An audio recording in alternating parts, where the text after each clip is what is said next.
Good morning, everyone. I call this meeting to order. Welcome to meeting number 98, the Standing Committee on Procedure and House Affairs. The committee is meeting today to study the question of privilege related to the Speaker's public participation at an Ontario Liberal Party convention.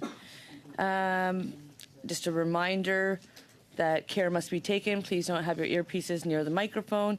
All comments will go through the chair. The clerk and I will maintain a consolidated speaking list. We have with us today Eric Jantz, acting clerk of the House of Commons. Just so we know, this committee has the power to remove acting from his title, and just to be a little bit biased and share it, I hope we do.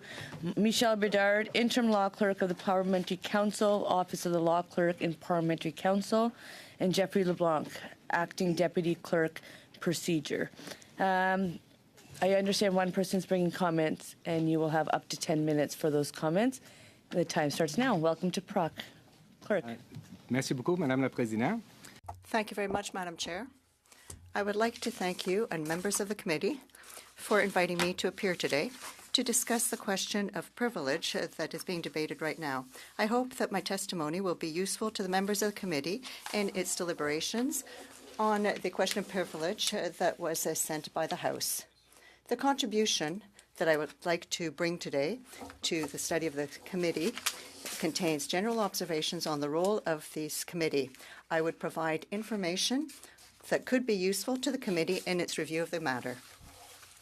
The House determined that the matter required further examination and that your committee was the most appropriate forum to do so. Usually, when considering a question of privilege, a committee first seeks to determine the facts surrounding the events in question.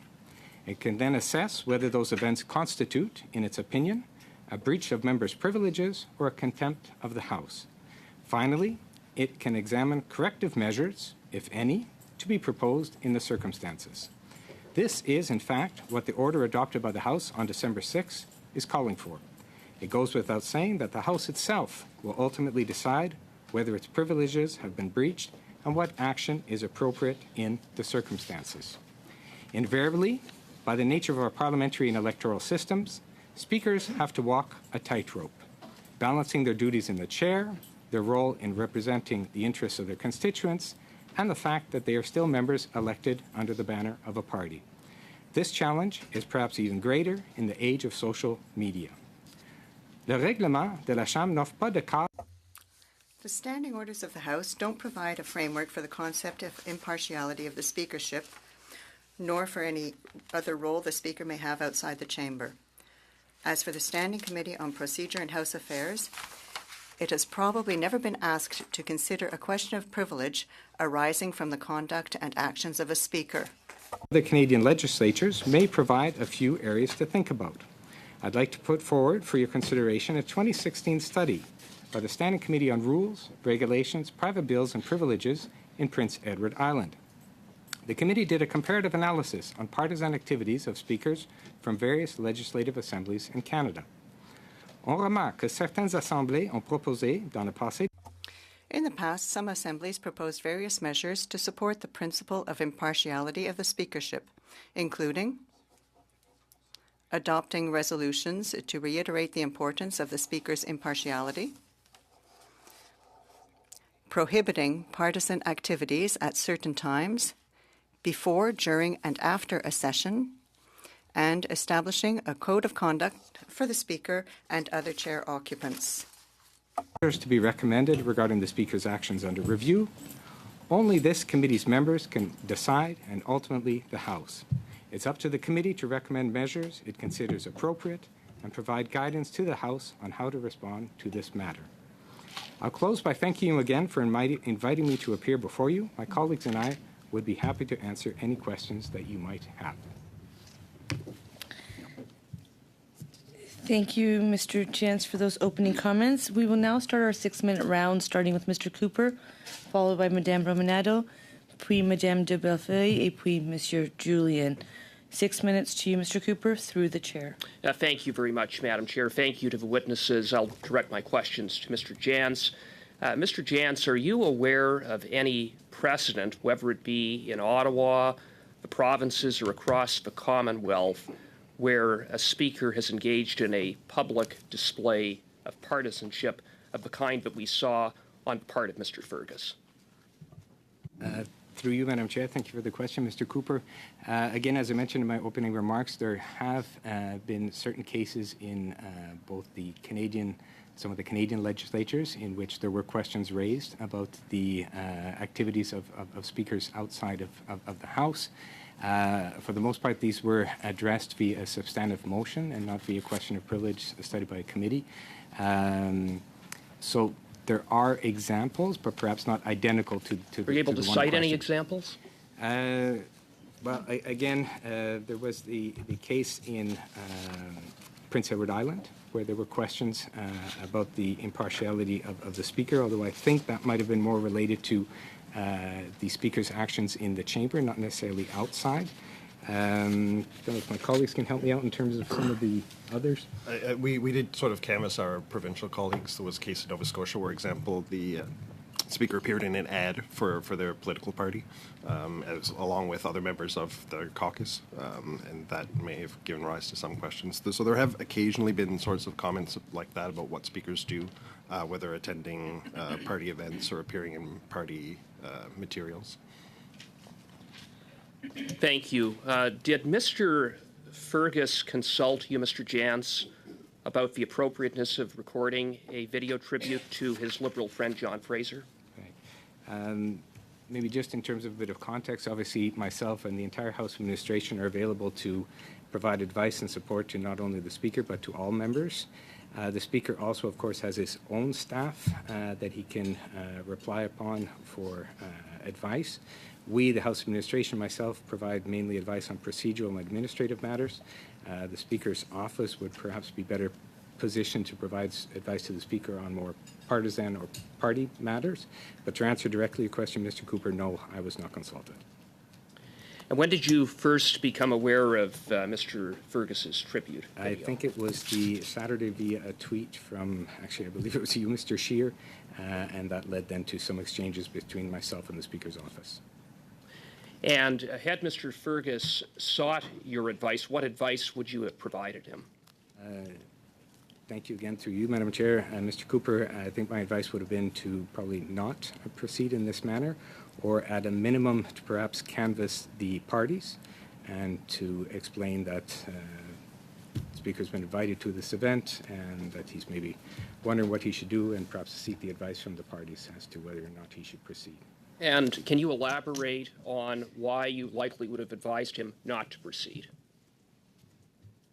I think, again, in our parliamentary tradition, again, as I mentioned in my opening remarks, there's a bit of a tightrope that the Speaker has to walk in terms of still being a card-carrying member of a party and still the importance of being neutral and nonpartisan in terms of presiding over the House and the Board of Internal Economy and the like, and that perhaps this was going a bit too far into the partisan sphere. So he would have crossed a line. Is that fair? I mean, ultimately, I think that's for this committee to determine, but my advice would have been to not see the Speaker participate in this video. At the table offer chair occupants, including the Speaker, briefings or advice about aspects of their roles and responsibilities upon their election? It's actually a very good question. It's one of the things we've been reflecting upon over the last few days in terms of lessons learned. We, of course, do, whenever a new Speaker is elected, provide both written briefing material as well as oral briefings to the Speaker and to the Speaker's staff. It's perhaps something we should add a larger section on in that briefing material on the role of impartiality. Written and oral materials are provided and briefings to the Speaker, to his staff, and I presume that those briefings would include informing the Speaker about his or her duty to be nonpartisan. Again, I think lessons learned, that's probably something we could focus more on going forward. Again, it's easy to say looking back. I don't think there's been a whole lot of issues in the past. But Generally speaking, yes, there is obviously a transition that has to be made when one becomes speaker. And so, have there been any such briefings, yes or no? There were certainly briefings when Speaker Fergus became speaker. And how many would he have received? And again, specific to being nonpartisan, Right. et cetera. Yeah, no, there wouldn't have been a specific briefing on just that subject. It would have been, But it would have included that subject, right? I'm sure we would have touched on it, but again, probably not in as much detail as we will be doing Okay. going forward. With regards to Mr. Fergus's trip to Washington, D.C. last week, was that trip booked through the International Inter-Parliamentary Affairs Unit? It was. It was. And when was it booked? It's been in the works for some time, but I don't know exactly when. Is sometime a few weeks since he was elected Speaker? Before Yes. he was elected Speaker? Yeah. Before he was elected No, Speaker? not before. No. Because it was a speaker-led trip, so it would have been after he became speaker. Excellent. Thank you. I will just ask that exchange back and forth, one person speaking at a time, maintain its course throughout the whole meeting. So I would like to not to have to interrupt, but I think that was a great exchange. Mr. Jantz, I know you're not usually the person speaking or receiving attention, but just making sure that our volume is high enough for everyone in the room to hear, including interpreters, without popping their ears would also be appreciated. Mrs. Romanado, one person speaking at a time through the chair. Merci beaucoup, Madame la Présidente. Thank you, Madam Chair. It's a great pleasure to be here this morning, especially so early on a Monday morning. Us today. I have a couple of questions. In your remarks, Mr. Jantz, you mentioned the 2016 study from PEI, and that coming out of that study, there was a code of conduct established for speakers. You've mentioned that when a new speaker is elected, that they are provided some briefings, whether it be written or in or verbal briefings. And you mentioned also that perhaps those could be strengthened. We're also looking at, how can we make sure that in terms of remedying this situation, that going forward, that any speaker that occupies the chair is fully briefed, understands clearly what the expectations are, and so on and so forth. Would it be possible for you to perhaps submit with the with this committee that actual document with respect to the study from PEI? We certainly could. Maybe I can just a small precision.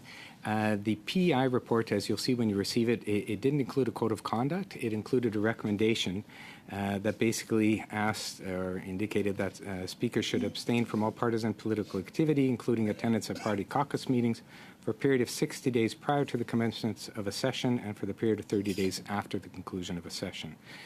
It was when we looked at other jurisdictions, we did notice the Yukon Legislative Assembly has a procedural handbook for their speakers, which has a few sections on impartiality.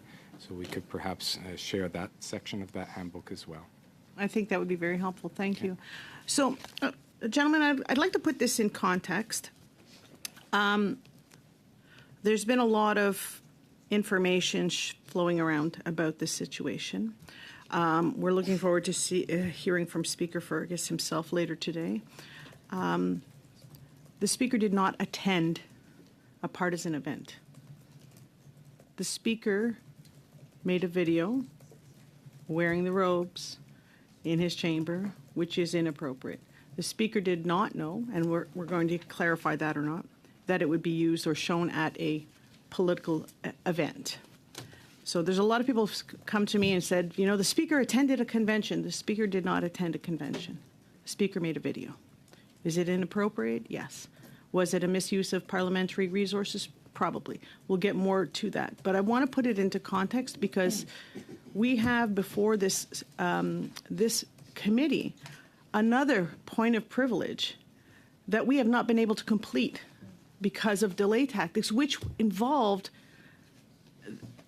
a member's privilege, threats to a member's family in terms of foreign interference.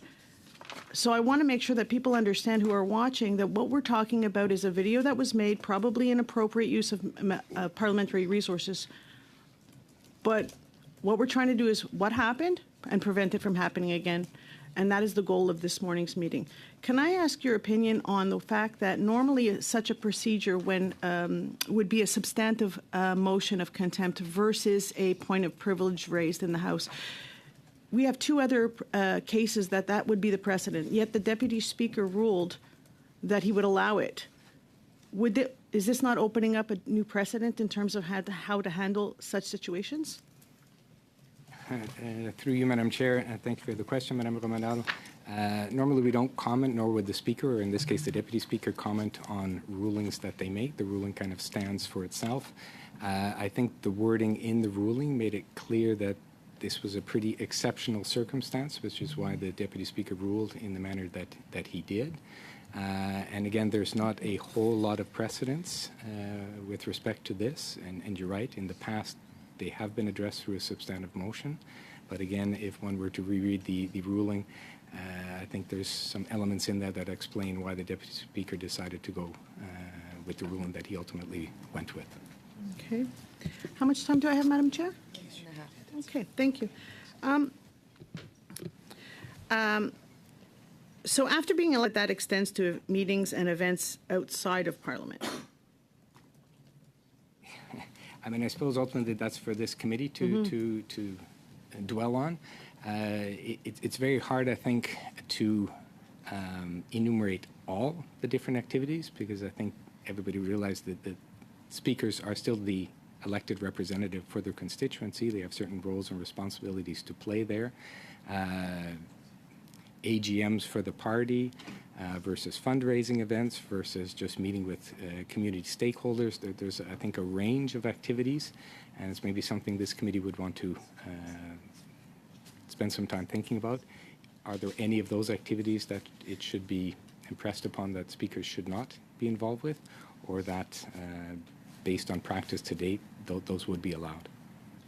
And actually, during debate on this privilege motion in the House, one of the members of the Conservative Party, who I have a lot of respect for, brought up the issue about in the UK, there was a recommendation perhaps that maybe a speaker run as an independent in a subsequent election because of the fact that they need to show impartiality. Could you elaborate a little bit on that, if that's something you think that we should look into? I mean, just very quickly, it's certainly the long-standing practice in the UK that speakers, once elected, then become independents and usually run then. The other parties don't put up candidates in their riding. Other jurisdictions have other ways of doing it as well. In Ghana, for instance, the speaker is either somebody from the outside, or if it's a member of the elected assembly that's become speaker, that person quits as an MP. So there's different options that could be considered. Thank you. Thank you very much. Madame de Bellefeuille, 6 minutes. Permis. Ms. Bellefeuille, 6 minutes. Thank you, Madam Chair. Good morning, Mr. Jans. I will speak more slowly than usual so that my colleagues who don't understand French understand me, and to make the work easier for the interpreters.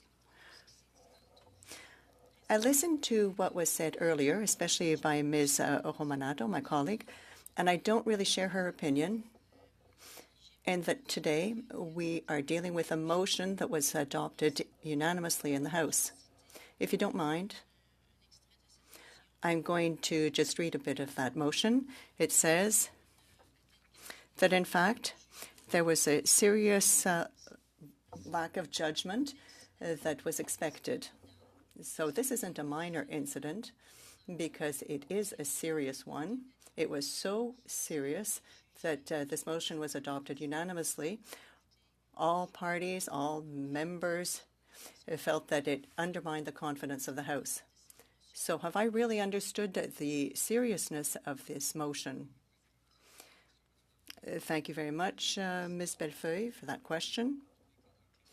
When it comes to a question of privilege, there are always two stages. First of all, the Speaker, in this case the Deputy Speaker, looks at the subject matter and decided that it should take precedence over all others. And as you said, then it is up to the House to determine whether they're going to pass the motion. And in this particular case, yes, it was passed unanimously, and it was determined that this matter should be referred to this committee. And it says in the motion that the matter was serious enough because it undermined the confidence of the House. And you said a number of times to my colleagues that you didn't find that there was any precedent to this. You looked, you found similar situations, possibly in other legislative assemblies, but never in Parliament. I think the incident is such a major one that this is a serious lack of judgment, and perhaps that is why there isn't any precedent. Does that mean that today our recommendations, the study that we are carrying out, is going to become something for you, the people who are going to manage this precedence, that the decision that we make today after our study is going to become jurisprudence? Well, again, in terms of procedure, this committee is going to prepare a report and submit it to the House, and it will be up to the House to determine whether they wanted to adopt the report, i.e. the recommendations that are in the report, and if that is the case, that will certainly change our practices. So the decision that we have to make, the recommendations that we have to make are going to be very important, because based on those recommendations and decisions, we are going to have an effect on how future incidents would be managed. Yes, it will certainly help the speakers in the future and anyone else who has to make a decision. Well, I participated in your interview, and the questions that we asked you were based a lot on the importance of being impartial. When Mr. Fergus made his video, did he consult you? When you're a new speaker, because I think it's quite rare that a speaker goes from a member of Parliament to speaker. Normally, there's a stage where you are deputy speaker to get an idea of what it's all about and to do the work, and then you move on to becoming speaker. So the first reflex of a new speaker would be, or should be, to ask for some advice of his right-hand man. And of course, that's what you are. Did he ask you for any advice before making this video in his speaker's chambers and in specifying that the speaker was going to be used and shown to a partisan public? Did he ask you for any advice, you, his right-hand man? Thank you for the question. As I answered to Mr. Cooper when he asked a similar question, no, I was not consulted. But us and the clerks of the House were asked questions of House procedures. We're asked a lot of questions about political matters and things that pertain to political parties. So this isn't necessarily something we can get consulted about. It's often from employees who work directly for the Speaker. Well, if your relationship with the Speaker had been a little bit stronger, you've only been working together for 2 months now, if he had consulted you, if he had said, Mr. Jones, what do you think of this? I have an old friend who's leaving politics. I want to honor him. I want to do something nice for him. What would you have told him? Once again, as I said to Mr. Cooper, I would have consulted him to not to make this video, or at the very minimum, to consult all other parties and say, look, I've received this request. What do you think? We think that based on the motion that was passed, that the confidence of the House has been undermined. I don't want to consider this event as being minor in nature. It's serious. I didn't hear the Speaker apologize for making this video. In the House, it was said that he was upset that was interpreted in this manner. Do you think that the Speaker actually apologized for his lack of judgment? Well, that's a very tricky question. It really is up to each individual to determine whether that was an apology or not. Perhaps that's a question to ask of the Speaker, not of me. It's to you through the chair. Merci beaucoup, Madame la Présidente. Merci. Thank you, Madam Chair. Thank you very much to our witnesses. Mr. Jantz and Mr. Bidal, thank you very much for coming this morning. This is indeed a motion that was passed in the House that deals with a serious error in judgment that undermines the confidence of the House in its Speaker. This is indeed something very serious. I would urge this committee to take this very seriously, and that is why we asked you to appear today. Mr. Jantz, you said that if you had been consulted, you would have said, no, that's going too far. You mustn't proceed in this manner. If you were consulted after Saturday night, after the video was broadcast, was there contact from the Speaker's office, from Speaker's staff, from the Speaker himself, asking for advice? Through you, Madam Chair, thank you for the question, Mr. Julian. There were some exchanges starting that weekend between myself and the Speaker's office in terms of what next, which led then in large part to the Speaker's statement on the Monday morning when the House opened. So it was about the framing of the apology or the framing of the response, or was it a after the fact request for what the precedence is around impartiality and nonpartisanship? The discussion was largely focused on next steps, with the suggestion that if the Speaker so desired, could make a statement at the opening of the House. Would you be willing to share those emails with the committee today? If this committee directs us to do so, we certainly could. Thank you. You mentioned oral and written briefings.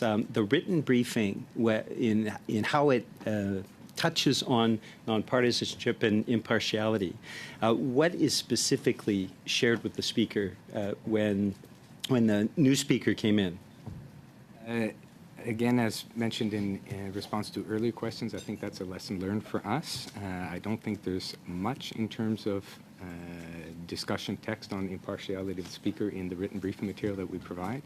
It's never really been an issue in the past, but certainly going forward, I think we will be beefing up that section.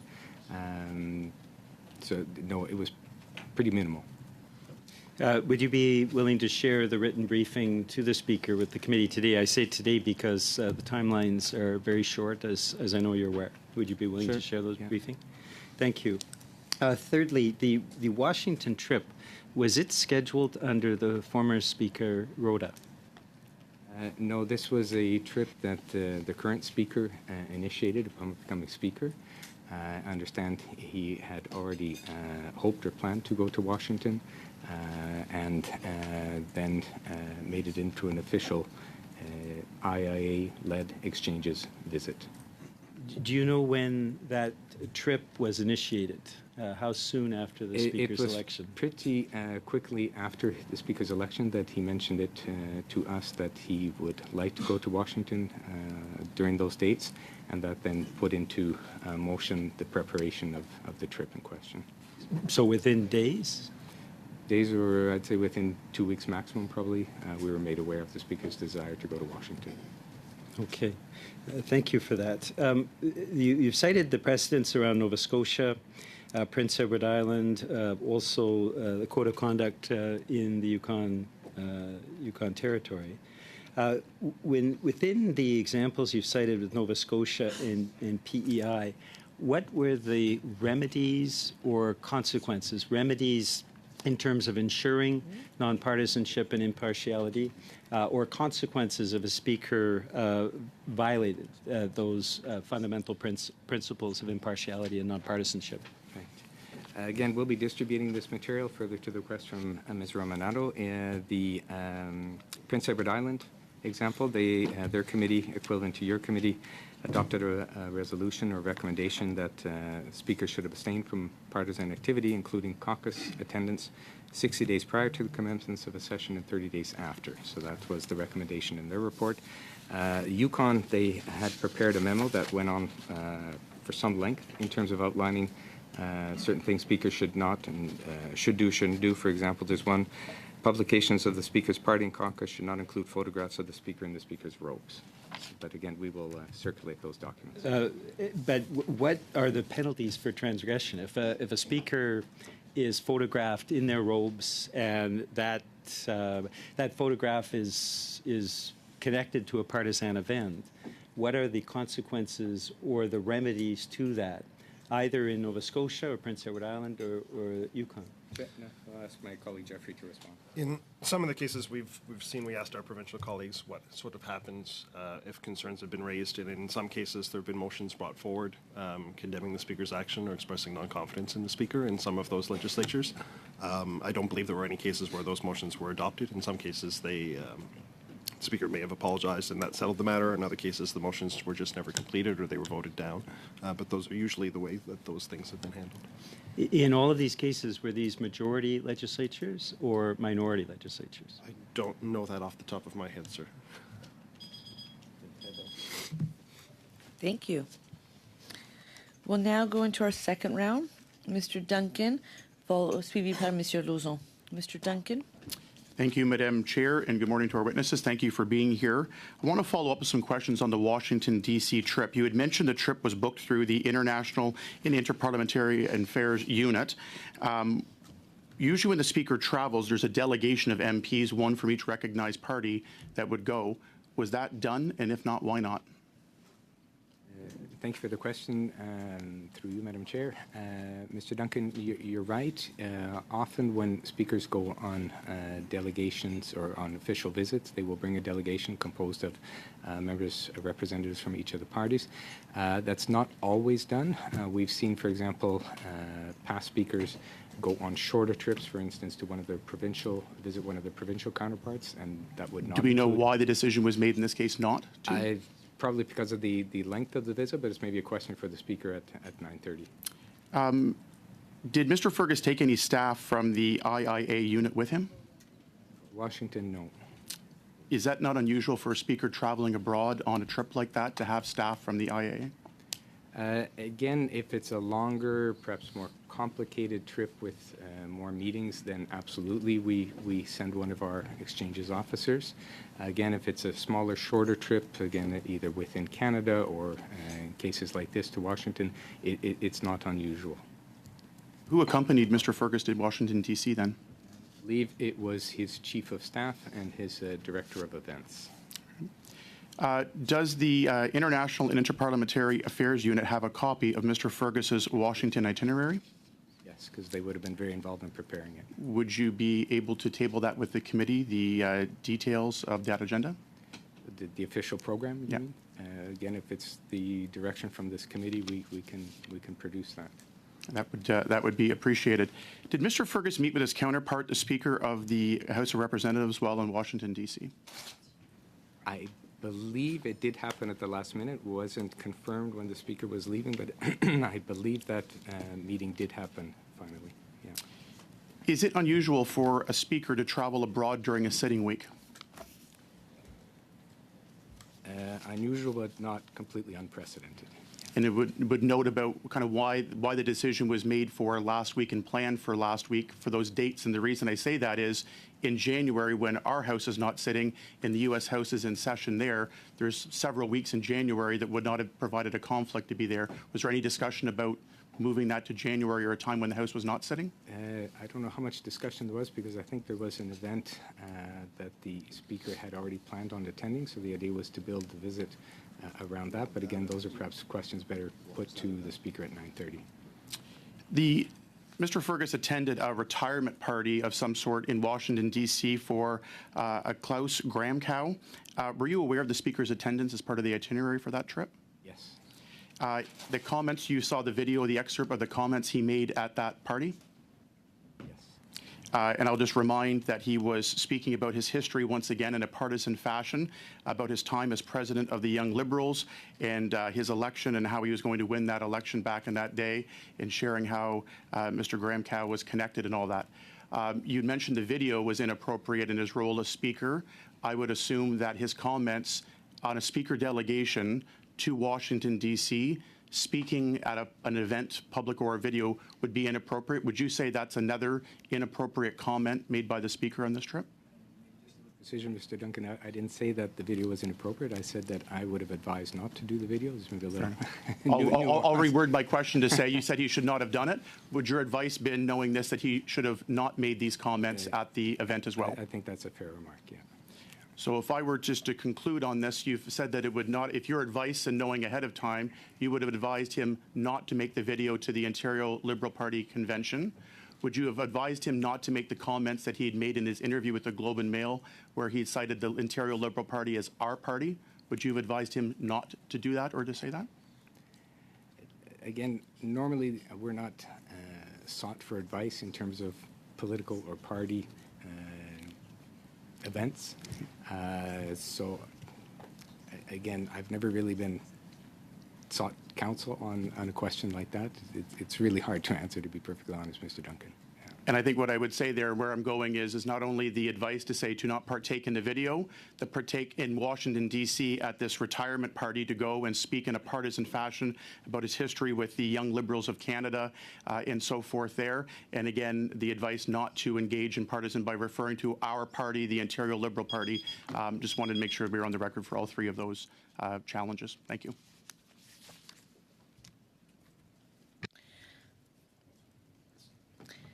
Thank you. Monsieur Lauzon, 5 minutes permis la présidence. 5 minutes through the chair, please.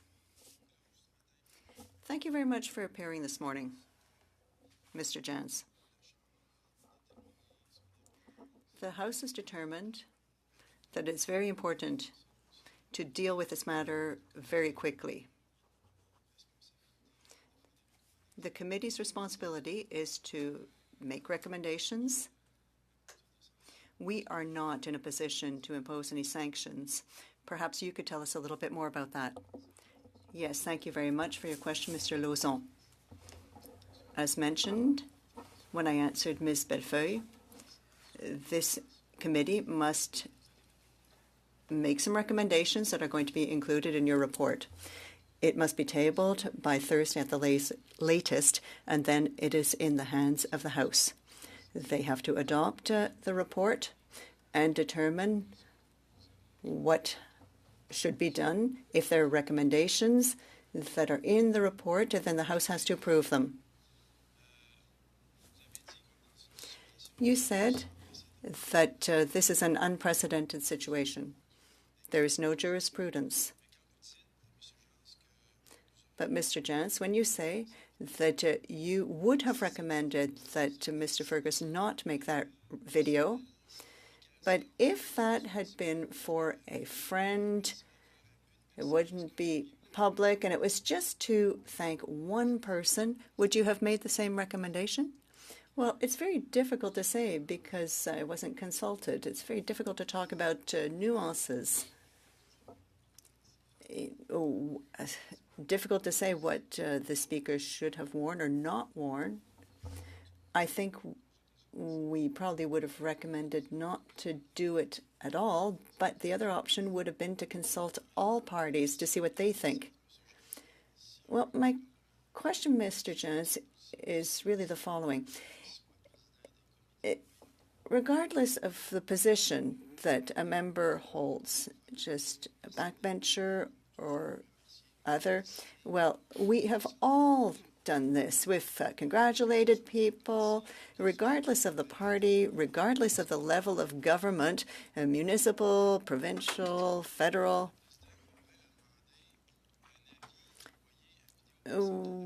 Why would the speaker have had to ask for permission to send a video to someone? Is there something in the regulations that says that he has to consult you to record a video to send it to a friend, a personal video? Well, it's a good question. There's nothing codified in the House rules regarding the behavior of the speaker. It's really a question of practices over the past 150 years or so. Do you have anything to add? Well, I think that the question we should always ask ourselves is that the speaker is expected to remain impartial, and so the question to be asked, as my colleague said, is what is the context in which this message is going to be shared? Is it a video that is going to be filmed at home, or is it in the speaker's chambers, or what? Mr. Jans, I know that this is unprecedented. We don't have any examples to draw from, but when Mr. Scheer spent $3,000 to the Guelph riding in 2011, did Mr. Scheer get sanctioned? I don't remember that. We aren't aware of any sanction that was imposed on Mr. Scheer. Are you aware of that situation? That there was a transfer of $3,000 to the Guelph riding during the election to the office of Mr. Scheer while he was Speaker of the House? Personally, no, says Mr. Jansen. No, I'm not aware of that either. You're not aware of the fact that it was for a robocall? Well, if you have any documents pertaining to that, would it be possible to send them to this committee so that we can append those to the report, so that that could help us make our decision? Well, we can look in our files to see if there is something. We'll see what we can do. No, sorry. No further questions. Thank you, Mr. Lauzon. Ms. de Bellefeuille, 2.5 minutes. Thank you, Madam Chair. Mr. Jans, you said very clearly that if the new inexperienced speaker had been consulted, if there was any doubt at all, you said in English and in French that you would have advised him not to do this video. So what would you have based that decision on? What impact would this have had on his future? Thank you for your question.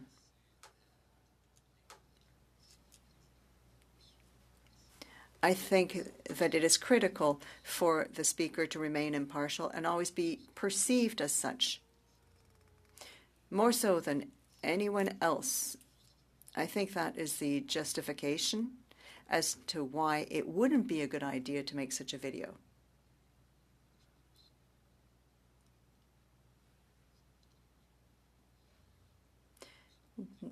We always err on the side of caution, given the impact that that can have on the confidence of the House. So, Mr. Jans, you're saying that when you're Speaker, you have to act to be unattackable. You have to be able to prove that you're impartial, you are above everything, that you are a person who always has a good judgment. And what's surprising is that if you had been consulted, you would have said no, because there was a huge risk to his reputation and the fact that people might think that he's not impartial. Yes, indeed. As for Washington, what surprises me, and I'm a whip, so I look at what the Speaker does, I have the feeling that it is a mission or a trip that was kind of organized a bit on the sidelines. It's not part of his normal routine of travels. Normally, a Speaker doesn't travel when the House is sitting and only travels during break weeks. Do you think that his departure for Washington with his staff right at the height of the session, that shows that he doesn't recognize the importance of what really happened in the House? Well, again, that's a question that you can ask of the Speaker. Normally, a Speaker doesn't travel during the session, but there have been precedents where he has. Thank you. 2.5 minutes. Merci beaucoup, Madame la Présidente. Thank you, Madam Chair. Précédente qui existe, et peut-être il y en a d'autres. We haven't discussed precedents, but maybe there are some others. I'm talking about the decision-making process regarding the previous Deputy Speaker, Ms. Champagne. Could you possibly tell us a bit more about that? And why, as a Deputy Speaker, she was kind of cleared. But I would like to know what you think of that in relation to the situation with the Speaker. Thank you for the question. The question that you raise goes back to 1993, when Ms. Champagne was also asked to preside the Progressive Conservative Convention. There were questions of privilege that were raised in the House of Commons regarding her participation in this party-related activity. Mr. Fraser, at the time, who was Speaker, said that the expectations of Deputy Speaker are not as great as Speakers, what one expects of a Speaker. So in that case, it was not a question of privilege. There was also a question of the behavior of the occupants of the Speaker's chair, and those were substantive in nature. That was the example that you just raised. So would it be fair to say that a Speaker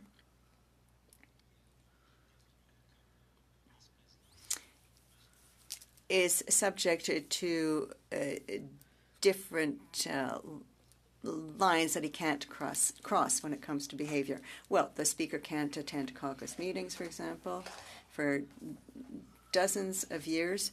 If the Speaker does not attend caucus meetings, so there is a difference, yes.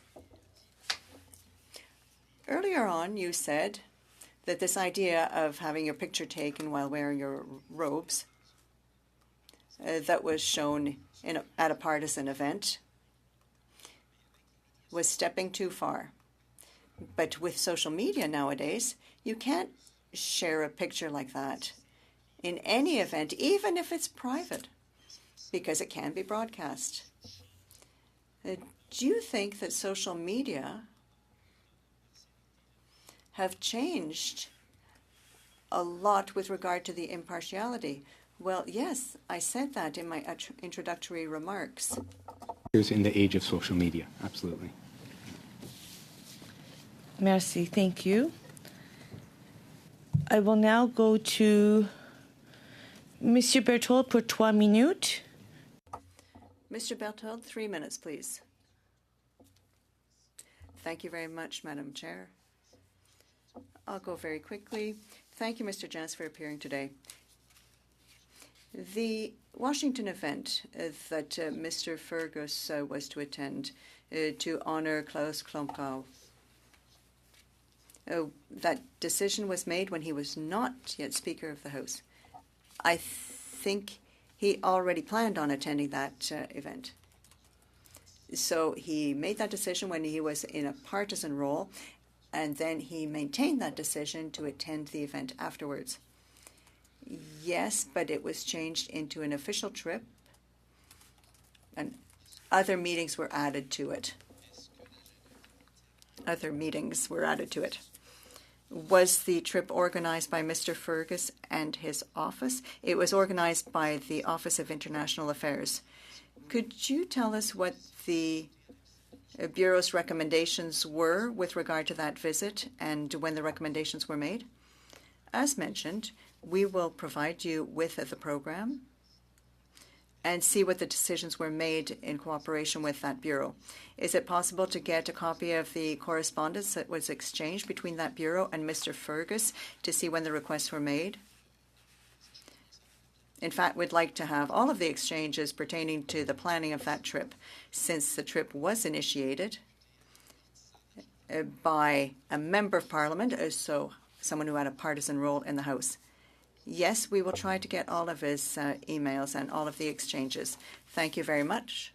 Madam Chair, just to make sure we're clear, since the beginning of Mr. Jansen's testimony this morning, there have been 4 requests made for the submission of documents. The briefing documents that were sent to the Speaker that were prepared by the Clerk's office, the agenda of the visit, and I've just added the email exchanges regarding the preparation of the speaker's visit. I just want to make sure that those 4 things will be received by the committee. I want to ensure that the clerk gets them. There's also the documentation pertaining the Yukon and PEI. And Mr. Lauzon asked for information regarding the incident pertaining to Mr. Scheer. Thank you. Is that the will of this committee to make sure that the clerk of the committee has everything that is required? Yes. And please do so today. Yes, as my colleague said, I had the same idea. We won't have all those documents in both languages. We'll have to get them translated. Well, since the House passed a motion whereby all resources of the House must be focused on this committee's work, I'm sure we can get those translations done very quickly. Thank you very much, Mr. Jansen, for all your effort to get this done. Thank you. We will do our best. You didn't say yes. You said you would do your best to provide all documents in both official languages today. Because, well, if we don't have them in both languages, we can't accept them. So your documents are the same ones that we use. So you agree with this? Okay, right, fine. So the documents that Mr. Berthold requested, everybody agrees that we ask for them? Yes. Mr. Julian also asked for documents pertaining to the Speaker in the House and apologies. Do we all agree with that in both official languages? Yes, after the video was video came to light. So yes, I would like to have all of those emails if possible. So everybody agrees? Oh, good. Everything's working. Fine, thank you. Now for the Liberals, we have Mr. Duguay, 3 minutes. And his colleagues for all the good work they do for us every day. Madam Chair, I'd like to go back to a point my colleague, Monsieur Lauzon, raised, and this is regarding the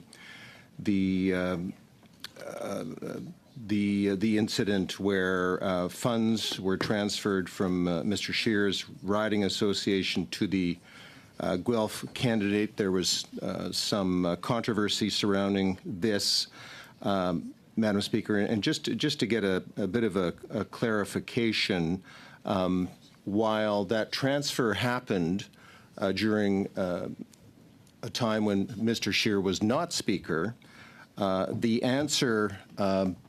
answers coming back regarding that particular transaction, the answers came from the longtime Director of Communication in the Speaker's office. And I'm just wondering if Mr. Jantz could comment. Do you think it was appropriate for the Director of Communications in the Speaker's office to have responded, or should that have rightly come from somewhere like his constituency office? Again, thank you for the question. I'm really not familiar at all with this case, so it's very, very difficult to comment on it.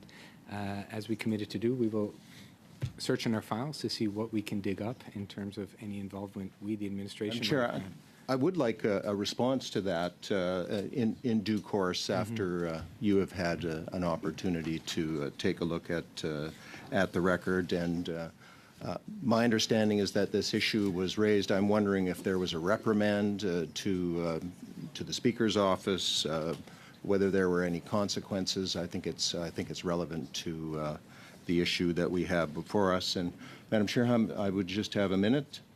I think I'm the last questioner. So just given some of the context you've given us, that the Speaker is an MP, has come from a partisan background, is making a transition to a neutral officer of Parliament. Do you have a crisp 1 or 2 recommendations that you would make to this committee? Again, I think it's up to this committee to decide what it wants to include in its report in terms of recommendations. Certainly, I think a takeaway for us, the administration, is to beef up the section on impartiality and briefing material that we provide to the Speaker. Over and above that, again, it's really up to this committee to decide what it wants to contemplate in terms of recommendations. Myself personally, I would shy away from trying to codify everything a speaker can or cannot do, because the list would be very long and things are constantly changing. A few years ago there was no social media, now there is. To the point earlier, it makes things constantly evolving. Excellent, thank you. And so the question that Mr. Duguid has asked, we will get him a response to. The will of the committee to get that response. Excellent. With that, I would like to thank you, Mr. Jantz. And while you're here, we're gonna give you a little bit of a gift, possibly. I would like to ask committee members if we recommend to the House to ratify the appointment of Eric Jantz to the position of Clerk of the House of Commons. Agreed? Agreed. We will be reporting that back on Thursday as well. With that, thank you for your time and attention. We look forward to receiving documents in both official languages. Congratulations. Thank you. Meeting suspended. We will be back in our seats in 2 minutes with the Speaker of the House. Thank you.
In our next panel, we have the Honourable Greg Fergus, Speaker of the House of Commons. Mr. Speaker, you will have up to 10 minutes for your opening comments, and we welcome you to proc. The floor is yours. Merci, Madame la Présidente. Je vous remercie. Thank you very much, Madam Chair. I thank you for this opportunity to appear before this committee. First of all, I would like to apologize to all of you here today and to all of my colleagues in the House, and especially to all Canadians. I apologize. I recorded a video for John Fraser, a longtime friend. Even though I had been told otherwise, it was broadcast at a partisan event. It was not to be used as such. Even if it was to be used in private or in public, I should have never recorded it. I know I made a mistake. I apologize fully. When I became Speaker, I talked about being like an arbiter. This is something that Canadians know very well. That is, ombudsmen or arbiters can make errors. But unlike an aftermatch situation, I made the wrong decision. I am here today to say that I will do better. I'm here I will set up a more rigorous protocol to make sure that that never happens again. I'm going to rely more on the House Administrative Services and the Clerk's Office to look at such requests. I have spoken with speakers and parliamentary experts in Canada and in other parliaments, and will look for their advice. I said that the words and symbols count. When I applied for the speakership, I said that respect would be at the heart of my activities. Respect of people, respect of decorum, respect of the parliamentary institution. These values are very important to me still. But it is important to say that, like anyone who starts in a new position, I am working on the job and learning on the job. Let me give you a few details on the events that led us to here today. Like many of you, I have made some very long-lasting friendships with people from all walks of political life. The Bureau of Mr. Fraser asked me for something to mark his departure of the Ontario legislature. I decided to send what I thought was a private message of congratulations. I quickly recorded it between two meetings. In the video, I talked about the importance of his friendship and support for my wife and myself when we were starting to date, when we were newlyweds, and later when we became parents. That personal message was then broadcast during a public and partisan event. It should have never occurred. But more importantly, if I had not recorded that message, it would have never occurred. It would have not happened at all. It is entirely my fault. It was a hard-earned learned lesson, and I can assure you that it will never happen again.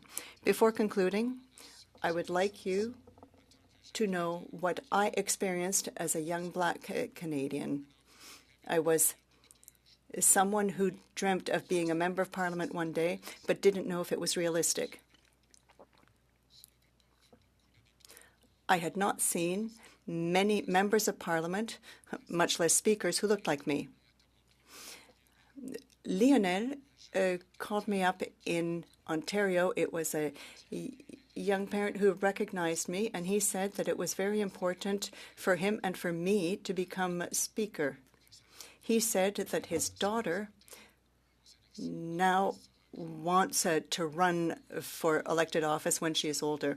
To Lionel and his daughter, and to all Black Canadians and racialized Canadians who are following this debate, I am really disappointed to have let you down. I can promise you that I will do better. In conclusion, know that Parliament and its traditions are very dear to me. I have a very strong attachment to this institution. I was page 35 years ago. I'm very pleased to be able to run the affairs of the House in a spirit of cooperation and respect. My first task every day is to fulfill my role in an impartial and respectful manner, because that is what Canadians of all origins and all political convictions can expect of the Speaker of the House. To appear before you here, Madam Chair, let me continue with some remarks in English. First, let me apologize to all of you here, to all of our colleagues in the House, and indeed to all Canadians. I am sorry. I recorded a video message to John Fraser, a longtime friend. Despite assurances to the contrary, it was shown at a public partisan gathering. Most importantly, regardless of it being aired privately or publicly, I should never have recorded it. I apologize unreservedly. I know I messed up, and I won't do it again. When I assumed the Speaker's chair, I spoke about the role being like a referee. And I think one thing Canadians know well is that referees make mistakes. They are human. But unlike a referee after a game, I'm here to admit that, yeah, I blew that call. But I'm also telling you that I will do better. I'm putting in place a more rigorous communication protocol to make sure this never happens again.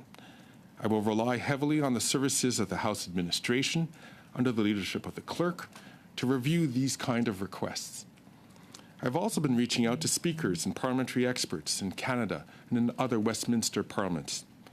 My work will benefit from their advice and counsel.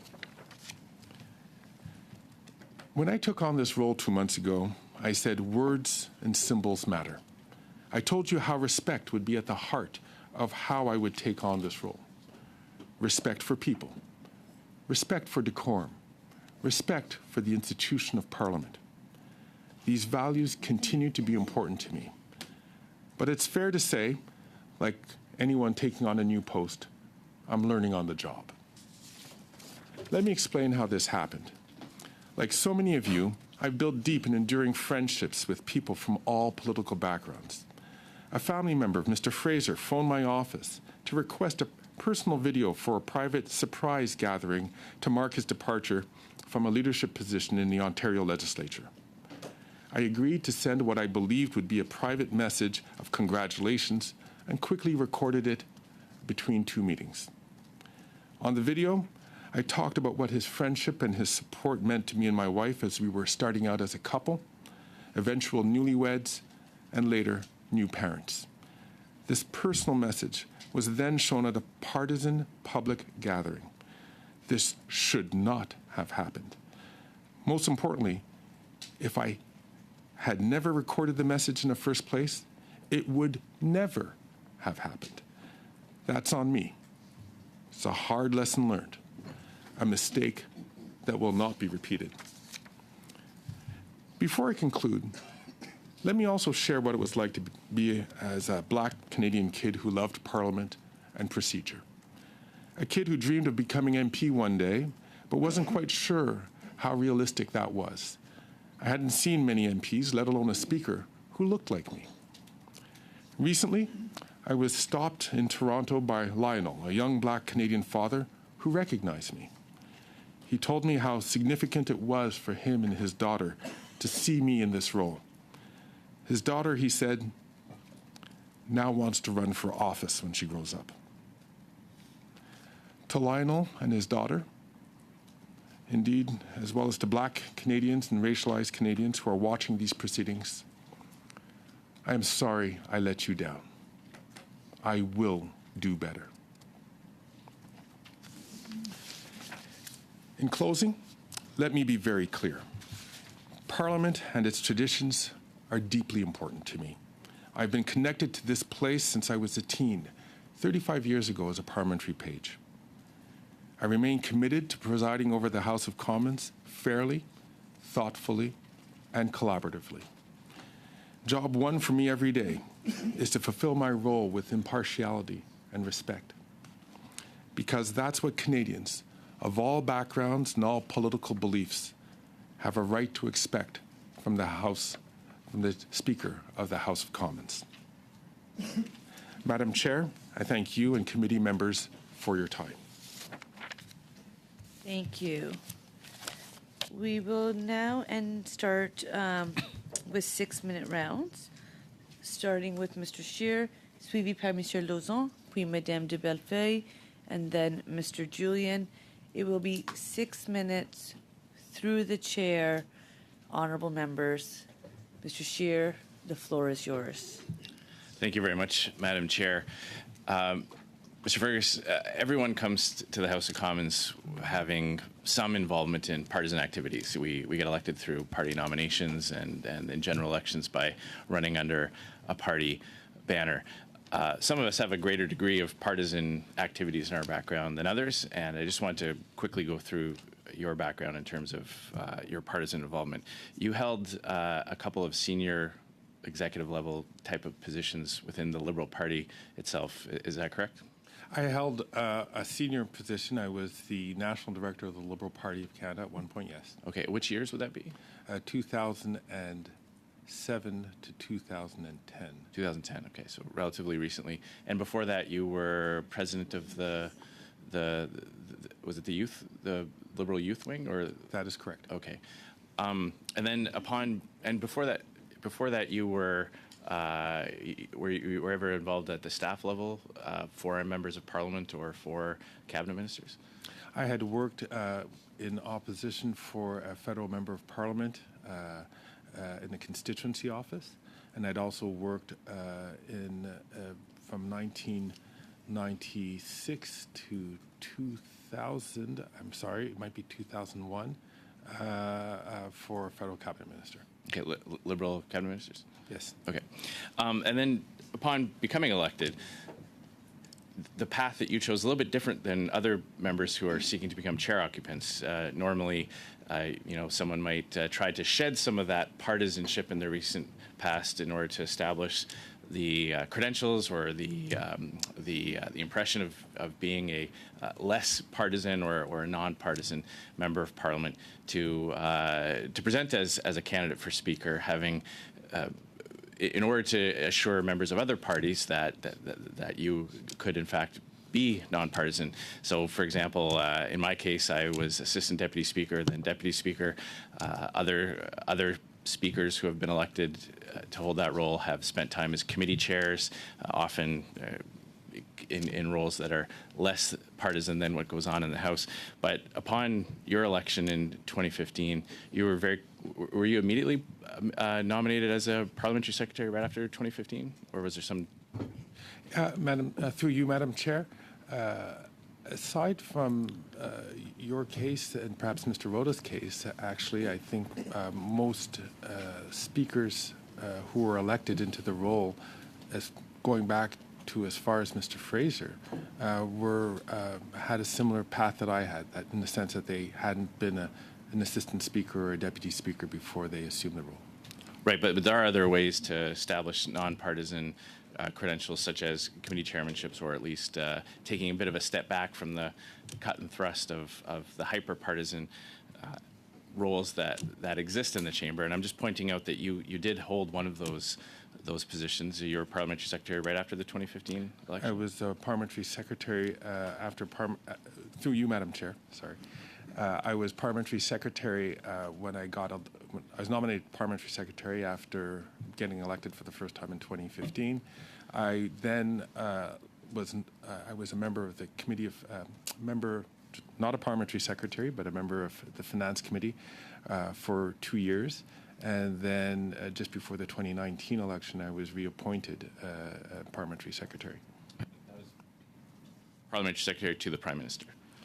At that time, it wasn't parliamentary secretary to the Prime Minister. It was parliamentary secretary to the Minister for the President of the Treasury Board and the Minister responsible for digital government. Okay. But you were parliamentary secretary to the Prime Minister for how long? I believe it was from 2020 to this autumn. Okay. So you say that a family friend of Mr. Fraser contacted you. So it wasn't Mr. Fraser himself, it was a member of his family? No, it wasn't Mr. Fraser itself. It was a member of his family who had contacted my office. It wasn't Mr. Fraser because it was supposed to be a surprise video at a private event. And do you have any copies of correspondence that you could provide to the committee? I'm more than happy to provide this committee with all correspondence, a phone record of the request that came into the office. You mentioned in your opening remarks that you referenced your own comments about being an arbiter in the chamber. Just asking you to ask yourself, if you were involved in a situation that needed an arbitrator, and you saw the arbitrator at an event with the person on the other side of the table, maybe if we imagine a union negotiation with management or some type of dispute between two parties, and you saw the arbitrator, the person whose hands your case was in, at an event with your opposing counsel or with the opposing partner in that situation, would you want that arbitrator to continue to hear your case and to make that decision after seeing he or she in their full arbitrator's uniform, or at least with clear signals that that's who that person was at that time, saying nice things or being involved in any way with the person on the other side of the table? Would you want that person to hear your case? Madam Chair, am I permitted to respond? Sure. So, Madam Chair, if I could, I thank the honourable member for that question. This has been something that actually has been a bit of an aha moment for me. Madam Chair, I thought speaking about the aha moment came in discussion with a member of the opposition when I realized that by talking about my past, I thought it was a value-free statement, just recounting the things that I did, such as the questions that Mr. Scheer just asked me. But the aha moment came when saying that people don't see that when I talk about my past, it's not a value-free statement. They see it as a way as almost making a statement today about my political partiality. And that was not my intention. I thought I was just talking about the posts and the roles that I held in the past and the context in which things were made. Thank you, Madam Chair. Monsieur Lauzon, 6 minutes. Mr. Lauzon, you have 6 minutes. Thank you very much, Madam Chair. Thank you very much, Honourable Greg Fergus, for appearing today. I would like you to talk about your role and the very steep learning curve that you have to follow. It must have been difficult for you to just be parachuted there. We know that you had some experience and knowledge of the House rules and so forth. But tell us about this learning curve. You have to set up your own team. You have all of the clerks with whom you work directly. I imagine you have all sorts of demands placed on you from left and right. And on top of that, you made a video. Can you tell us a little bit about that learning curve? That is absolutely huge. So you were only there for 2 months, really. Thank you very much for your question, Mr. Lauzon. And through you, Madam Chair, I will tell you it was absolutely mind-boggling. We went from being elected to occupying the speakership. At the time, I asked myself the same question. Would I possibly be able to take a week to get all the briefing sessions and some information before actually becoming speaker? Can't I have a little break? But no, it was 3 days. Everything was going so quickly. You are entirely correct. By proceeding that way, I had to set up a team. Fortunately, I had people from the previous speaker's team who stayed. There are some people who left. Unfortunately, I had to set up my team and attend all of these briefing sessions to understand all of the aspects of the role. The Speaker is not only the person who presides over the House proceedings, but that individual is also a diplomat, fifth in order of precedence in Canada, and also an administrator. The House of Commons has 2,800 employees, starting from our interpreters, going to those who organize meetings, security, transportation, and the culinary staff. It's a huge learning curve. Thank you very much, Mr. Fergus. We know that humans aren't perfect. We all make errors. Someone who doesn't dare do anything won't make a mistake.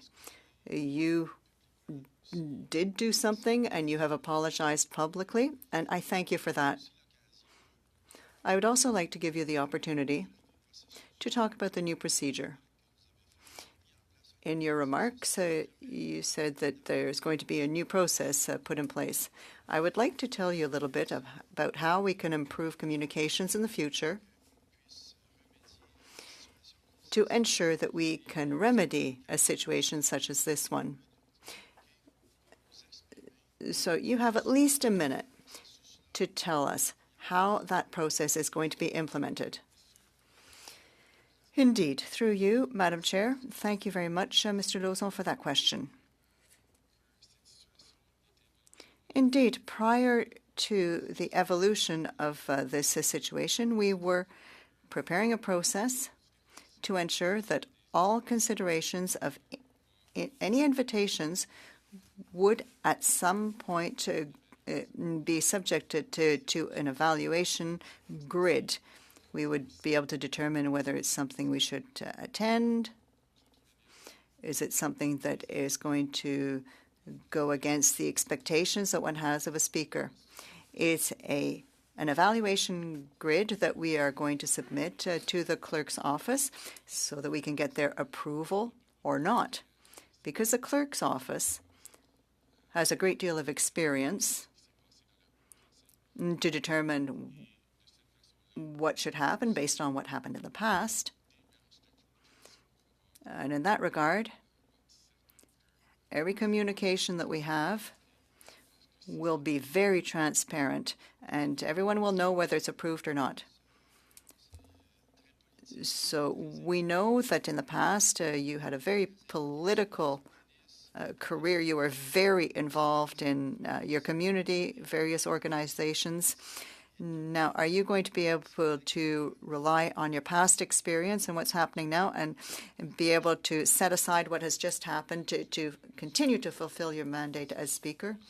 Yes, I think that all of the decisions that I have made so far are proof of my impartiality. But where I have to make more effort is when it comes to participating in activities outside of the House of Commons. I certainly have a lot of common sense in many areas, but I never believed before this incident that by talking of my past, my political past, that is as political as all of the members who are sitting here today, we all have a political past within our own political party. Mr. Fergus, this is important. Could you provide us with that grid so that we can add it to our file? Even if it's not quite finished, we could use that so that we can analyze everything within the context of this report. Thank you very much. Yes, I'd be pleased to do so, Madam Chair, but I must stress that it is still just a draft. Thank you, Ms. Bellefeuille. You have 6 minutes. Mr. Fergus, thank you very much for appearing today. Last week, you recognized how honest a person I am at a meeting of the Board of Internal Economy, and this morning I will be as honest and sincere. We have had discussions in the past. You had just been elected, and I said, Mr. Fergus, you are under high surveillance because it is a huge challenge to go from being a partisan member of Parliament to being Speaker.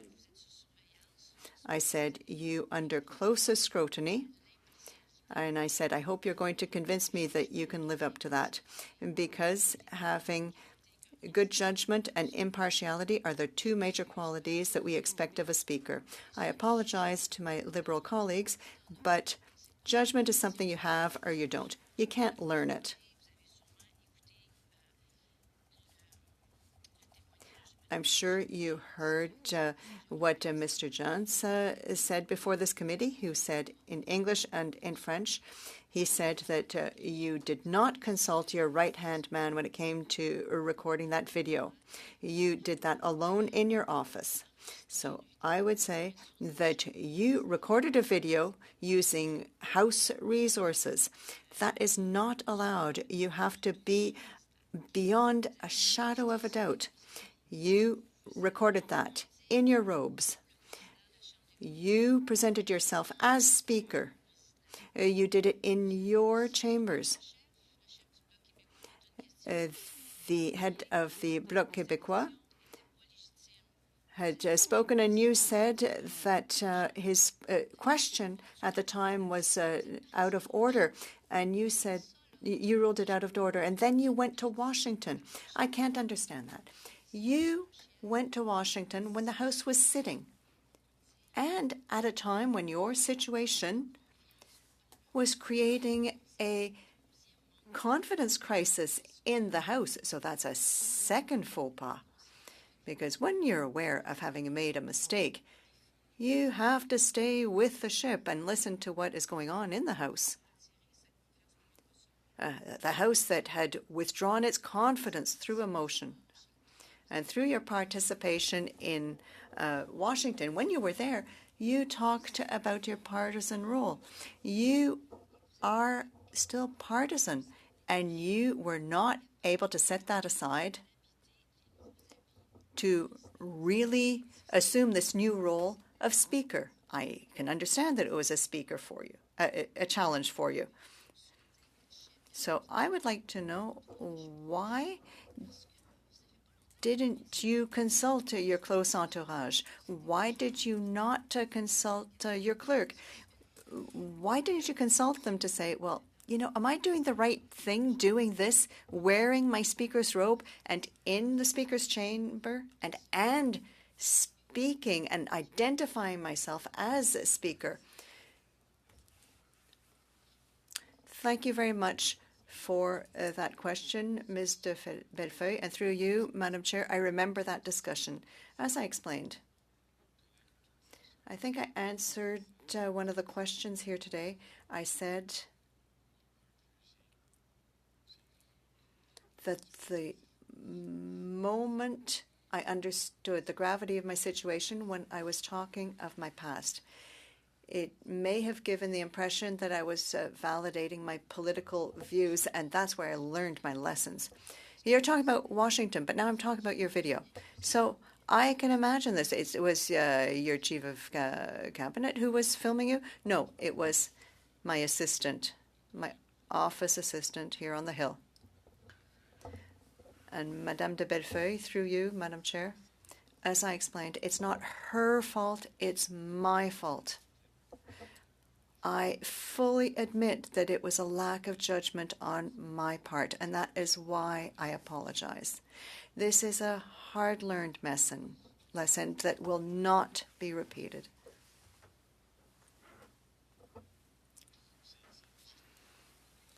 Just to understand the context here,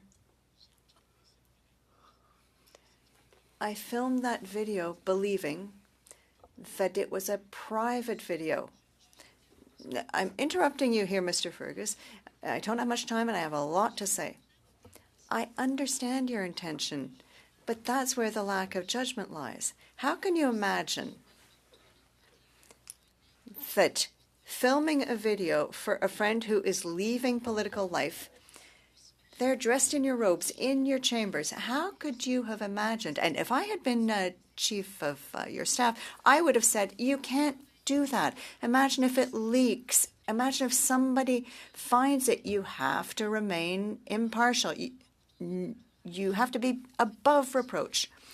You're getting this filmed by your assistant. You don't consult Mr. Jans. You don't consult your head of staff, your chief of cabinet.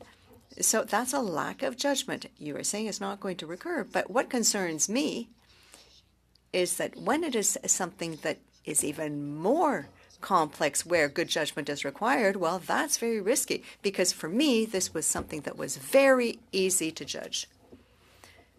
Thank you very much, Madam Chair. I would like to thank Ms. Bellefeuille for that. I think it is important to have a protocol in place, clear procedures to follow for this type of request. That is one way to have a little distance and to make sure that we don't participate in something that could lead to trouble. Mr. Julian. Merci, Madame la Présidente. Je me sens attristé. Thank you, Madam Chair. This week, there was a crisis surrounding the speakership. It was difficult for everyone. It was difficult for Canadians. And now I feel that we are grappling with something serious pertaining to the speakership, and we all have to reflect seriously about this because the role of speaker is critical. In this situation, I'm saddened that the House felt compelled to refer, and they referred this to the Proc Committee unanimously because of what they consider to be a serious error. I've been listening very carefully to your testimony, Mr. Fergus, and I wanted to know when you realized that this was a serious error. When did you know that it was wrong to have done that video? The very moment I saw that it was, or that it was reported to me that it had been aired publicly, it all of a sudden, Mr. Julian, it became very clear that that was just wrong. That wasn't the intention. It shouldn't have.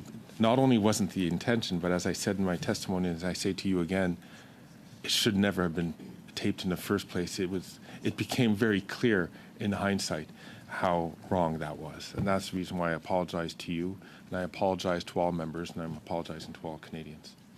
But when you were doing the video in your robes, in the House, in your speaker's chambers, what was going through your mind? And I say this with respect. I know as a member of Parliament that I can't film partisan videos in my constituency office, in my Hill office. We take careful attention to do that. The precedence is vast. We all know that it is wrong. I don't understand what was going through your mind as you were taping it. And did you consult with your chief of staff at any point to say, do you think this is a good idea? The difficulty, through you, Madam Chair, Mr. Julian, that was the problem, is that it was a very quick, let's just quickly get this done. And it was not a partisan video, it was a very personal video. I did talk about my past, but it wasn't one where I was pronouncing about the present or making a declaration on that front. It was a mistake. I shouldn't have done it, period. But when I was making it, it was in the moment, it was between two meetings, we were in a rush, and I just did it in one take and moved on to my next meeting. And I've been playing over this moment in my mind over and over again. I wish I had just taken a moment to think about it.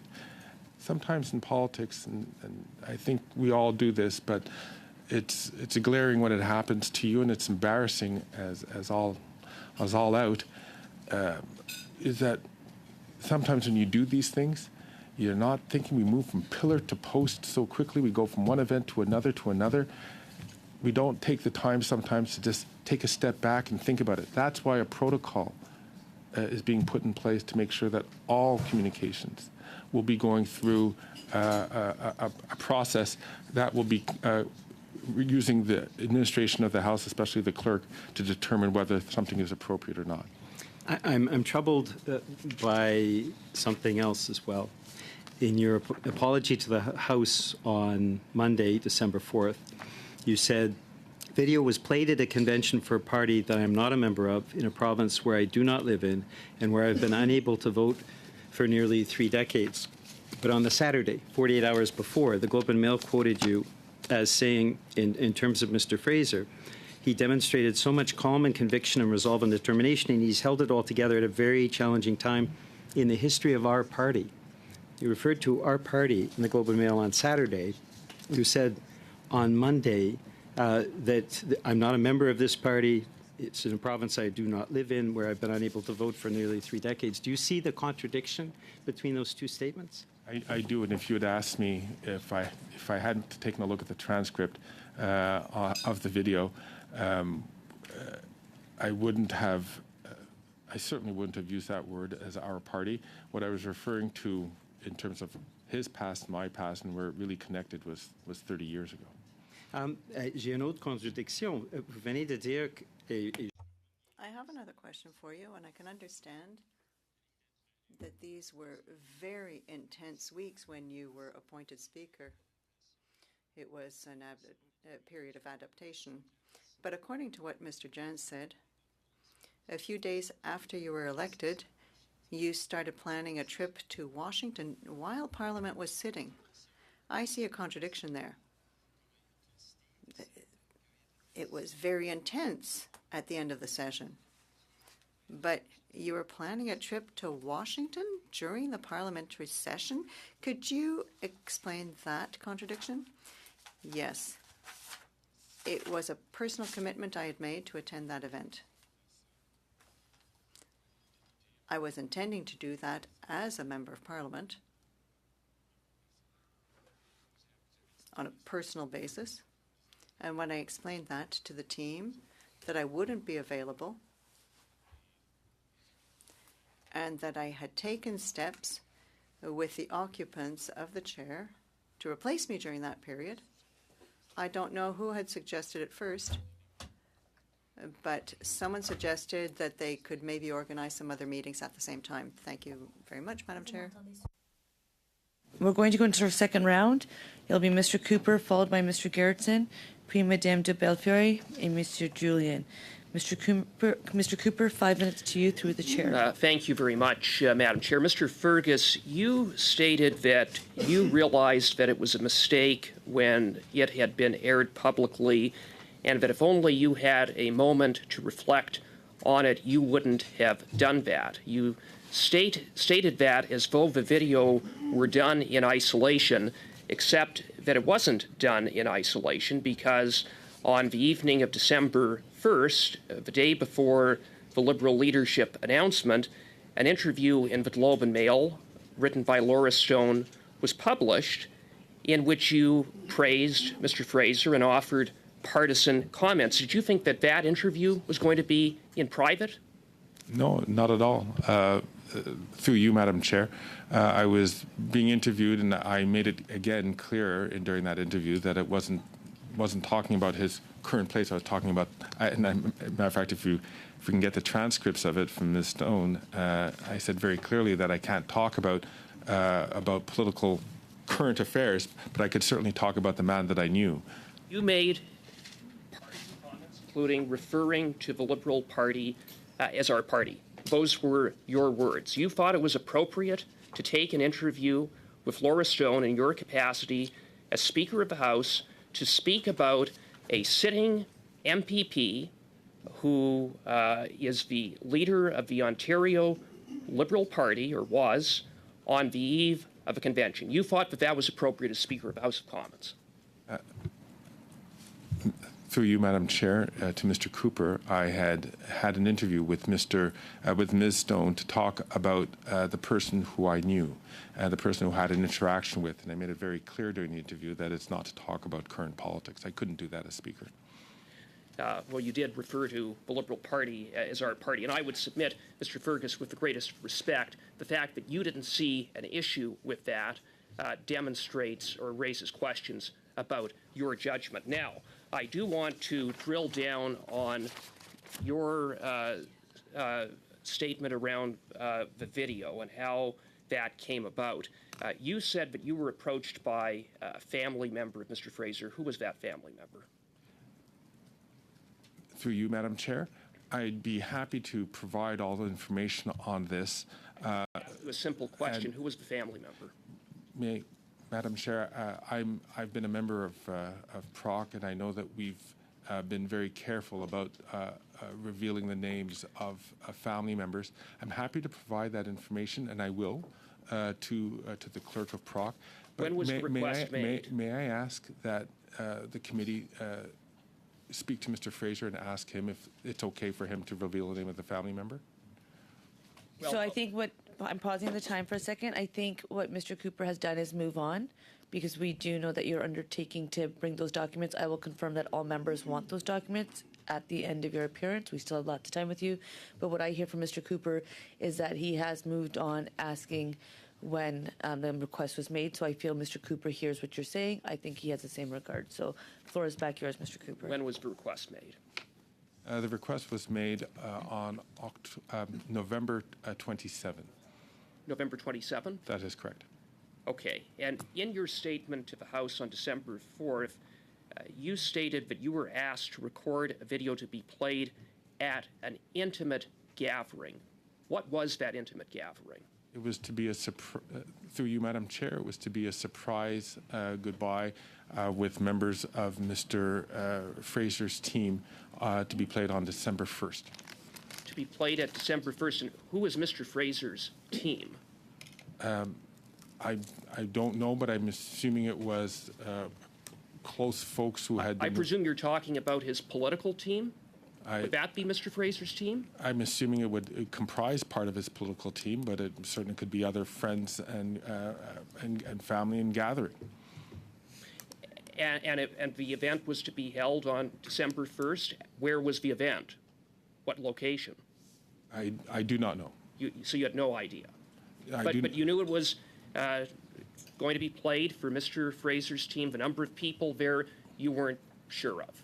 And as you indicated, part of that would have been his political team. So, Mr.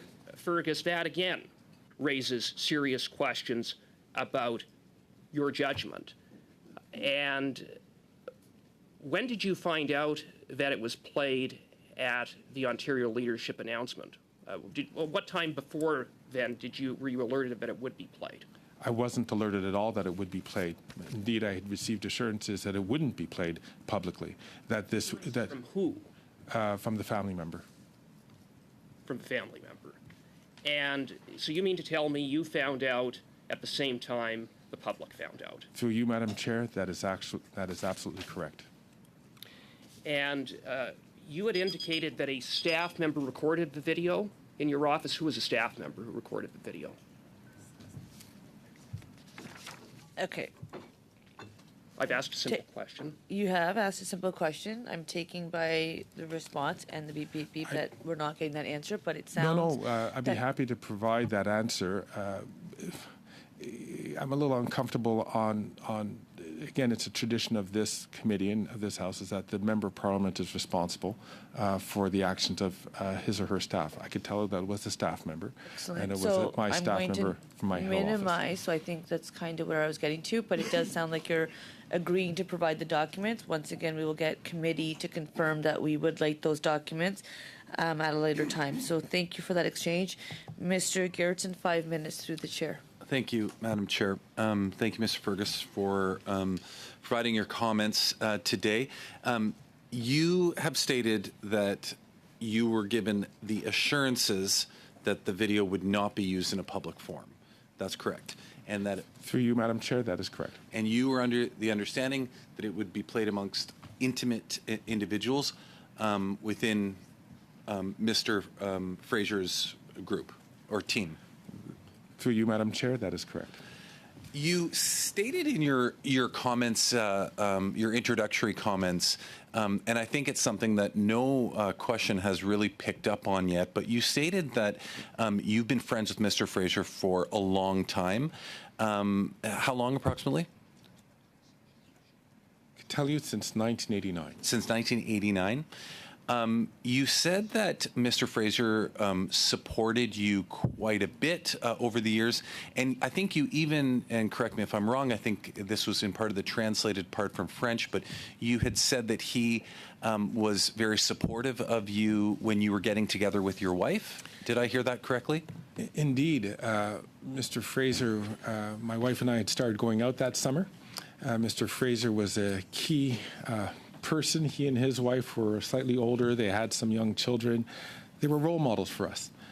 And Mr. Gerritsen, to prove that, or one of the reasons why I'd say that I had no intention of this video being played publicly is because for the last about 4 or 5 years, I rarely mention my wife's name. I don't mention my kids' names in public videos because of the climate in which we're in. In this video, I did mention my wife's name. he was So he was I heard you say he was a role model to you.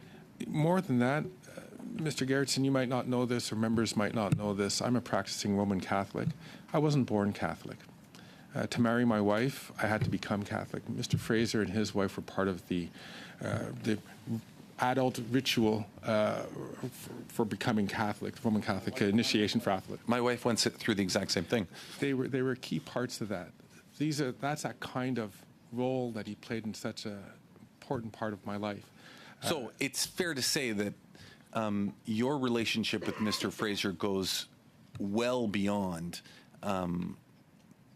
partisan activities or the Liberal Party of Canada, the Liberal Party of Ontario, the Liberal Party, quote unquote, generally speaking. It's a personal relationship. It's a very personal relationship. And throughout the 3 or 4 decades that you've known him, your engagement with him, can you talk about the manner in which you've engaged with him outside of political or partisan activities, whether at convention or campaigning or whatnot? Well, since I've been elected, I don't think I've participated in. Matter of fact, I know I have not participated in his campaigns. I'm busy schedule being a member of Parliament on my side in my province. We've, in the intervening years since 1989, I've babysat his kids. He's babysat mine. I've been to his cottage. We've had just a friendship long before he got into politics. So before Mr. Fraser was even in politics, you had a well-established relationship with him. Did I hear you correctly that you babysat his children, he's babysat your children? You have spent a lot of time together personally outside of politics, and you have an extremely close friendship with Mr. Fraser. Extremely close friendship. We haven't spoken as much in recent years, but when we do see each other And you said earlier that you considered him a role model. Very much so. So when somebody approached you and said, this is a role model, somebody you looked up to, somebody that you aspired to be, that's correct? That is correct. That's correct. So when somebody reaches out to you, in particular a family member, and asks you to provide a video to your role model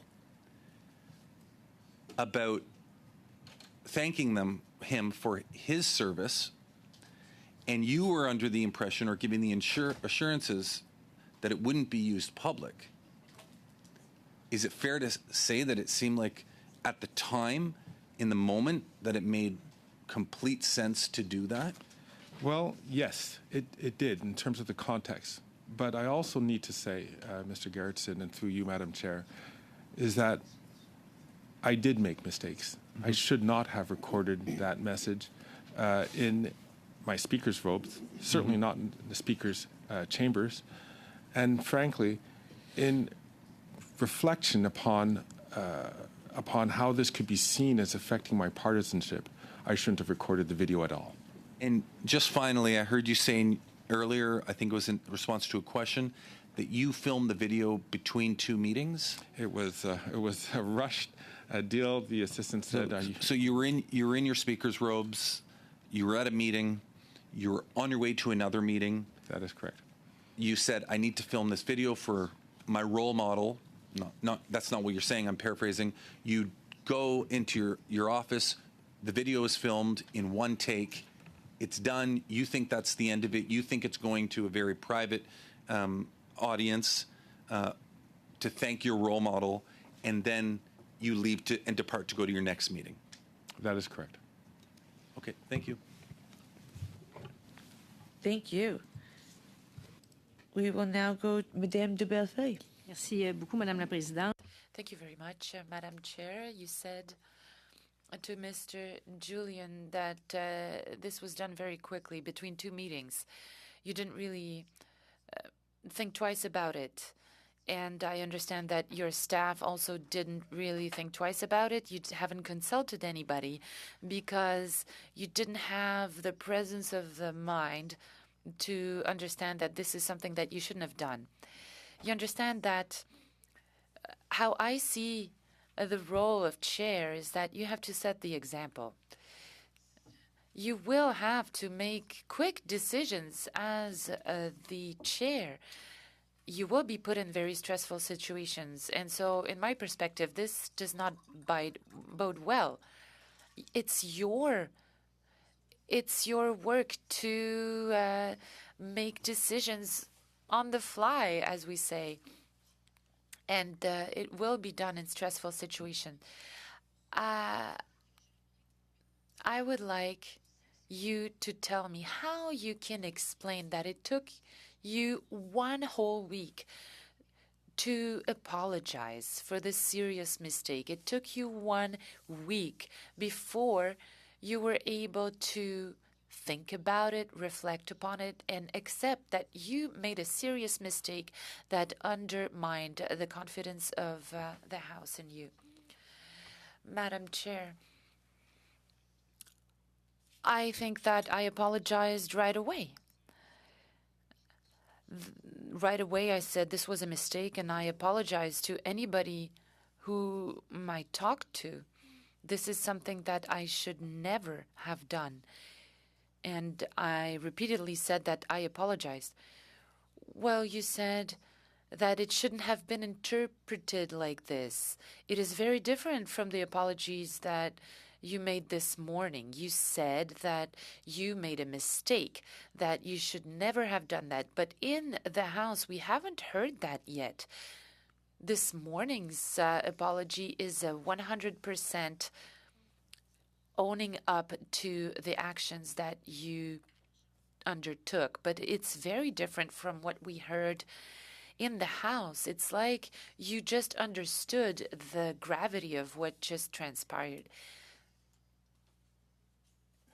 Okay.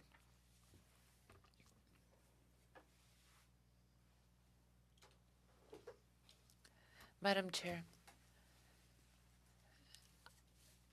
the first occasion that I had to rise, I apologized to the House for my actions.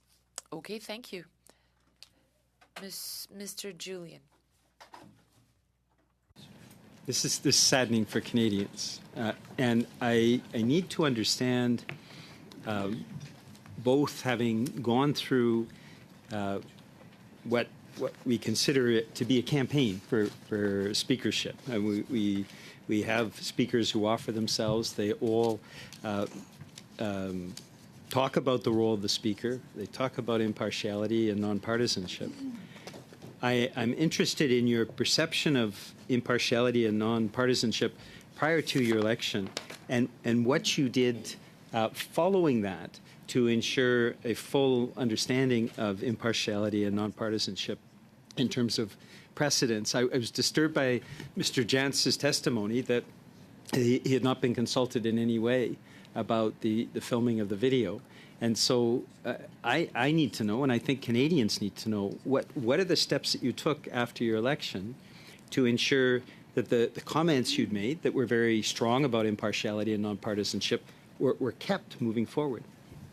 Thank you very much, Madam Speaker. Thank you very much to Mr. Julian for this question. Every action or ruling that I've made, whether it was even from the chair or if it was reflective in writing that was taken in the House, was one that was, they were all based on consultation with our clerk's team to making sure that they were neutral, that they were impartial, and that were in the best traditions of the House. Quite often you have seen me stand up at question period and even consult the table to making sure that the decisions that I had were rendered impartial, and that they were a reflection of the best of our parliamentary traditions. That was always done. Every decision that I made was in that regard. I don't understand why you didn't consult the clerk and the legal team that we have for the House of Commons around the video. Why did you not do that? And that is a mistake that is clearly on my fault. I saw this at the time, and it has taken me to understand how this does not do well, but I take it at the time that I was making a video, a tribute video to somebody who was leaving a post, someone who had a deep relationship with the past. I'm sorry that I made that video. I acknowledge it's a mistake, and that is why I've set up processes to make sure that that can't happen again. Thank you. So we're going to finish the second round at 5 minutes, Monsieur Berthold, suivi par 5 minutes à Madame Romanando, et puis on va commencer une ronde de 6 minutes encore, OK? Mr. Berthold, 5 minutes. Merci. Merci beaucoup, Monsieur Fergus. Thank you very much, Mr. Fergus. We are here to talk about judgment today. I think that in the House we already recognize, and I will cite the unanimous motion, that the public participation of a chair to a Liberal event is against the tradition of the House, and it is a serious error of judgment that undermines the confidence that is necessary to exercise this role, and this was adopted unanimously by all members. How can you not accept this verdict, Mr. Fergus, of the 338 members of this House?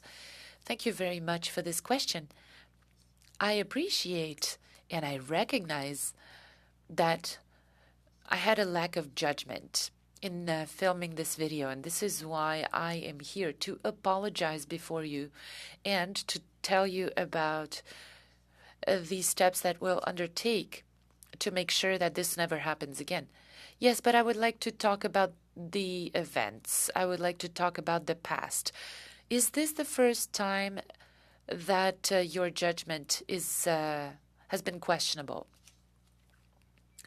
I am not able to respond to this, Madam President, but I can tell you that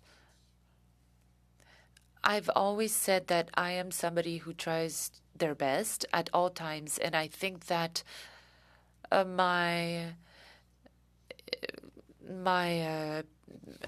been quite good so far in terms of judgment. But when I have a lapse of judgment, I am quick to recognize my mistakes and I apologize, and I make sure that this kind of thing does not happen again. The problem, Mr. Fergus, is that you acknowledge things, but still you do this again. On February 14, 2023, you said that you were going to make sure that your obligations, according to the law, are always respected. I did not do right by my duty of parliamentary secretary, and this was February 14th of this year, and here we are once again talking about your judgment. The members, the presidents must why do the members have to ask you for apologies, Mr. Chair? We must question your ability to make decisions that are on par with good judgment. If you had the good judgment of consulting your clerk, who would have told you not to film this video, or perhaps not to wear the president's robes, or to talk about your Liberal past at an event in Washington? Given that you've already been through this kind of process, you are now doing it again. Mr. Fergus, you seek to be an arbiter as the chair, and it is very difficult to accept that you think that apologies will now be sufficient to really get over this incident. Thank you very much. That is not the situation here. You have to actually act. When the ethics advisor talked about that letter that I'd written for a group of people that had nothing to do with me,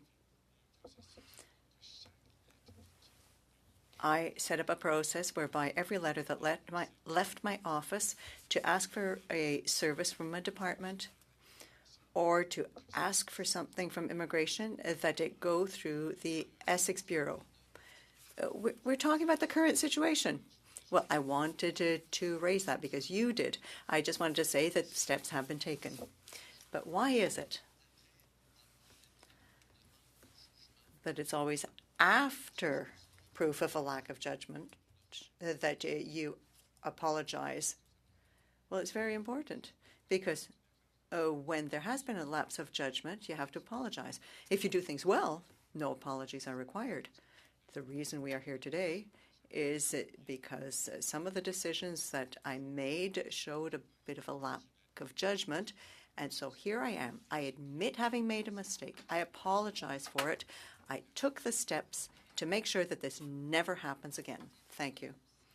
Ms. Romanado, 5 minutes. Thank you very much, Madam Chair. And through you, I would like to thank the Speaker for appearing before us today. Mr. Fergus, you mentioned your office received a call from a family member of Mr. Fraser Monday, November 27th, asking for a private video, an homage to a friend that would be played in a private setting on Friday, December 1st. So we're talking Monday to Friday of that week. It's a 105-second video that was shot at some point during the week. Do you recall what day you filmed that? It was shot on the day that I was made aware of the request. It was on Thursday, I believe that is the 30th of November. Okay. So as you know, Mr. Speaker, when we do professional videos, whether it be the CPAC video or so on, we go to a studio, we have our little name on the bottom. That's an official video that we do, that we have time to prepare a speech and so on. So based on this, the request came in. You literally had between two meetings. It's pretty obvious that because of the quality of the video, you had a staffer do it. You were between meetings. You had your robe on, did the video, went on to the next meeting. While you acknowledge, and we all acknowledge, that it was improper use of your role as Speaker to film that video, it's clear there was no intent here to create an official Speaker video for this occasion. Is that correct? More than that, you are correct. There was no intent to create an official Speaker video. There was no intent to make a video that would have been aired publicly, and certainly there was no intent for a video to be played at a convention, a political convention. That was a complete surprise to me. But the error still is mine. The error still is mine. I should not have recorded that video in the first place. And with that, Mr. Fergus, before you even were asked to come to PROC, you've mentioned that you've put in protocols to make sure that any requests for, whether it be letters of support, whether it be videos, whether it be something in your capacity as Speaker or a Member of Parliament, that you've put protocols into your office that going forward, the grill, la grille for decision making will assist you to ensure that yourself, but all the further speakers would not make the same the same mistake. Is that correct? That is absolutely correct. Okay. Now, with respect to normally when a speaker is elected, we all know that normally what would happen is there'd be an election. After the House is dissolved, people would be campaigning to be a speaker, so on and so forth. After a general election, the first order of business is to elect a speaker. In your case, it literally was because of the resignation of a former speaker. So normally there would have been more of a kind of a cooling off period, I'd like to refer to it as, in terms of, you had time to campaign to be a speaker and so on and so forth. In your case, that was not the case. In terms of recommendations, we heard from the clerk this morning about perhaps beefing up some of the briefings and recommendations and to train new speakers the do's and don'ts of being a speaker. Is there any recommendation you would also put forward, given this lessons learned, that you think we should also recommend to the House? I think that's the clerk had brought up an excellent suggestion to beef up the aspects on the briefing and the briefing binder that is provided to the Speaker, and to making sure that protocols are put in place so that any outside communication from the Speaker would run through this system. This is what we're putting in place right now. Perfect. And Mr. Speaker, you're probably not aware of that, but late last night, many members of PROC received letters supporting you in your role as Speaker. In fact, I believe at 10 a.m. this morning, the West Island Black Community Association was holding a press conference in Quebec supporting you and acknowledging you made a mistake. And I don't know about you, but I think every single one of us in this room has made a mistake in their life. It's what we do with it. We apologize, we learn from it, we move on. And I wanted to personally convey to you that you have people supporting you that have written to all of us to say that you're new. We all make mistakes. It's time to acknowledge we made a mistake. You've apologized for that mistake. We're going to put remedies in place. But I want to thank you and let you know that there is support out there for the role model you are playing for young Black Canadians, and I wanted to thank you for that. Madam Chair, through you, I'd like to thank Ms. Romanado, and I was not aware of that letter, and I'm very grateful for that. And I hope that all Canadians can understand that if you do make an error, and then if you can show some contrition, and if you could have a real view, soul-searching view, put in place processes to make sure that this doesn't happen again. Okay. That you can still make big mistakes and you can still Thank have an opportunity to move on. We will now go into our third round, which will be a 6-minute round. Okay. Donc, on va avoir 6 minutes à Mr. Scheer, suivi par Mr. Point of order, Madam Chair. Point of order, Mr. Duncan.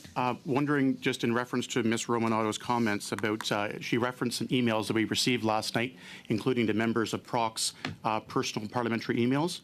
I'm looking for unanimous consent if I could table those 2 letters that were provided to us by email last night, and also including in that a copy of the metadata from both of those. When you open up the Microsoft Word document, you can actually go and see who the original authors of those 2 were. I'd like to table not only the letters, but along with each, that the author of the one letter dated yesterday came from a Liberal-appointed senator, Senator Andrew Cardozo. And I'd also, in the second letter, like to table not only the letter, but the metadata that shows that the author of that original letter was a former Liberal Member of Parliament, Frank Baylis. I'd ask for unanimous consent that those full documents be tabled with the committee, please. I don't think there's any concerns. I will be going through documents at the end, but just to remedy this, are we fine with that? We welcome them to the digital binder. With that, I will be going into a 6-minute round of Mr. Scheer, followed by Mr. Duguid, puis Madame de Bellefeuille, suivi par Mr. Julian. Mr. Scheer, 6 minutes. Point of order, Madam Chair, just before you start my timer, is it possible for me to share my time with Mr. Calkins? You can pass the floor as you please, as long as you stay within your 6 minutes. Okay, could you give me a 3-minute warning then, and then I'll... Oh, yeah. Okay. You want me to? Is that okay? Anything you'd like. We welcome you here anytime, She doesn't Mr. want to, Scheer. she can say no. Okay, Sometimes so I get carried away. this is going to start your time because I want to maximize our time. Okay. Excellent. 6 minutes to you. I'll tell you at 3 minutes, Mr. Scheer. Thank you, Madam Chair. I think it's really important for Canadians to understand why this is such a big deal. You have come from a very, very partisan past, what some might describe as a hyper-partisan role, given the fact that you have served in executive-level positions. I think you said national, was it director of the Liberal Party, president of the Youth Wing. You were parliamentary secretary to the Prime Minister right up until the beginning of this fall session. Those are roles in which you are very close with the government, very close with the Prime Minister himself. And then to transition into becoming Speaker, to running for Speaker, members of Parliament have to kind of, once you won, we have to park that history of yours and trust that you're going to be nonpartisan and objective. The fundamental rule of being Speaker is also one of the easier rules to follow. And that is, you just don't do partisan things. You don't participate in partisan events. You don't say things publicly, or certainly not in a capacity wearing Speaker's robes or in his office that would have any connection to partisan activities or partisanship or indicating partisan favor. You did the interview with the Globe and Mail where you praised a sitting Liberal politician who, as far as we all know, is planning. He's currently an MPP. He's given every indication he's going to run again as a Liberal in Ontario. So it's not like it was a retirement party or he's going off to do something else. He's going to continue being an active partisan player in Ontario politics. You referred to the Ontario Party as our party. So all of this comes to light. In addition to this, we understand that your chief of staff, which I understand your hesitance to name certain people at committee, but he is listed on a public website, the Government Employee Directory Service, and that is Tommy Defas. I understand that he was very close with the current Prime Minister, Prime Minister Trudeau. He was his executive assistant at one point, and now he's your chief of staff. So having that hyper-partisan role in your very recent past, hiring someone very quickly out of the PMO with a very close relationship, personal relationship with the Prime Minister, and now this comes to light. So I again ask you, you talked about the arbitrator and you didn't quite address the nature of my question.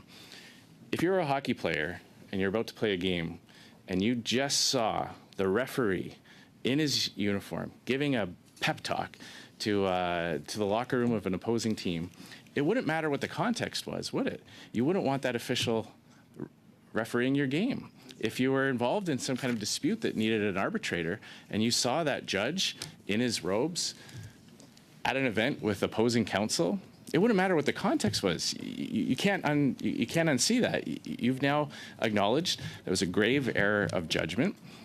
As many colleagues have mentioned, you are trusted to make on-the-spot decisions without time to run things through filters or decision-making trees. And we have to trust that that's coming from a nonpartisan and objective place. And I would suggest the fact that you didn't see that shows that you're still too close to the partisanship of it. You're too close with these partisan players that you don't see that for members of other parties, it would be a problem. So again, would just ask you, would you want to hear your case adjudicated?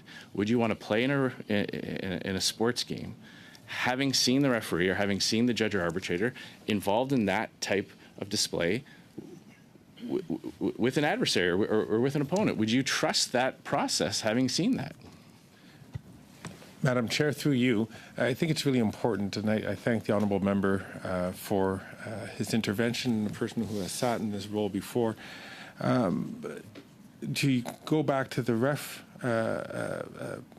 analogy, quite frankly, it was a different league in which we were involved. But B, I also recognize that the member is right, that talking about my past, although when in that reference to the notion of our party, that was when I was actually a resident of Ontario back in the late 1980s, early 1990s, up until 1994. That was at that time that it was referred to that. Now, I do not like talking, I don't want to talk about my past here, because every time I do, I know that it sounds like I'm being partisan. It was a matter of record that at that time we were both members of the same party. It is a fact that I'm not validating that today. So I just want to make sure about that. Second thing, you'd raised the issue of my chief of staff. As you know, being speaker, that you are administrating a large organization here. My chief of staff left Parliament Hill in early 2018, almost 6 years that he's been occupying a senior management role in the private sector. He's someone who can help manage this, but more importantly, someone who also has political experience, who understands what it is to be a third political party, to be in official opposition and in government. So it's someone who has an ability to really hear and respond to the needs which are brought up by all folks. So that's the reason why this person was hired.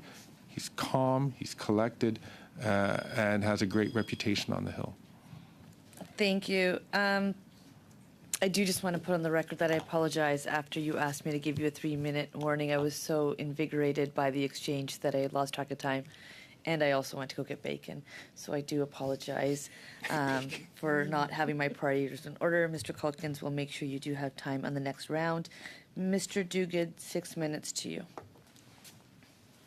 Thank you, Madam Chair. That was the entire, sorry, point of order, that was the entire 6 minutes? Can you? We had to sit through it. We can confirm that. Mr. Okay, just staying focused. Mr. Duguid, 6 minutes.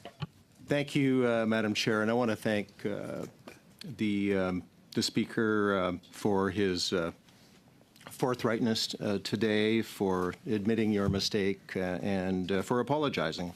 I think I certainly accept your apology, and also for referencing that this is a position you've been thrust into quite recently, and there's a learning curve.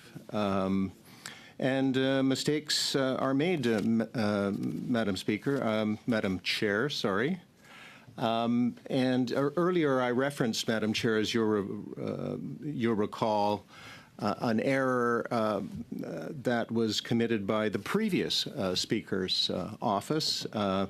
His communication officer commented on what was clearly a political matter, a riding association matter. And, you know, it's a little much for Mr. Scheer to get on his high horse today. And so we'll get some information back, which the clerk has promised us, and we'll be able to weigh in on that.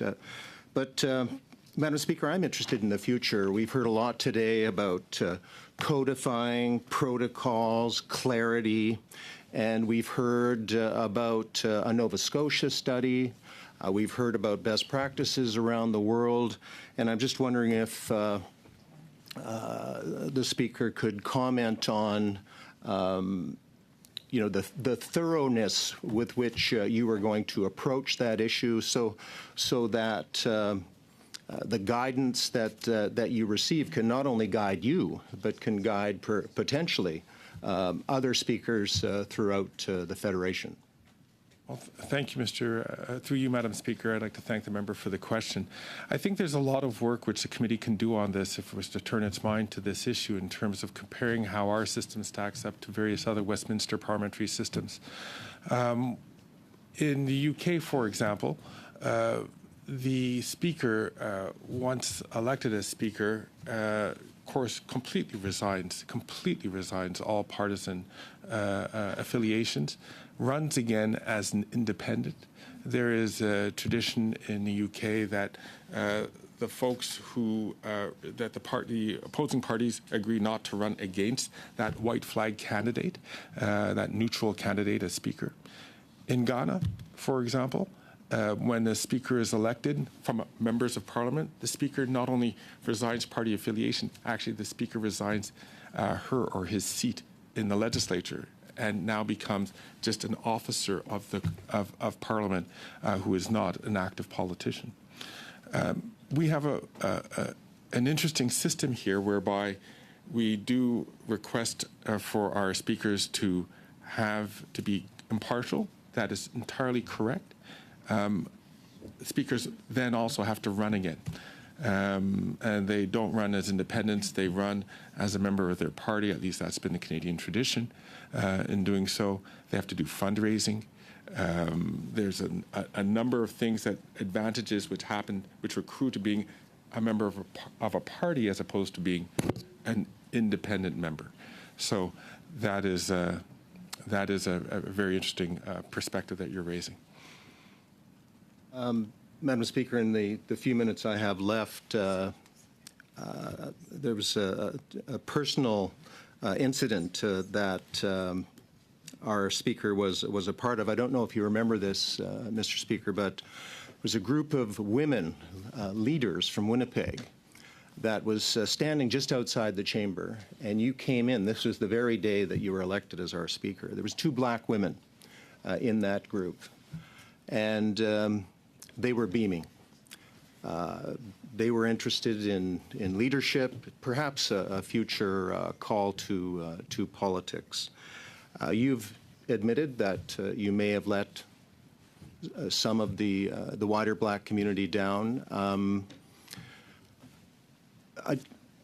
Do you acknowledge that as the first black speaker in our history as a country, you have a special responsibility, but you are a symbol to many of the community out there. Just a few reflections from you as I I wind down my time. Through you, Madam Speaker, Madam Chair, this is a source of pride for me. It's also a burden. Being the first, you're held to a higher standard, and one which you want to make sure that you lead the way so that you won't be the last. I'm certain not to be the last. This is a very generous country. And we are an incredibly. This country has given me so many opportunities. The son of immigrants, to being here has given an opportunity to so many Canadians and to be welcomed and to be able to run for Parliament for all political formations. It's remarkable. But I also have to say it has been a particular source of pride, a lot of correspondence which I've received. As I talked to you about Lionel, he's not the first person to stop me in the street, somebody who doesn't know me, who's never met me before but recognizes the face. It has been a significant achievement for the community. I've made a mistake. I apologize for this mistake. I'm putting in place protocols to making sure that this doesn't happen again. Thank you. And I hope to be able to continue to be a symbol for Canada's generosity. Thank you. Madame. Mr. Bellefeuille, 6 minutes. Thank you so much. Mr. Fergus, quick summary to make sure we understand everything correctly. You use House resources. You use them poorly, in fact. You recorded a video using House of Commons resources. You recorded that video wearing your Speaker's uniform. You recorded the video by calling yourself Speaker of the House. You left for a trip to Washington during a confidence crisis in the House, questioning your leadership. You didn't consult anyone, and once in Washington, you spoke about your partisan past. You didn't consult your chief of staff. You didn't consult the clerk of the House, and you said earlier that you had apologized. Here's what you said on December 4th, and I quote, "I apologize that this video was used other than its intended purposes." And to the Canadian press, you said on the very same day, "I recognize how this could have been interpreted. In my humble opinion, these are not sincere apologies, unlike those that you made this morning where you recognize a serious lack of judgment." What we understand here, Mr. Fergus, is that there is a lack of judgment after a lack of judgment. And you understand that this has severely undermined the trust we have. Half of parliamentarians have asked you to resign. I don't know what the committee will decide, but I wonder how you will regain half of the parliamentarians' trust after having done what you did. I am a social worker by trade. I understand we learn from our mistakes, but there are no protocols, no manuals, no directives preventing people from having a lack of judgment. And a speaker has to be beyond reproach. Unfortunately, speakers can't make mistakes. Mr. Rhoda learned the hard way. He committed a grave mistake and he had to leave. And so we're here today with you, and I want to tell you that we know you are great. You favor democracy, and I believe that you need to understand that it might be better for you to decide to leave of your own accord, because yes, you committed a mistake, and it's not a small mistake. It is a grave one. I don't know how you think that you're going to be able to regain the trust you've lost. The Bloc Québécois, what happened with you and your surroundings, we can't continue to trust you. So I don't see how you see things rolling out, given the current political context, and having lost the trust of half of the House? How do you see things playing out? With a lot of work. It's going to take a lot of hard work over a long period of time. We know that trust takes time to be won and can be lost in a second. So to regain this trust, I'm going to have to work at it for a long while. If the House of Commons gives me the chance to do so, I will continue to endeavor to regain their trust. The House of Commons has created a process.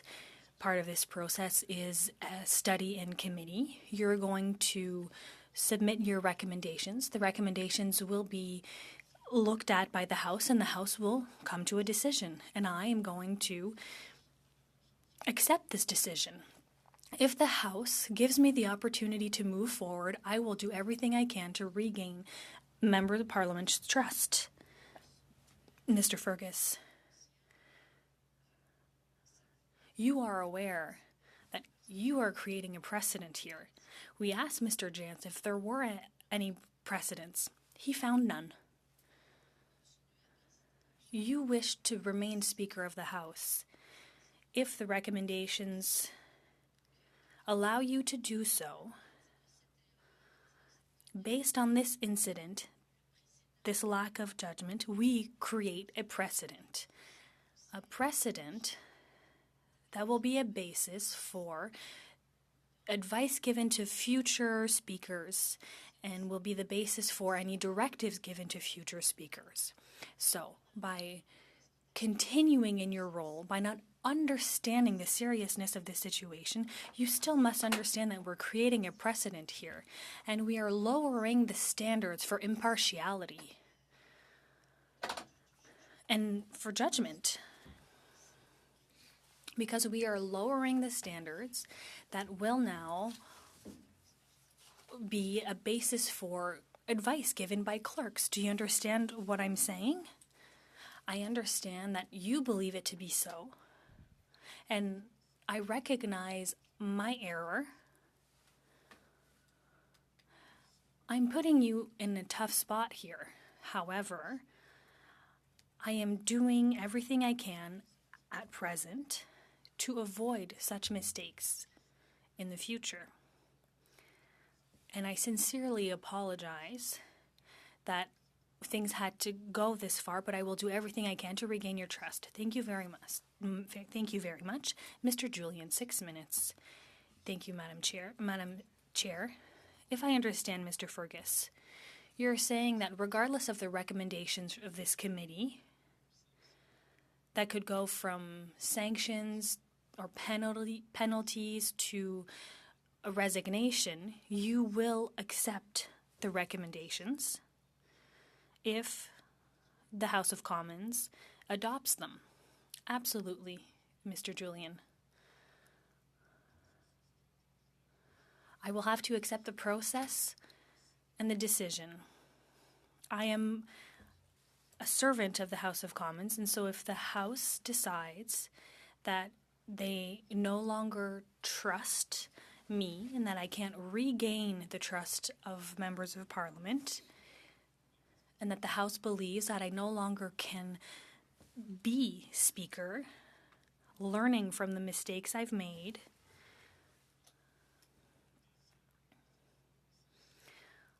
I truly wish to rectify the problem and to regain the trust of the House of Commons, but if the House decides that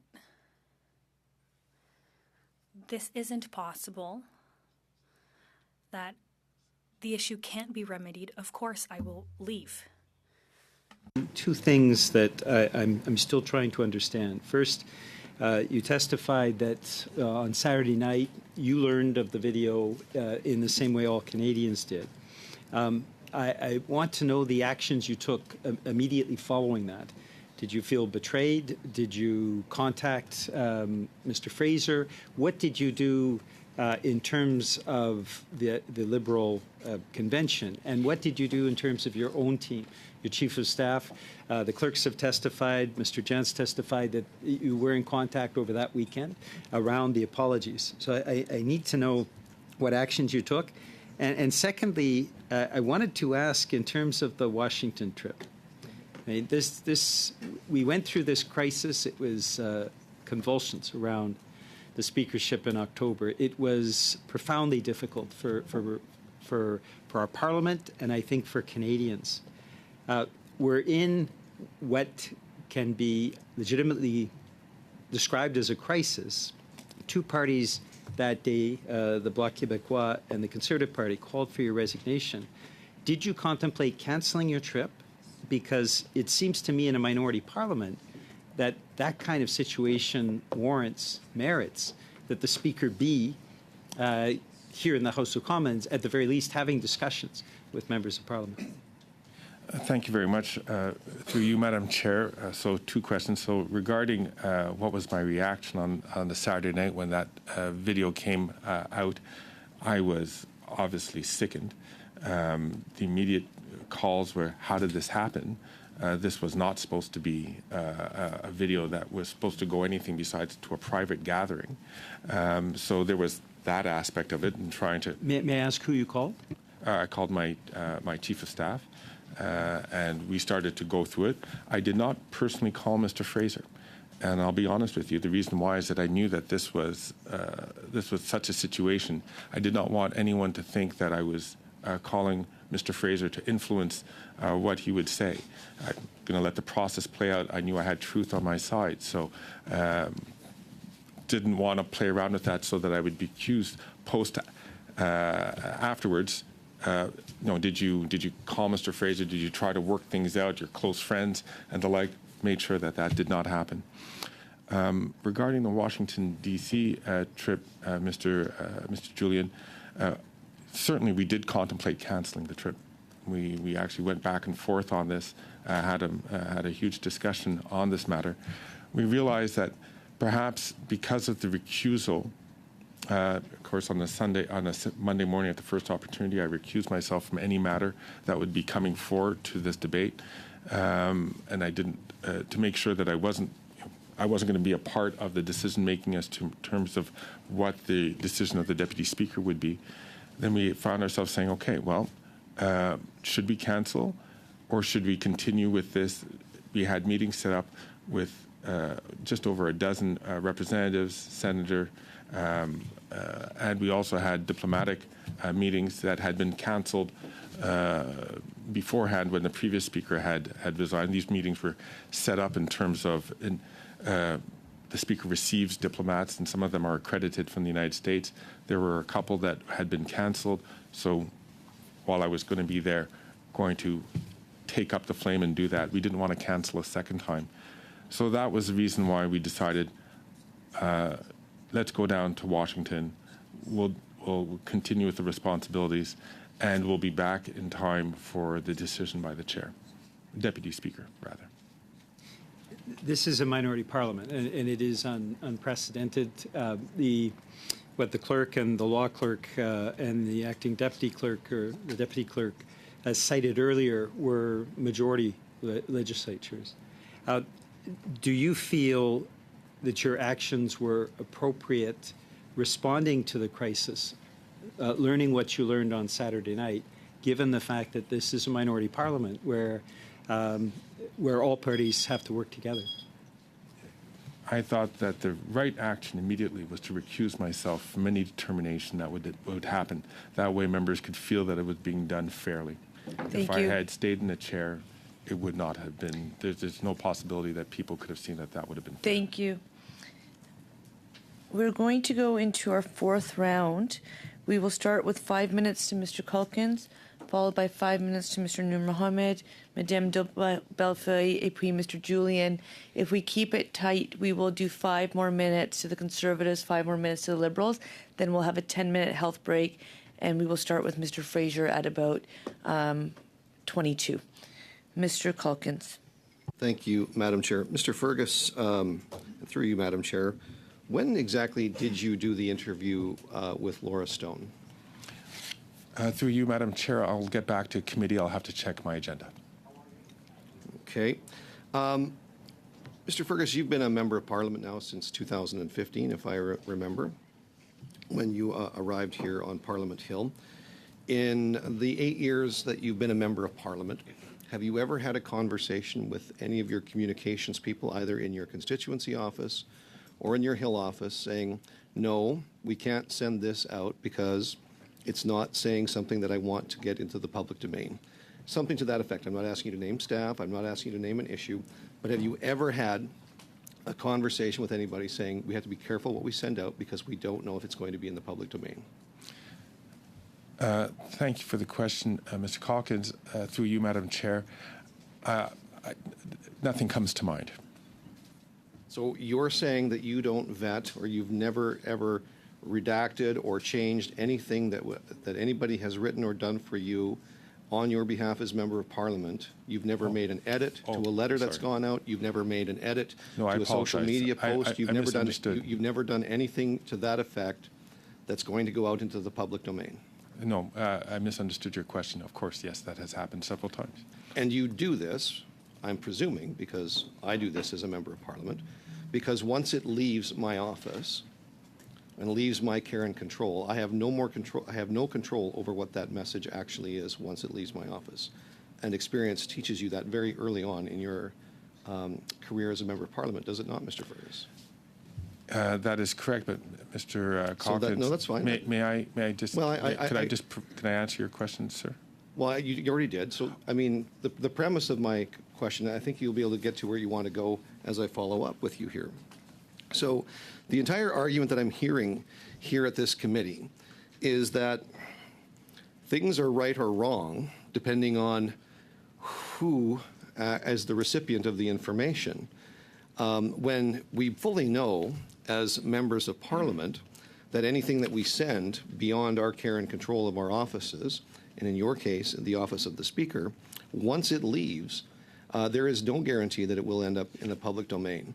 You've just told me, because it's common sense, because every member of Parliament does this, every member of Parliament has this experience, and you are an experienced member of Parliament, that you ought to have known, and you've apologized, and you ought to have known that something like this could end up in the public domain. And so how is it that with that experience, with all the years of experience of sending out correspondence, sending out letters, sending out social media posts, how is it that you didn't consult with somebody in the nonpartisan aspect of your office? And you, sir, have more staff than any other member of Parliament here, except for maybe a ministerial office. You have the most resources out of anybody at this table to help you in the administration of your duties and responsibilities. How is it that nobody in the nonpartisan portion of your office was even asked or approached before you sent this out, even though it's a typical practice for a member of Parliament, even within his own office, to vet these things, knowing full well that they could end up in the public domain? I'm flabbergasted that this happened. Through you, Madam Chair, to Mr. Calkins, it's a difference of kind. I don't know about you, Mr. Calkins, but I'm perhaps have a much lower threshold for when I send out private messages than I do send out public messages. Things which are going to be going out to be published, things that are going out to be displayed publicly. I'm very careful about what is sent out. I'm a lot less cautious in messages that I would send to a longtime friend, or messages I would send to my family, or messages that I would send to even you, Mr. Calkins, if with the greatest we were of respect, corresponding Mr. Speaker, you by weren't sitting text. in a lawn chair on the dock at the beach. Interrupting. Well, 3 minutes and 30, I get it, it's your time, but I do need the person that we've invited here to provide information to be able to provide information, and that opportunity will be given. Mr. Speaker. I'm finished with my comments. Okay, so, I mean, given the fact that you were in your regalia, in your office, doing apparently a personal message, not an official message, you've now tried to reassure us, because the issue is one of confidence and one of trust and one of judgment. You've now you're trying to reassure members of this committee that putting protocols in place will somehow now give you the compass that you need in order to fulfill your job in a nonpartisan way. When the reality is, all you have to do is just stop doing like, how hard is it to stop doing something that's partisan? Like, it's not that you need protocols in how you do things. You just need to stop doing some things. Okay. How hard is that? Thank you. I think it's a rhetorical question. Really short. Well, if it is not hard to stop doing partisan activities, and this certainly wasn't a partisan activity. And as I also mentioned, the intention was not for it to be at a partisan activity. It was to be a goodbye for a longtime friend. But that being said, Madam Speaker, that is the reason why protocols are going to be put in place. All communications coming out of my office will be going through this process. Thank you. Mr. Nur Mohammed. Thank you, Madam Chair, and thank you, Mr. Speaker, for being here with us today. I was struck by the comments. Mr. Scheer is not here, regrettably, but I was struck by his comments about partisan actions by speakers. And I recall that Mr. Scheer, during his just prior to his time as becoming Speaker, had money from his EDA transferred under his watch to engage in questionable robocalls, and then when he became Speaker, refused to recuse himself and did not let the House know that he had been involved in this. So I'm sure that the same response that Liberal members of Parliament at that time gave him, which was the benefit of the doubt, I am sure our Conservative colleagues will extend the same courtesy to you for something that is, I would argue, far less egregious. So, and I noted that after he became Speaker, he continued to serve on the board of his EDA. So we all make mistakes in life, and some people are generous of spirit, and they are able to move on in the interest of all Canadians, and I'm sure Conservatives will do the same. I want to talk a little bit about the question that was asked of you earlier about your relationship with Mr. Fraser, and Mr. Gerritsen spent a little bit of time on this. Did you see this as a partisan thing, or did you see this as doing something for someone that you cared about as a human being? Well, thank you for the question through you, Madam Chair. Clearly the latter, but in retrospect, it also comes to me, and looking at this, is that I could see how talking about, revisiting my past, talking about a partisan activity that happened in my past, would be seen by members who do not share that same past. Could be seen as a way of making a comment about today, and that is why I truly am sorry that this video had been recorded. And you've said you're sorry many times, and I think many of us will accept that apology. But I want to know, if Mr. Fraser had been a Conservative and he had been your role model or someone that you had had a deep relationship with, would you have been as comfortable recording such a message? I would have. And if he'd been a New Democrat? Absolutely. Or a member of the Bloc? Absolutely. So for you, this was not about being partisan? No, it's about the relationship. I have close personal friends, as many as all, I'd even say probably all of us do, close, dear personal friends who have the wide swath of political allegiances. I also have friends who have no political allegiance whatsoever. It was done under that understanding. That being said, the Speaker has to be held to a higher standard, and I recognize that. And I'm certainly I'm in the hands of members, but I hope that they would understand that it was not an error of intention, but is one that certainly I'll make sure that we put in processes in place to ensure that this doesn't happen again. Thank you. I want to read from a decision that was issued by Mr. Scheer, or a statement of Mr. Scheer when he was Speaker. And he said, and I quote, "Another one of our time-honored traditions is that of respect for the office of Speaker." And he goes on to say, O'Brien and Boskin, page 313, state that, and I quote, "Reflections on the character or actions of the Speaker, an allegation of bias, for example, could be taken by the House as breaches of privilege and punished accordingly." And I put that, I start with that because I reflect on something that was said to me when I was elected to this office, and that is that people of color are treated sometimes differently when you get to this place. And it's an uncomfortable thing for us to talk about, but it's an important thing for us to talk about because we are, for better or for worse, role models for others. And we are, for better or for worse, sometimes the front line for things that happen outside of this place, but this place is no different, sadly. And sometimes things in this place, when it comes to matters of diversity, are worse. And so my question to you, in the context of that statement by Mr. Scheer and the quote from page 313, do you think that you are treated or have been treated differently as somebody who is a person of color in the process of becoming Speaker and since you have become Speaker? To the chair, through the chair, to the member, that is not something that I am able to pronounce on. That is not something that I'm able to pronounce on. I think that says a lot about you and your character as a person. And I thank you for that answer, because I think it's important for us to hope that we are treated fairly and reasonably, regardless of how we got here. Sorry, but the beep's gonna go off in 3 seconds. All right, thank you. I appreciate your kindness for that understanding. 2.5 minutes. 2 minutes et demi, Madame de Bellefeuille, suivi par Mr. Julian. And then Mr. Julian. Thank you very much, Madam Chair.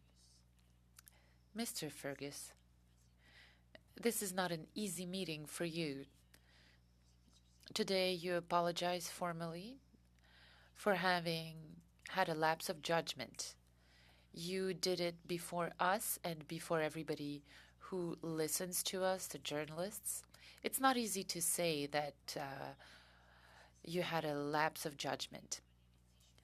You said, and I will be honest, that I will always doubt you. This is not a learning mistake. This is a judgment mistake. And this, you know, you can put in place policies, and maybe that will help you to make less mistakes. But it tells me a lot about your capacity to rise above the rest as the chair and have the confidence of the House. It doesn't have anything to do with you as a person. You're a good person, perhaps, but you perhaps do not occupy the right position for you, because what you did undermined the confidence of the 32 deputy members of the bloc. And you also mentioned it, that you were closely surveilled. You told me that. I had doubts when you were elected, and my doubts were confirmed. Every time that you will now make a decision or do something, I will doubt you. I will wonder whether you're not speaking to the government behind our backs. We don't want the chair of the House to be also a leader of his party.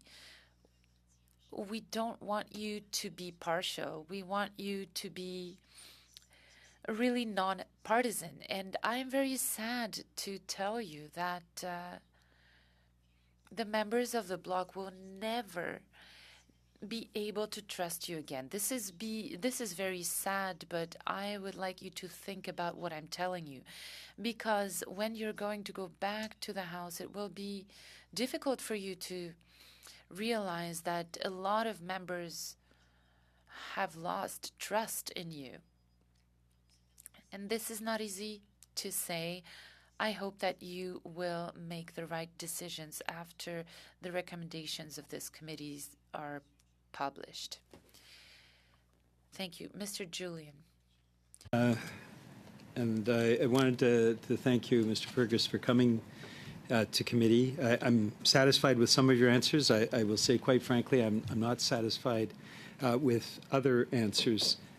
What I have clearly understood from your testimony is that you understand that this committee has to go through a process that ultimately could be decided by the House of Commons, but that you are ready to accept the conclusions of the committee, whether we're talking about penalties or potentially just going to ask for your resignation. You are prepared to heed the results of this committee inquiry. Am I right? Through you, Madam Chair, I'm prepared to heed the decision of the House, which would, I'm assuming, concur with the decision of the committee. That is important. I would ask you, because I only have about a minute left. There are a number of documents that I think would be very useful to this committee. We've asked Mr. Jantz as well to provide them. And the reality is all of that really we need to receive today, because the timelines in the House order, as you know, are very short. We have to report back by Thursday, which means basically we have to draft this report and conclude by tomorrow. So I would ask that those documents, those answers that remain unanswered, if you can endeavor to do that in the coming hours, that would be very helpful. I think it is fair to say that we all feel keenly the convulsions we went through in October. It was difficult, profoundly difficult for Canadians, and I know this committee will reflect properly on this, even if we have a very, very short time frame to do this. So I appreciate how you will be providing those documents in the coming hours. Thank you. And if there are any further questions that you don't feel that are satisfied, I'd be happy to receive them and try to answer them in a way that will satisfy your questions.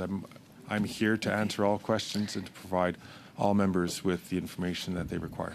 Excellent. So I will just say that per my list, when it comes to the Speaker, we want the records regarding the video for whoever you communicated with. All exchanges would be appreciated in both official languages, and the date of the interview that you had with Laura Stone has also been requested. Do all members agree to that is the information we are asking? Mr. Cooper, point of order? Well, just on that point, Madam Chair, as far as what we understand Mr. Fergus is agreeing upon, and again, I'll put it to him, is all emails, memoranda, records of communications in his control in relation to the video tribute, as well as any emails, memoranda, records of communications, including text messages, instant messages, etc., under his control concerning his interview with Laura Stone, any recording or transcript under his control of his interview with Laura Stone, as well as any communications that he has had with John Fraser. Madam Chair, with regard to the interview from Ms. Stone, we will certainly provide it to you. The only concern that I have is making sure that we could provide it in French, but we are going to get on this right away. I understand that the committee has precedence over every aspect of resources of the House to making sure that the information can be given to the members and supplied to them quickly. So I will provide all of that. Okay, so that was a little bit more than what I had heard, so I'm not sure, but obviously that's what members want. So I'll leave it. The more we ask, the harder it is to obtain information, because when it comes to our two official languages and the people who do it, that is a very limited resource, even when things are not under pressure like this item is. Mrs. Romanato? Thank you, Madam Chair, and I'm sorry, but that was not what I heard coming out of that. This is adding additional stuff that I understand. If it is the will of the committee, it is the will of the committee, but my concern, again, is to be able to receive all of these documents in both official languages in advance of a deadline.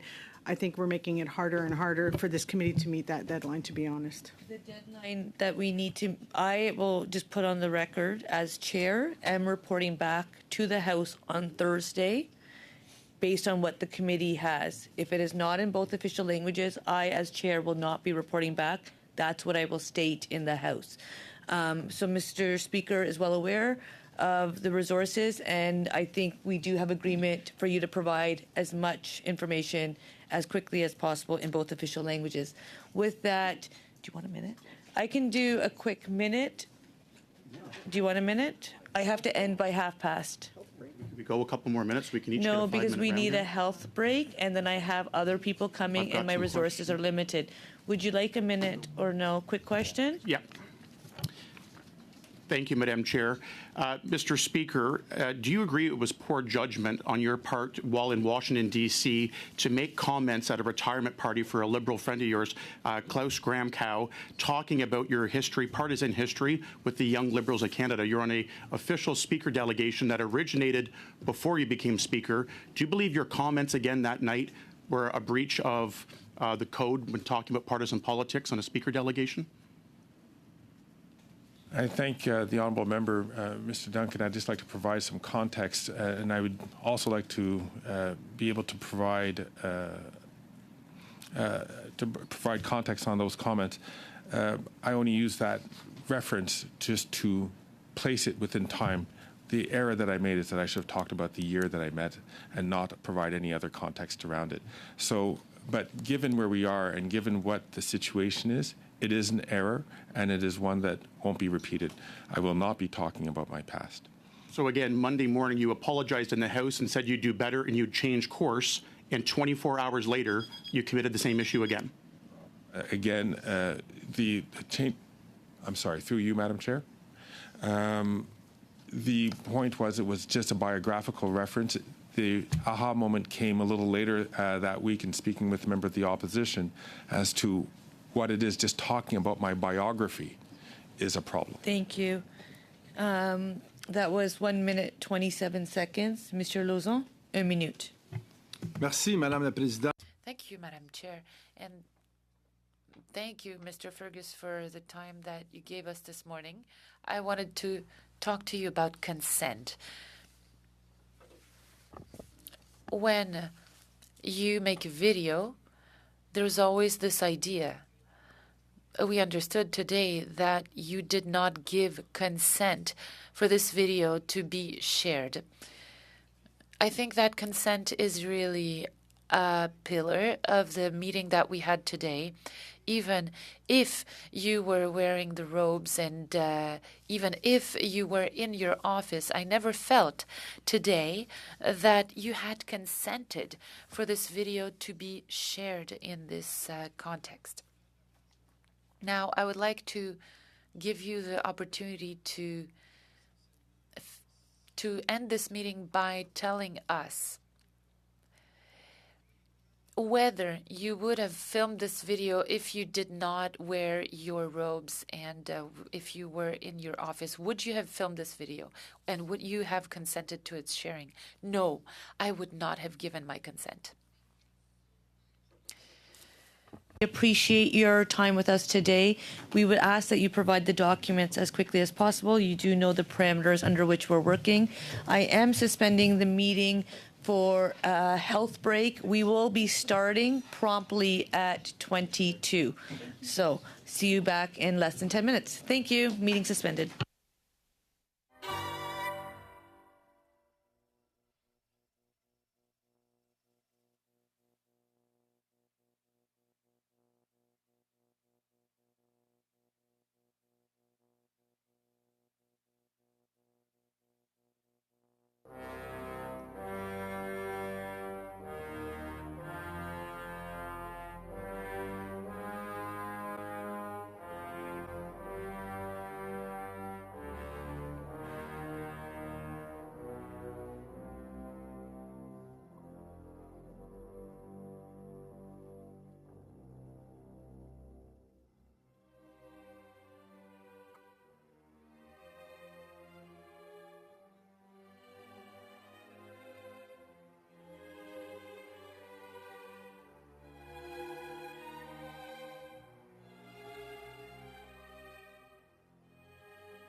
have with us John Fraser, Member of Provincial Parliament, Legislative Assembly of Ontario. Mr. Fraser, we thank you for coming, especially on such short notice. You will have up to 10 minutes for your opening comments. The floor is yours. Welcome to Procedure and House Affairs. Thank you, merci. Good morning, Chair, members of the committee. Thank you for the opportunity to speak to you today.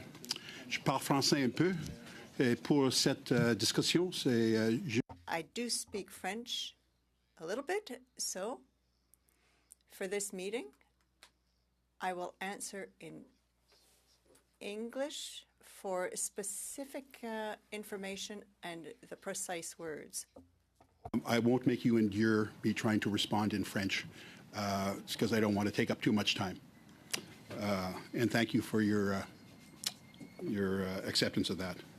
My name is John Fraser. I am the Member of Provincial Parliament for the riding of Ottawa South and the former interim leader of the Ontario Liberal Party. I was elected in a by-election in 2013 and subsequently re-elected in 2014 and again in 2018. After the 2018 election, until March of 2020, I served as the interim leader of the Ontario Liberal Party. Subsequent to that, after winning another election, in the summer of 2022, I was asked again to serve as interim leader, a position I served in up until December 2nd of this year. I am also a friend of Greg Fergus, whom I have known for over 30 years. Although I am 10 years older, our friendship grew through our political, community work, and our faith. I am here today at the committee's request to discuss his participation in a tribute video to me, which was played at the Ontario Leadership event on December the 2nd. I will begin with a bit of context. As most members in this room will know, political parties will usually compile a tribute for an outgoing leader. Typically, these tributes will involve family members.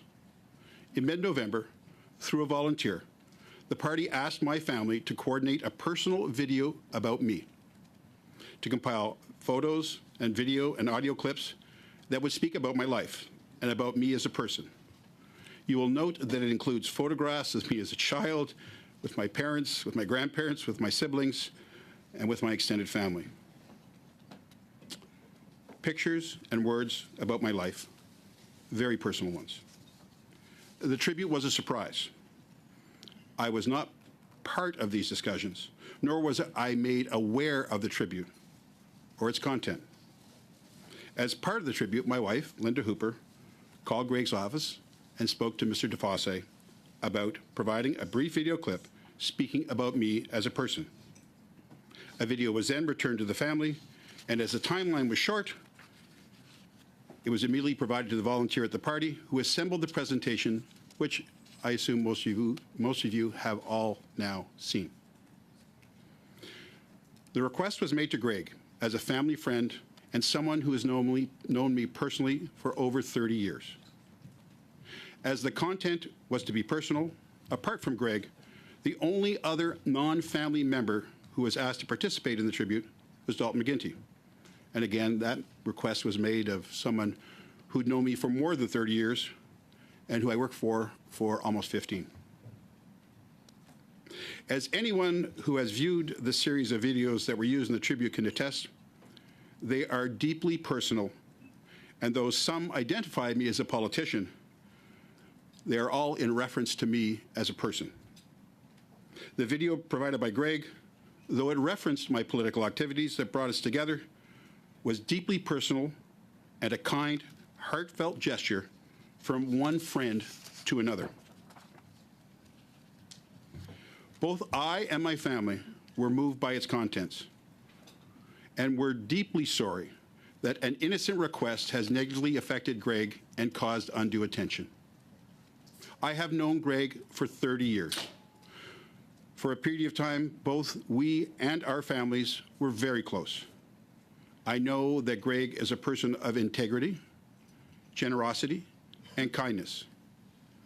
He was asked to give a personal tribute to me by my family, and that is what he did. What Greg did was done with kindness, because that is his nature. I deeply regret, again, that this has caused any harm, hurt or undue attention. And I'm happy to take your questions. Thank you very much. We will now enter 6-minute rounds, starting with Mr. Cooper, suivi par Mr. Lauzon, puis Madame de Bellefeuille, et puis Mr. Followed by Mr. Lauzon, Mrs. de Bellefeuille, and then Mr. Julien. We respect the two official languages, entirely feel comfortable to speak in the language of your choice. If you're using the earpiece, please just keep it away from the microphone so that it does not cause a feedback loop. So either in your ear or outside your ear, just not near the mic. I'm just going to make a joke. It's all right. Okay. I'm having a hard time fitting it over these ears, but anyways, that's another issue altogether. We like when Some of you people may are- have that problem as well, too. People are listening, so that's good. So if to I've got have. my hand here, it's just I'm trying to keep it in place. Okay. Thank you so much, Mr. Cooper. 6 minutes. Thank you very much, Madam Chair. Thank you, Mr. Fraser. And as I understand it, your wife, Linda Hooper, had reached out to Mr. Fergus's chief of staff regarding the video. He shot the video. It was sent back to your wife and then turned over to a volunteer connected to the Ontario Liberal Party. Mr. Fergus, is that correct? That's correct. Yes, Okay. came back. And Mr. Fergus said that it was his understanding that the video would be shown at an intimate event on December 1st. At a private gathering. What is the intimate event, or what private gathering took place, or did such a gathering take place on December 1st? Well, there was no gathering on December 1st. As a normal course of matter, often, and I think maybe this is where one of the miscommunications came in, is often when you have a convention, you do a tribute, you do it on a Friday night. So I think it was just an error on Linda's behalf, and so I think that's where the date of December 1st came out. Okay. So what precisely was Mr. Fergus told, or at least based on what your understanding of what he was told, presumably in conversations that you've had with your wife? Because he was very clear that it was to be shown at a private gathering. I don't have exact knowledge of the conversation between my wife Linda and Mr. DeFosse, so I can't provide you that information. That might be a question that's better for Mr. DeFosse, but I'm not privy to that conversation or the exact details of that conversation. So you don't know what, you have no idea what your wife said to Mr. DeFosse? Well, no, I don't, other than what I've just told you right now. So, and what you've told. So I can finish here. What my family and my wife in particular did in this tribute was something very special. Was something that they were very proud of, and it was something that touched me very deeply. Like I said, I had to watch it again because I didn't fully grasp it the first time around. Yeah, and so what? And just if I can finish this part. 10 seconds. So I'll do my best to get into 10 seconds. My wife felt very badly about it, and I wasn't about to make her feel even worse, simply because she did it out of love. Well, and maybe that's why we've been married for 43 years, or maybe it's because she's patient. Well, but that's okay. But so I don't have the exact details. But to be clear, and I appreciate that you feel bad and your wife feels bad, and that's fine and that's understandable. But my question isn't about that. I would assume you would not feel good. It is about the fact that this video that was to be presented was intended for the Liberal leadership event, correct? That's what your wife was making. I can't give you the exact details of that conversation because I wasn't privy to the exact details. So I think it's a question that's better for. Well, can you Mr. just DeFosse. can you undertake to contact your wife today and provide those details to the committee by the end of today? It's a very straightforward question. Respectfully, Mr. Coop, I think there's a way that if you need to find this out, you can have a conversation with one of the participants. But I just want to make it clear. I am not going to make my wife of 43 years feel badly by I am not going to do that. So I just simply, It's and not- I just it's want, not I want to let about, you know. It's Mr. Fergus. Okay, I am going to pause. And I'm sad that it comes to this because none of us are new. All of us have a lot of regard and respect for this work. I need one person speaking at a time. I think we need to understand. I do think we know the parameters under which we are working. All members know publicly what the motion we agreed to was. We understand that there are some documents we're asking for. People are endeavoring to provide them, and we have to have some regard for this. But to pretend as if prior to our next meeting later on today, we're going to have all this stuff is not factual or real. So there are certain things I think are really important. I'm not determining what isn't. I'm just suggesting we maximize our time to get the information we need from the people we called here so that PROC can do its work and report back in a timely fashion. Moving forward, I would like to hear one person in my ear at a time, and I put my earpiece on to ensure that remains the case. Mr. Cooper, 1 minute, 52 seconds. So what I'm understanding, Mr. Fraser, is that there was no private event. Secondly, that the video was going to be shown on the Friday night, but a decision was made to present the video at the convention instead on Saturday night. Is that correct? No. What I said is that I believe what happened with Linda's communication was that she believed at the time that there was a tribute on December 1st, which would normally be the course of those tributes. It's usually, and I'm sure in your party and all the other parties, outgoing leaders get that. That's where the date of December 1st comes in. And that would have been a tribute at the leadership event, correct? It would have been, if it had been a convention, that's what it normally would have been, but it wasn't. It was an event that was really, it wasn't an official meeting. It was basically count the votes. It was a public event. It was a public event, that's hosted by correct. the Ontario Liberal Party. Yes, correct. that's the best way to put it. Thank you. And Mr. Fraser, through you, Madam Chair, is it your intention to seek re-election as the MPP for Ottawa South as the Liberal candidate in the next election? Yes, God willing. I mean, I think, it's 3 years away, and I love what I do. Fair enough. And would you concede, therefore, that it is inappropriate that the Speaker of the House of Commons has effectively given his endorsement to you seeking re-election as the Liberal MPP?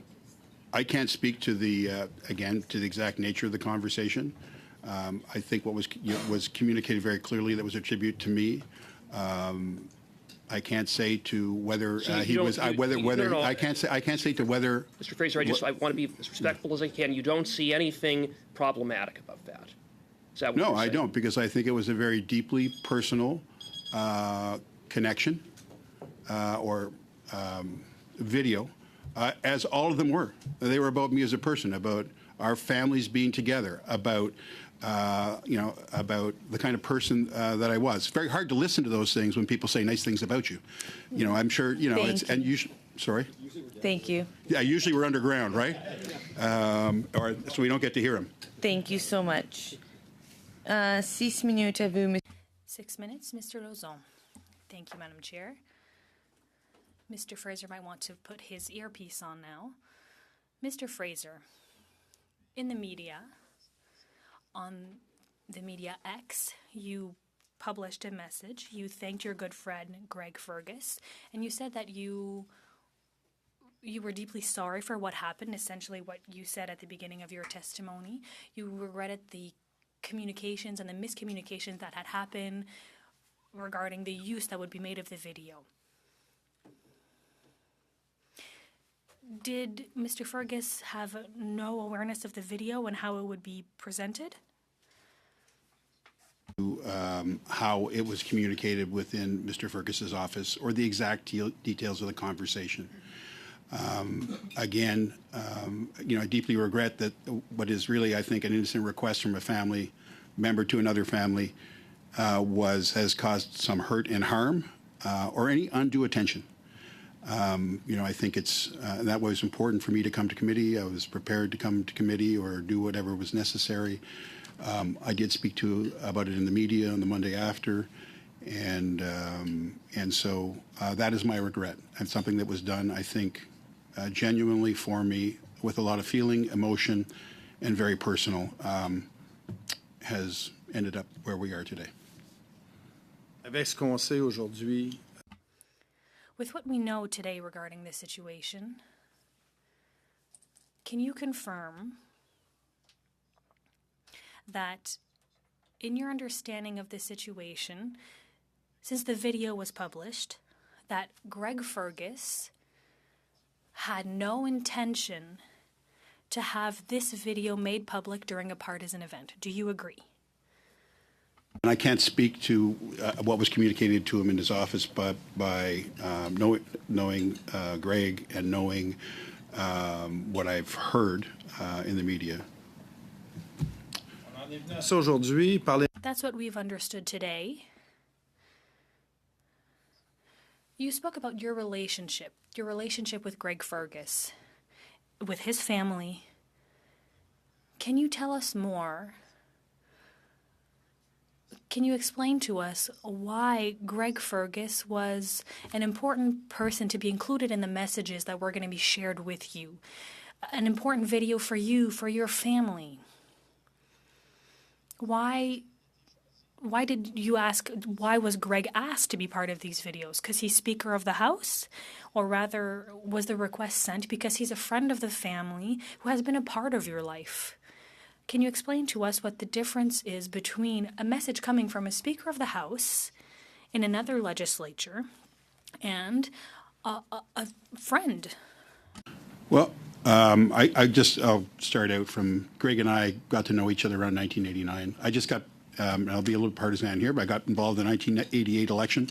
First election I've been involved in. I was managing grocery stores. That's what I did. That was my life for 22 years. So Greg started to work in John Manley's office, so we became very connected. We spent a lot of time together, you know, doing things, worked on something called Stop Hunger Fast, which was an initiative for the Heron Emergency Food Cupboard.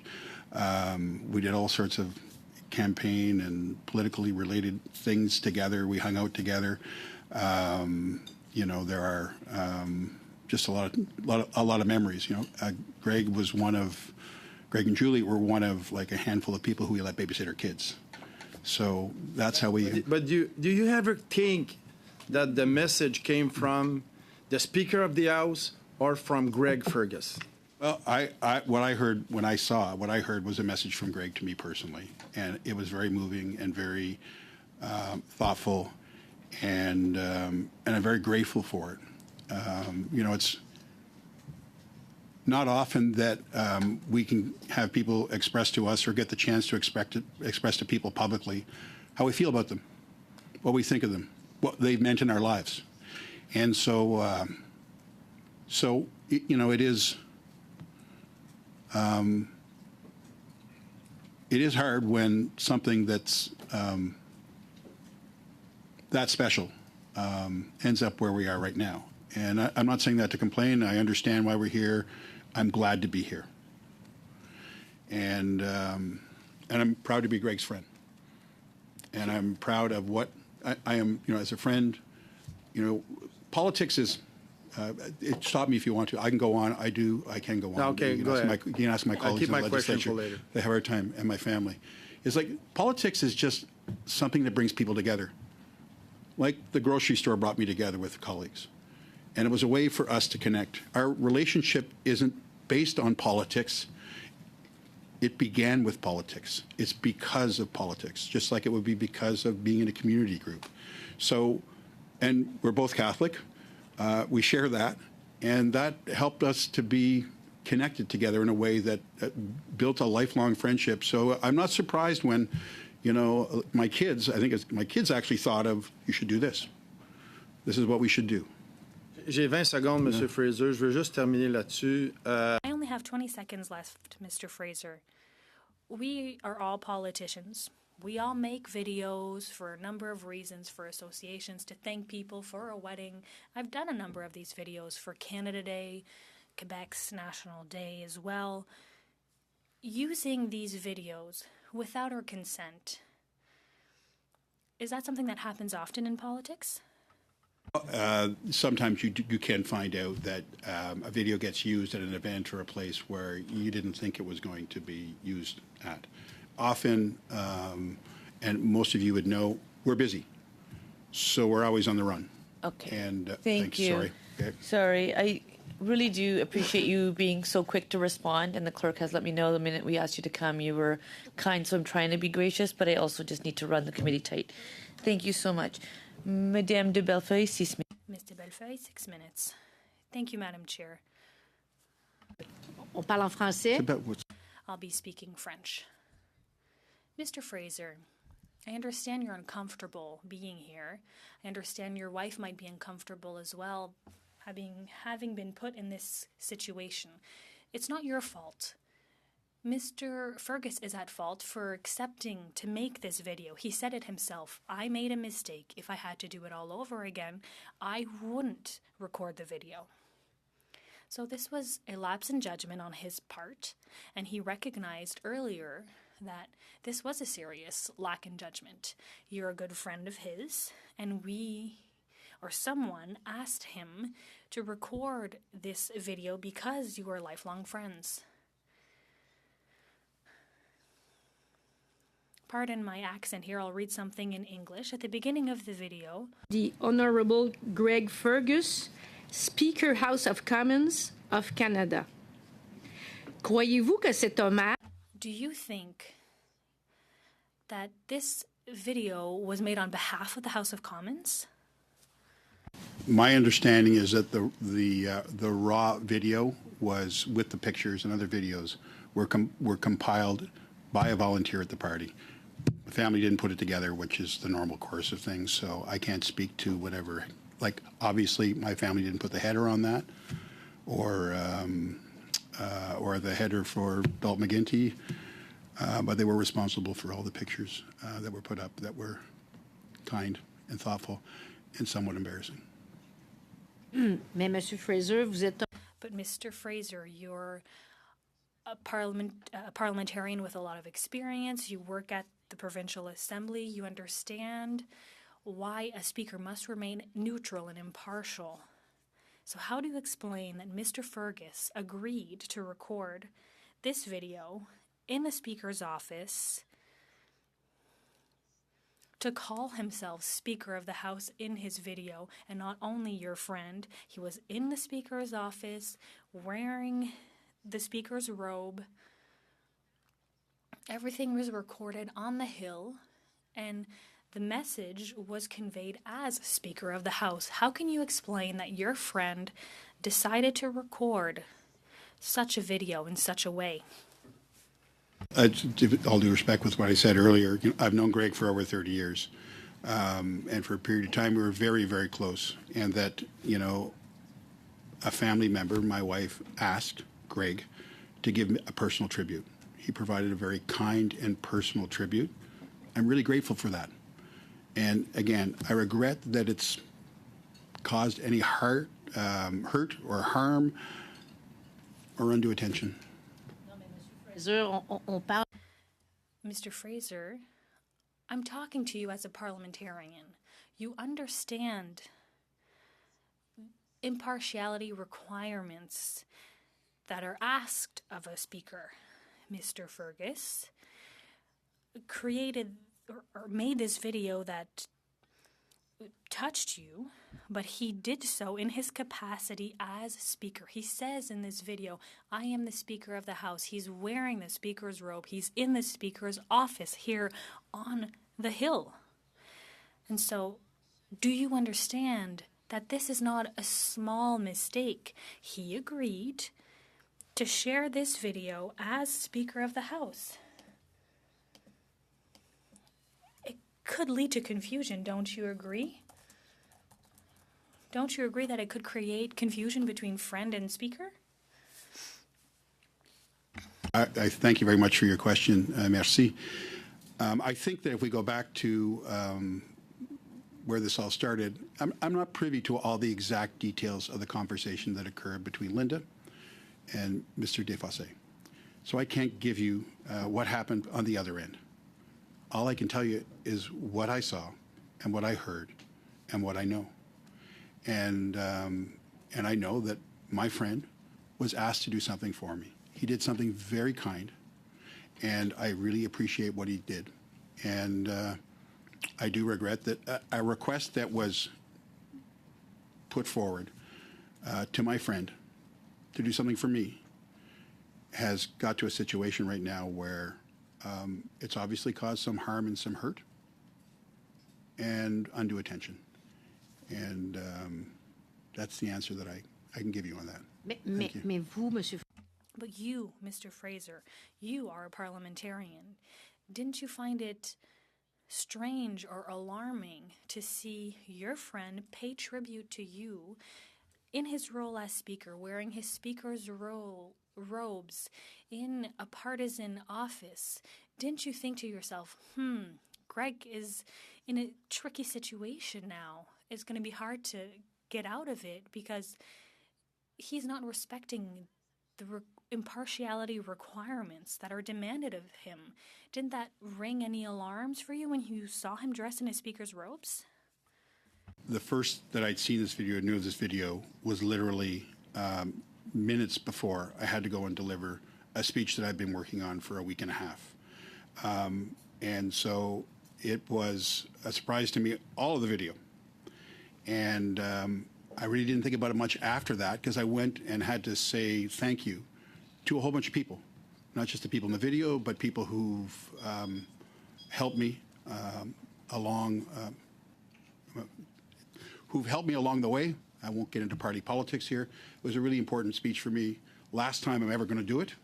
That's what I promised them, and so never say never, but it was a very important speech. So thank you for your question. Thank you. Mr. Julian, 6 minutes. 6 minutes. Madame Presidente. Thank you, Madam Chair. Mr. Fraser, your wife obviously tried to create this tribute video to you for it to be meaningful. So I understand all the work behind it. But we still need some answers. Of the question from Madame de Bellefeuille, that your reaction in terms of the video was, I gather you didn't really have time to absorb it because you were preparing to give a keynote speech. Is that fair to say? Or you absorbed the emotion, but not necessarily the details? Well, it was very, there is some emotion in it, but it's just everything's flicking by you. And then literally you've got to turn around and get up on stage and, deliver a speech that you've, I wish I'd had more time to work on, and I mean, without getting into the details of it, and to practice. It was a busy week for us. We were doing midnight sittings, and we had a by-election on the Thursday, so that whole week is a bit of a blur leading up to Saturday. And so, I was a bit tired, not overwhelmed, but I felt emotion over it. And then after you're done, there's a whole other thing that was going on that weekend that was a lot of media interviews, and so it didn't. It just kind of blew right by me. Yeah. So it's fair to say it didn't register with you that Mr. Fergus was in his speaker's robes and in the speaker's chamber. It didn't. Well, just of all the things that were processing in my brain at the time, there was a lot there. There's a very no. That's to give you the short answer. Yeah. Sorry, I give long answers. Just ask any of my colleagues. No, that's fair enough. We all have to fill the clock, right? I come from BC, so we have different rules in terms of the provincial legislature. But in terms of the Ontario legislature, what are the rules around the speaker's impartiality and the use of the speaker's robe and the speaker's chamber? I couldn't tell you what the rules are for that. I do know Speaker Arnott fairly well. I just have an office just down the hall from him. I'd have to refer to, I'm pretty sure it would be in the standing orders. And although I've spent 10 years there, the standing orders are not something that I've thoroughly studied. And so I can't tell you the answer to that question. Okay, I see what you're getting at. I mean, I guess if you saw the current speaker in the Ontario legislature in their robes in in their speakers' quarters, the Ontario Ledge, offering greetings or even a homage to a Conservative convention, or that video played at a Conservative convention, what would be your reaction? Well, I just go back to what, to what I can only speak to what my experience is. And, my experience was my family asked a close friend to do something very special for me. And that is what he did. And I appreciate it very much. And, I think that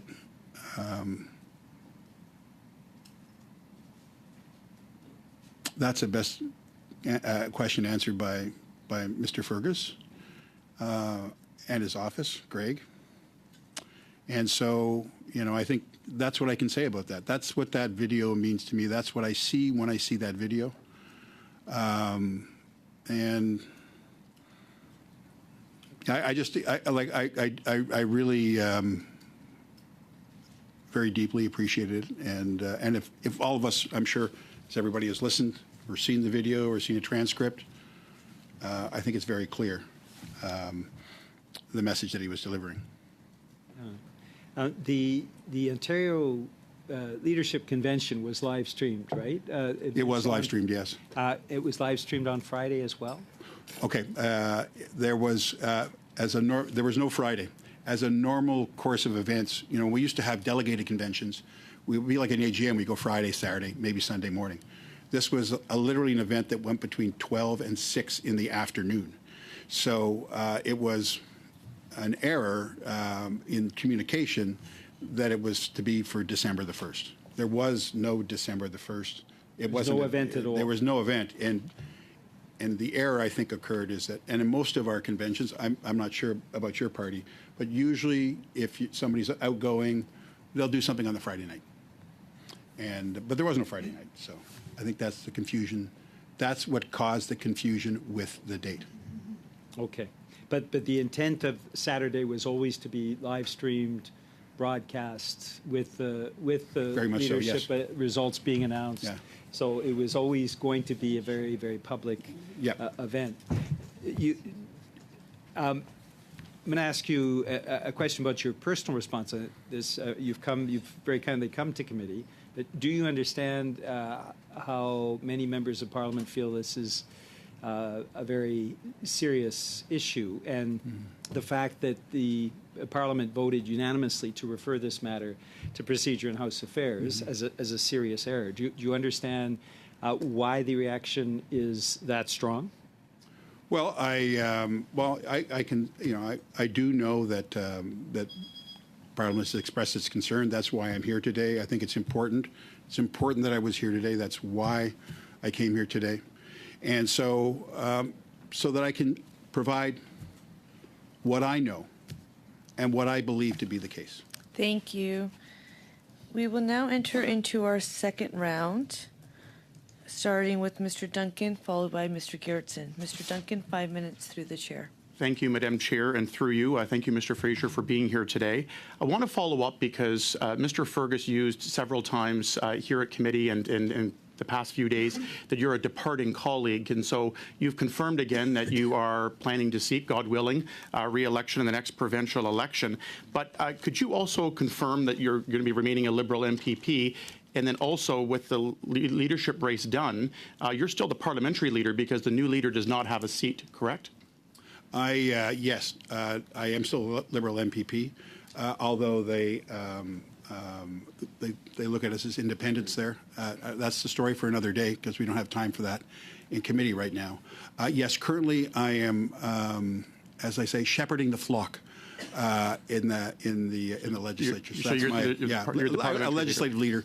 Okay. And then in the new year, we're going to take a look at what we're going to do. Okay.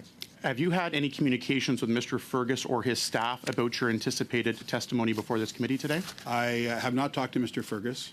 I did talk to Mr. DeFosse 3 times. The first was to be informed of what happened, how I became aware the night of. Then midweek, he was just checking in, called me, checking, seeing how we're doing. I told him to express to Greg how badly I felt, and that I was available. I'd spoken to the media that I was available, and then just to confirm that I received my notice to come to committee later in the week. Who else have you spoken to about your testimony here today? And the reason where I'm asking maybe with this is maybe who else, but specifically at the Ontario Liberal Party. So you were surprised by this video tribute over the weekend, but knowing you were coming here today as still parliamentary leader or as a member of the Ontario Liberal Party and kind of a key figure in this, who did you speak to at your party to ask some questions about what exactly happened here? I only spoke to, the three people I spoke to were Steve Blais and Catherine McGarry, who were invited to this committee, and the committee, they weren't co-chairs, they're actually co-MCs. So subsequent to that, I think I spoke to Simon Tunstall very briefly because he was the CRO of the event, and the person best to come before the committee. I think he's coming here today, he's appearing by video. Then I spoke to Milton Chan. It wasn't about Milton Chan, Milton Chan is legal counsel. Who was legal counsel, who just simply informed me that the committee had accepted Mr. Tunstall and that he would be appearing here at committee.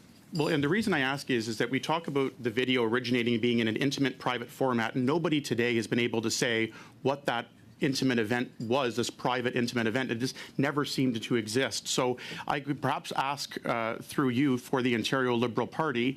It ended up from the Speaker's office to technicians at the Ontario Liberal Party to display on the screen, and it was obviously announced in some way that it was there.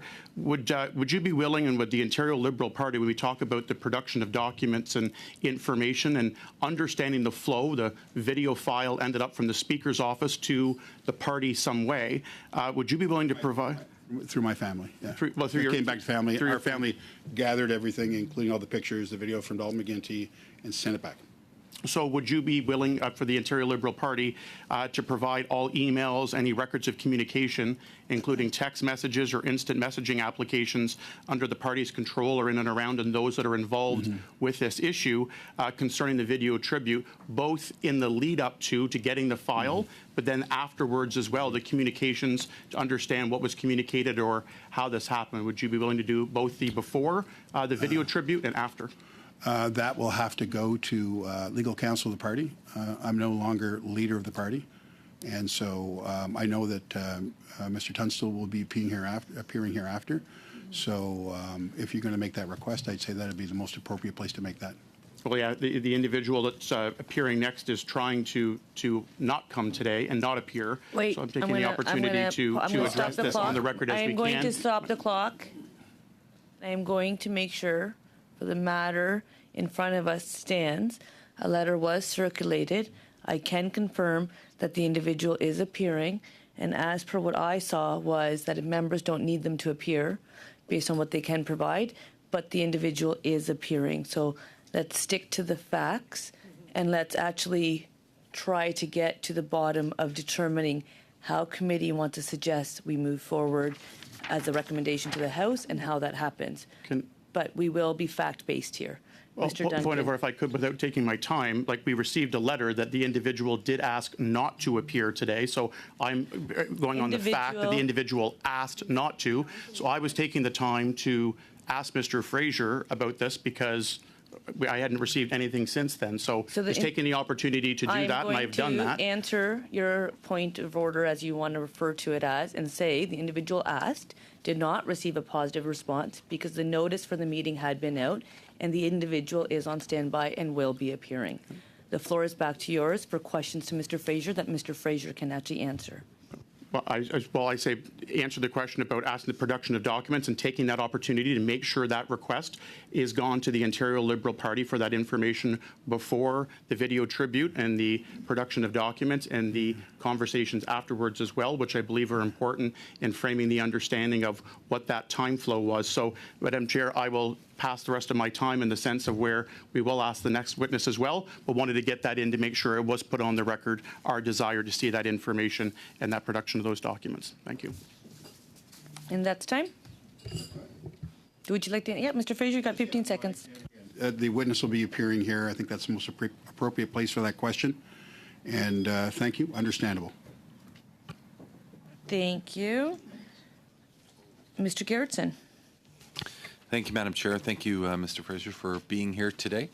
When I was listening to you speak earlier about Mr. Fergus, I don't know, perhaps you were a little humble in your relationship. Mr. Fergus referred to you as a role model. He said that somebody that he looked up to, somebody that he learned a lot from. He said that he's babysat your children, that you've babysat his children, that you were there particularly for him as a support around the time that he was getting married. Are you a role model for a lot of people like this, or? Okay, the tribute's over. No, like most of you, I've met a lot of people in politics and the grocery business, and they become lifelong friends. And, you know, Greg's not one of my kids. He's more like a brother. And I've met a lot of brothers, and I have kids in politics like all you do, people who worked for me, 10 years ago when I started, or worked for me when I worked for Dalton McGuinty. And it's not like I'm trying to be a parent to them. I just want them to succeed.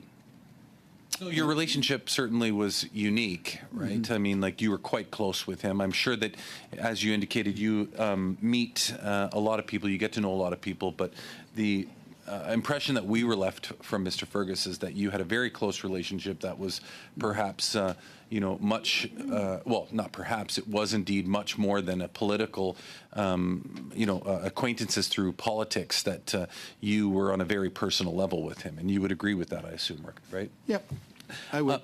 And your wife, who we now understand was the one that requested, I heard that correctly, she would have known about that close relationship, obviously, yes. right? I mean, she left her children with him to babysit. When your wife was made this request of Mr. Fergus, do you think that there is any possibility that she was making the request as the Speaker of the House of Commons, or do you think that she was making the request as an individual, Greg Fergus? I think she was I know that she was making the request as my friend, as somebody I'd known a long time. Is there any possibility in your mind that she was making the request as the Speaker of the House of Commons? Like, would she have made this request had it been any other Speaker in the House of Commons? All I can say, the only other person, non-family member, who was in the video was my boss of 30 years and my friend. My boss, sorry, I've known him for 30 years. Boss of 15 years. In some ways, he's still the boss.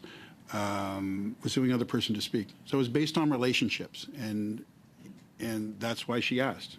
Our friendship, how close we've been, and how that friendship had lasted a lifetime. And we all. So I'm just trying to picture the correspondence here, and I'm assuming that there might be an opportunity. I'm hearing that there might be an opportunity to get a little more detail on that later. But I'm just trying to picture how this goes down, for lack of better expression. Mr. Fergus is contacted by your wife, clearly not coming through the channels of the official correspondence with the Speaker, the Speaker's office. Mr. Fergus receives the request of somebody who he knows very well that he's babysat her children, and that she has allowed her children to be babysat by him. And he replies and says, yes, of course I'll do that. This is my friend. Is that like a fair assessment of how it probably went down? Because, I mean, like, listen, there are people around this table that are trying to paint this as though, official correspondence comes to the Speaker's office. The Speaker's office weighs the pros and cons. The Speaker's office decides, yes, you should make this video. The Speaker's office coordinates setting up this video. Mm-hmm. And, I mean, I think that based on what Mr.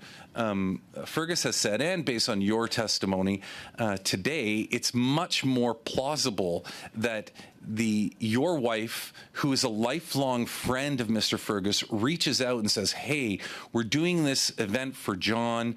It's going to be private. It's not like it, or the information was delivered in such a manner as to suggest that." And then she said, "Will you make this video or will you record something?" Is that a fair assessment?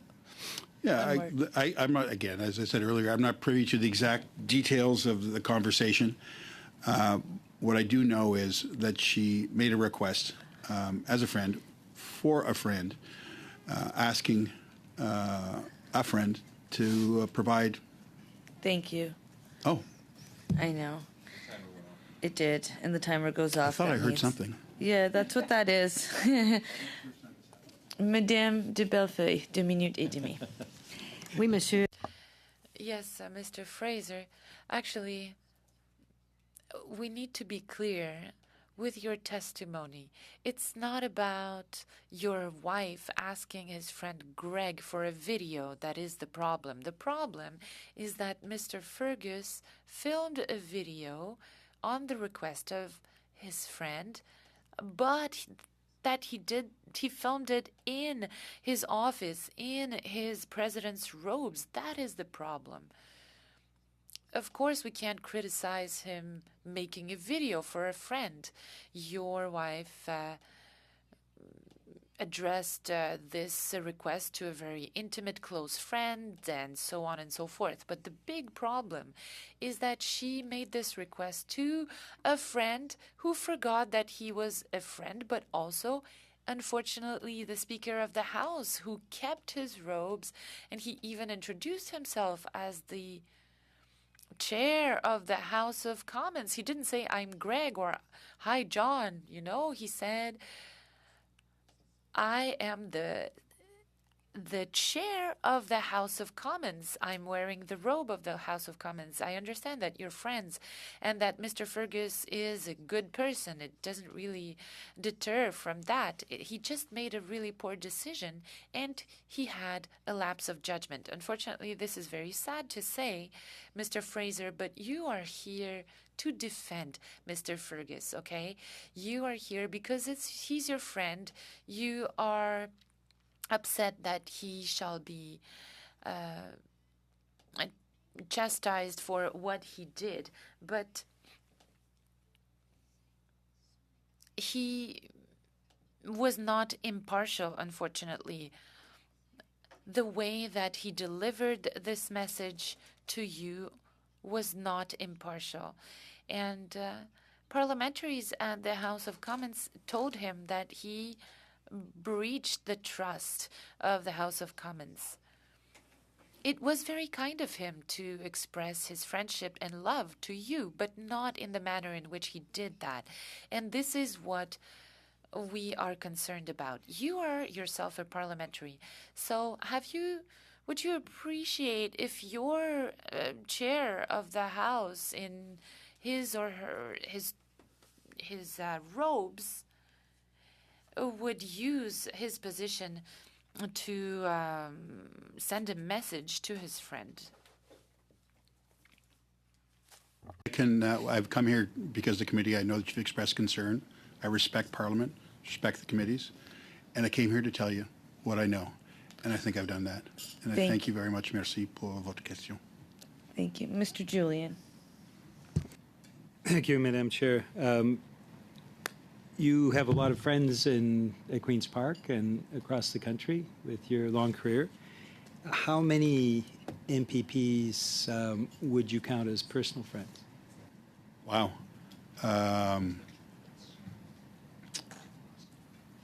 I have a lot of friends in the Ontario Legislature, and it's more than 9, or 8, as I should say, which are members in the party.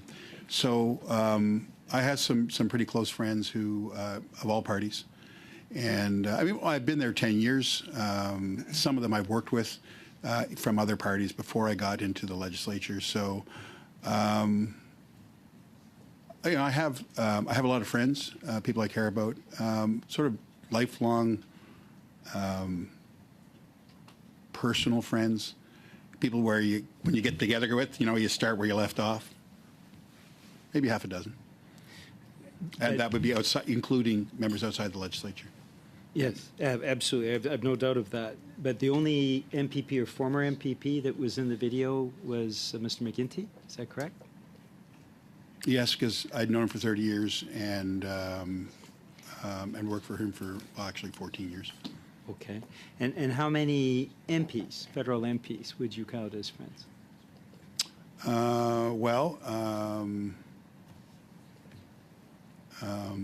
I would say, oh my gosh, John Manley, who's no longer a federal MP, somebody who would be a close personal friend. I have other MPs who I know who are friends with me. Yeah. Francis Drouin and I used to work together. Have a lot of respect for him. Sorry, I'm blanking out here, and those MPs who I'm friends with are going to go, "What happened to you at committee? You forgot me." Yeah, no, and that's quite all right. But my point is, the only MP that was in the video is Mr. Fergus, right? Well, yes, I think because of the nature of the depth of our relationship, Francis and I don't have the same kind of relationship. We're friends. We're good friends. The other person who would be similar to that would have been Arnold Chan, and who's someone who I think How would you respond then to a comment that Mr. Fergus was featured in the video because he's the Speaker of the House?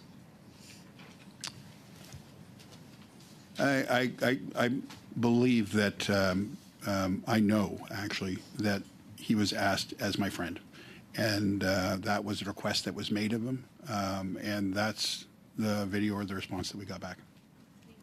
Thank you so much. Okay, so just so we know, as we are enjoying our time here, as you are also, we're going to just do a quick 2 minutes to Mr. Cooper, followed by 2 minutes and Madame Romanado before we thank you for being here. Mr. Cooper, through the chair. Thank you, Madam Chair. Mr. Fraser, just following up on your conversations with Tommy DeFoss, the Chief of Staff to the Speaker, you had indicated that you had had 3 conversations, including on the night that the video was presented at the Ontario Liberal Convention. Did you initiate those calls? No. So I didn't. I'm just trying to think. The initial one, no. I don't. No, I don't believe. I just was busy at the time. I know that I spoke to him. So what was there was the matter was brought to my attention, and I at the time let him know that I felt very badly about it and that I would respond, which I did by responding on X. And so DeFoss contacted you on December 2nd and said what? Just simply that the video, they were upset that the video, that there was a controversy over the video. And I just simply said, well, I will, I'm just going to respond because I felt very badly about it, And did DeFoss suggest that you put out a tweet? No, I did that myself. It was the only thing that I could do to respond at that time. There was no way to put out a statement or anything like that, and it was very clear. To Mr. DeFoss, that you'd be putting out a tweet?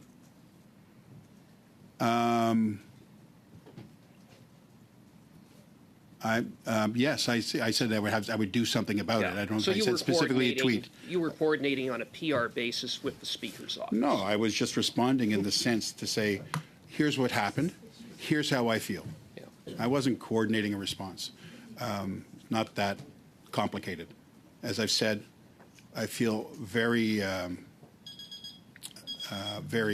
guess that would be subject to interpretation, Mr. Fraser. I guess it would be. Excellent. That's not necessarily the tone we need on the matter. 2 minutes, Mrs. Romanado. Thank you very much, Madam Chair, and through you, I'd like to thank Mr. Fraser for being here. I just want to make sure that I'm clarifying something for the record because there's been a lot of comments made. I'm looking at the exact transcript of this video that Mr. Fergus did.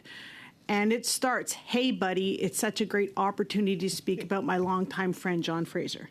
It doesn't say, "Hi, I'm Greg Fergus, Speaker of the House of Commons." So very clearly, when I look at the actual transcript of what he said, it was very clear that his understanding of this request from your wife, a friend of long time, was that this was going to be a private video to you. He didn't premise this with, "I am the Speaker and I'm wearing my robes and here I am." He thought this was a video to you, to thank you and to talk about your friendship. So I just want to make sure it's clear, because there's been some allusions here that this was in his capacity as Speaker. Now, I understand it got sent to the Ontario Liberal Party. They put a preamble on it, I guess, in the introduction of a whole bunch of videos that say who these people are. But it's very clear to me that Greg made a mistake. He's apologized for that mistake. And quite frankly, the fact that this point of privilege, two parties of this House of Commons came out on Monday and said he should resign without even actually giving him the opportunity to defend himself or hear what actually happened, which we've now heard today. To me, they don't want to know the truth. The truth is he was asked to make a video. He made a video. He made a mistake. He's apologized. But they've already convicted him in the court of public opinion. Do you agree with that? And I do remember the video, how it started out, and I thought what Madame Dufaye was referencing was the header that was put on it at the Ontario Liberal Party. Thank you. So with that, Mr. Fraser, we thank you for your time and attention today. I will just note that as a sitting member of the Provincial Legislative Assembly, we would not actually be able to make you come. So we do appreciate that we invited you and you made yourself readily available. With that, we wish you the best and have a great rest of the day. Thank you very much for the opportunity. Appreciated all the members' questions. Thank you. Meeting suspended. We are going to have to do a sound check for the next presenter.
final panel, we have Simon Tunstall, Chief Returning Officer of the 2023 leadership election by video conference.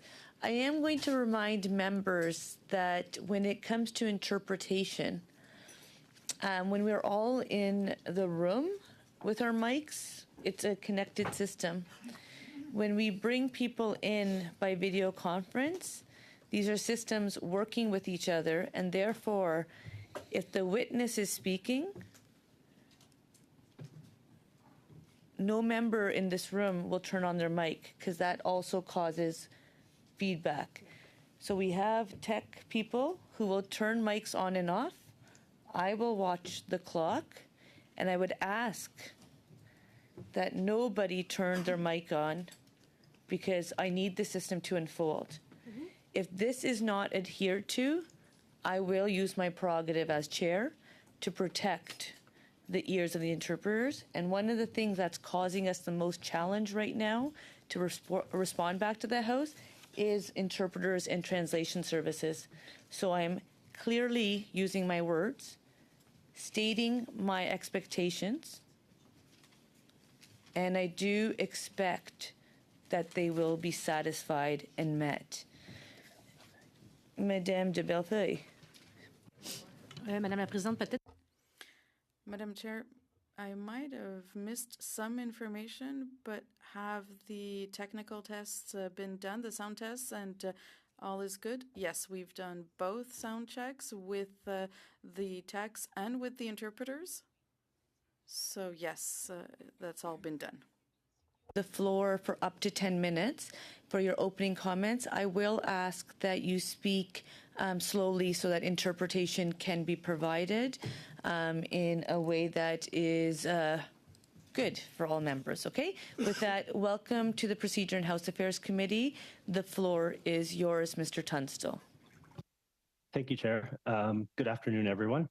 I prepared some remarks earlier this morning. I have since was watching John Fraser's appearance, so I've learned a few things. So I will update a few comments at the end with that. But good afternoon. My name is Simon Tunstall, and I was the Chief Returning Officer for the Ontario Liberal Party's 2023 leadership election. Before I go any further, I need to start by saying that I've been a little bit sick for the past few days, and in particular, I've been sneezing a lot and coughing a lot. Therefore, I just want to say as a heads up, if I very suddenly move off camera or mute myself, it is because I would really like to avoid sneezing into a microphone on camera. So I'm going to try to avoid that. So on Thursday, December 7th, this committee passed a motion to invite, quote, the chair or co-chairs of the Ontario Liberal Party's 2023 Leadership Election Organizing Committee. The Leadership Election Organizing Committee, or LEOC, is a body mandated by the governing documents of the Conservative Party of Canada and the Progressive Conservative Party of Ontario. The Ontario Liberal Party does not have a committee by that name or any committee by any name with a similar function. Setting that aside, it appears that the committee was interested in inviting the senior official or officials with authority and responsibility for the organizing of the Ontario Liberal Party's 2023 leadership election. The Ontario Liberal Party's constitution gives authority and responsibility over almost all aspects of the leadership election process to the Chief Returning Officer. The Chief Returning Officer is the only close equivalent in the Ontario Liberal Party to, quote, the chair or co-chairs of the Leadership Election Organizing Committee. In April 2023, I was appointed by the Ontario Liberal Party Executive Council to be the Chief Returning Officer for the 2023 leadership election. For a little context about myself, I held senior roles in the two other Ontario Liberal Party leadership elections that have been held this century in 2013 and 2020. I also oversaw the organization and execution of almost all of the Ontario Liberal Party's contested nomination meetings for 4 consecutive nomination cycles in 2007, 2011, 2014, and 2018, usually in the role of returning officer. Additionally, I've twice held the role of executive director of the Ontario Liberal Party.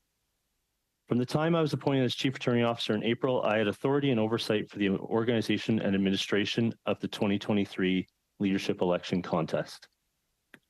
One secondary component of that was determining how to announce the results of the election. On Saturday, December 2nd, the Ontario Liberal Party held an announcement event at the Metro Toronto Convention Centre. The broad content and agenda for the announcement event was decided upon by myself as Chief Returning Officer. The programming included videos from the leadership candidates, speeches by former Premiers Dalton McGuinty and Kathleen Wynne, and a tribute to outgoing interim leader John Fraser.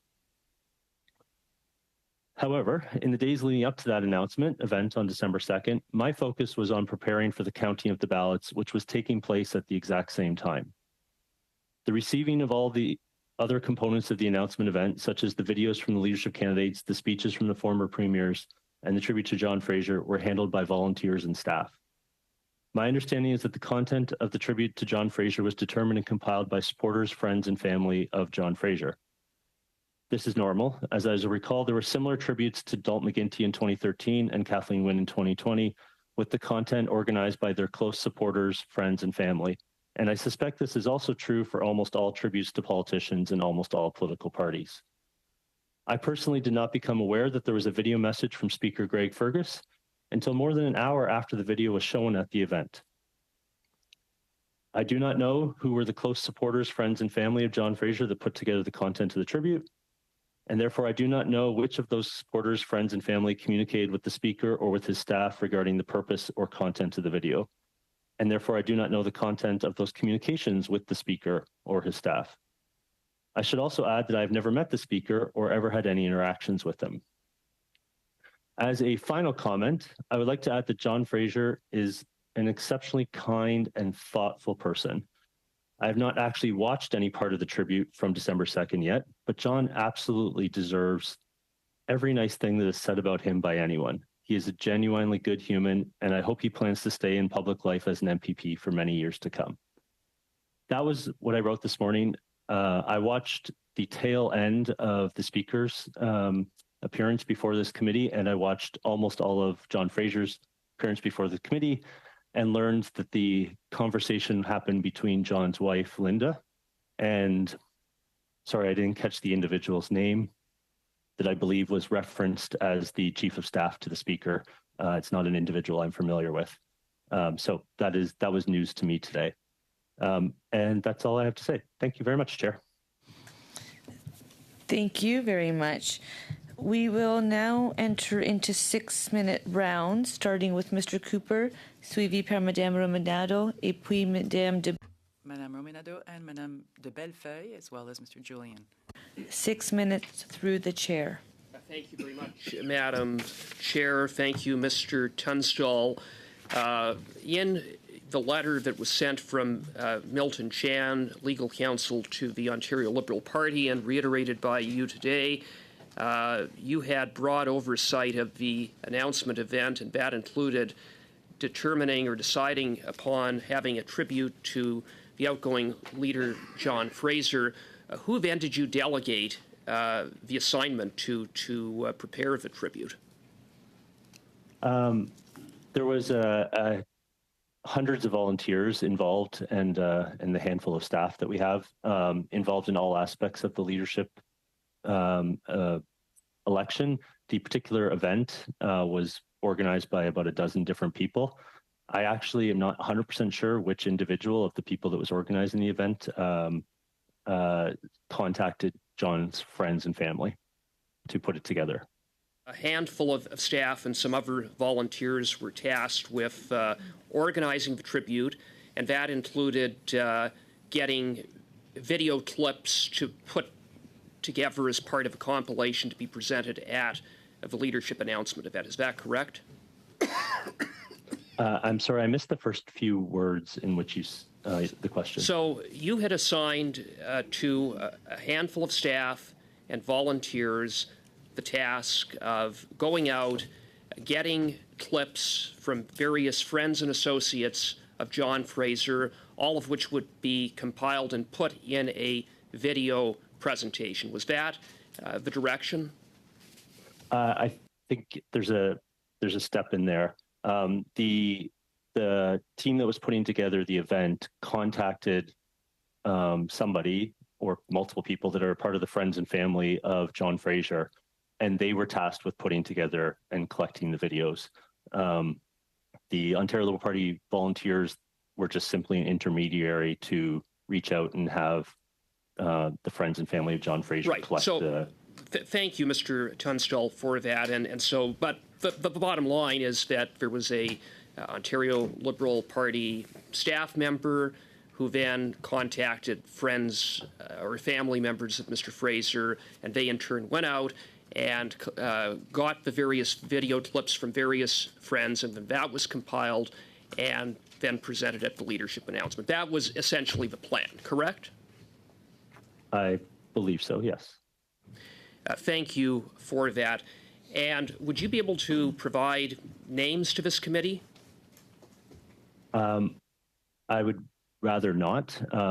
The team of volunteers, I'll explain why. There was a team of volunteers that were doing this. They aren't staff. Most of them are former political staff from Queen's Park from many years ago. I have not asked them for their permission to share their names. I have not consulted them on this, and I don't know if their current employers would like to have their names involved in this discussion. I understand, Mr. Tunstall, through you, Madam Chair. Mr. Tunstall, was there any communications between the Ontario Liberal Party, that being staff or volunteers, with Mr. Fergus, Mr. Fergus's chief of staff, or anyone else in Mr. Fergus's office, aside from a volunteer or a friend of Mr. Fraser, that being his wife? To the best of my knowledge, no. Okay. Now, Mr. Fraser, Mr. Fergus had undertaken an interview with Laura Stone in the Globe and Mail on the eve of the Ontario Liberal leadership announcement. Was anyone in the Ontario Liberal Party involved in connecting Ms. Stone with Mr. Fergus? I'm not actually familiar with this interview, so I strongly doubt it. Will you undertake to provide all emails, memoranda, records of communications, including text messages and instant messaging application messages, under the control of the Ontario Liberal Party regarding this video tribute to this committee? Can you be more specific? Please, sorry, through the chair, I apologize, I'm not speaking in correct parliamentary terms. Through chair to the member. Well, very simply, this email didn't, or rather this video didn't come out of nowhere. It came out as a result of coordination between organizers involved in putting on the Liberal Leadership Convention. You were not directly involved, but you delegated responsibilities to individuals. And what I'm asking you to do is, if there were communications, emails on the part of staff or executives of the Ontario Liberal Party, will you undertake to provide those records to this committee? I'd apologize. I don't have legal counsel here with me because I'm ill and contagious, and but I'd like to speak with legal counsel before answering that question. Okay. Thank you very much, Madam Chair. Excellent. That does bring us to time. Thank you for giving me those 6 seconds back. Mrs. Romanato, 6 minutes. Thank you very much, Madam Chair, and through you, I'd like to thank the witness for being here today. I'm sorry he's ill and contagious, so I hope he feels better soon. I actually have a very brief question, and then I'll pass my time to Mr. Gerritsen. We've learned now, after interviewing witnesses, that what happened was the spouse of Mr. Fraser reached out to the chief of staff of Mr. Fergus to request a personal video about his friendship with Mr. Fraser, and so that was provided by Mr. Fergus for a lifelong friend. Unfortunately, he did the video in his robes in his office, but it's very clear to me that it was not in his capacity as a Speaker of the House. I can imagine the reaction of both Mr. Fergus and his chief of staff and staff when it became public that this was actually shown at a leadership announcement for the Ontario Liberal Party. Mr. Turnstile, did you get any feedback from the Speaker's office in terms of their surprise, their shock that this was actually shown at it's not a convention, the leadership event? As far as I'm aware, there's been no direct conversations between anybody in the Ontario Liberal Party and Mr. Fergus, the Speaker, and her staff. Everything, the Ontario Liberal Party spoke with the organizers that are the friends and family of John Fraser, who put together the event, and they're the ones who communicated with the Speaker or the Speaker's office. Thank you for that. And with that, Madam Chair, I'd like to share the rest of my time with Mr. Gerritsen. Thank you, Madam Chair, and thank you, Mr. Tunstall, for appearing before committee.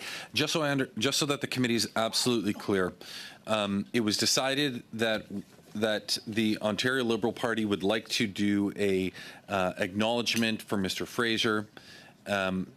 They reached out to family to try to get some testimonials, and that was the extent of the party's involvement in requesting testimonials, right? Like they stopped at asking the family to gather some. Is that correct? Correct. The family obtained them through their own requests based on friendship and personal relationships, and then delivered, once they obtained them, sent them to the party. Is that correct? Correct. The video starts off.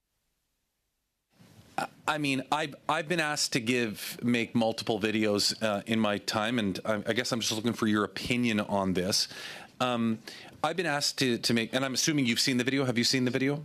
Oh, you haven't even seen it. Well, then I won't even ask you that question, Madam Chair. I'm happy to yield the rest of my time to Mr. Duguid. Thank you, Madam Chair, and thank you, Mr. Gerritsen, for passing the baton. Madam Speaker, once upon a time, I was a party officer, like Mr. Fergus, and the one thing I know about the Liberal Party, like the Conservative Party, we are volunteer organizations. A few paid staff, but for the most part, we are all volunteers. And as I understand the sequence of events, Madam Speaker, it was volunteers that put together this video. It was a volunteer that obviously mislabeled Mr. Fergus's status on the video. Madame de Beaufoil has repeatedly mentioned that that this was coming from the Speaker himself, which is not the case. He starts off his video with "Hey, buddy," and clearly indicates that he's a friend of the Speaker. I just wonder if Mr. Tunstall could comment on the nature of the Liberal Party. It's a volunteer organization. Volunteers make mistakes, and that clearly the Speaker had no knowledge of how his participation would be labeled in that particular video. And then I'll pass my time to Mr. Lauzon. I have not seen the video, so I'm not 100% sure what the label is on the video, but the label could have been applied by the volunteers who are putting together, or it actually could have been applied by non-political audio-visual company that was preparing the event that wouldn't even be aware of the politics and of it. So the video would have been passed by the Speaker's team to John Fraser's friends and family that were putting together and collecting things, then passed onto the Liberal Party, and then prepared for technical presentation, and it could have been and likely edited by the AV company that was employed to help us out with the event, or it could have been employed by the many volunteers that were preparing the event as well. Excellent. I'm going to actually thank you for the 7 seconds you have provided us back. 7 seconds? Yeah. I will take it. Bank it. Madame de Bellefeuille, 6 minutes à vous. Thank you, Madam Chair. I'm not sure if you can hear us, Mr. Tunstall, if you can hear us on the right channel. Can you hear the interpretation? Perfect. I gather that your role on that evening was to organize a nice event, and as an organizer, just have to make sure that everything goes well. You want to make sure that all party members are happy and pleased with it. For all of these types of events, there will be videos, and you had expected there would be a video and provided for that in this event. What I'm having a hard time understanding is that you seem to say that you had really not assessed or done any verification of any of the videos or any of the other things that were filmed, that were viewed on that evening. Is that correct? That is correct. We conducted voting in 139 in-person voting locations the previous weekend, and that was my primary focus, as well as collecting all the voters' lists and the ballots from those, and dealing with the mail-in votes, and then preparing for ballot counting. Merci, Monsieur. Thank you, Mr. Tunstall. I just wanted the answer.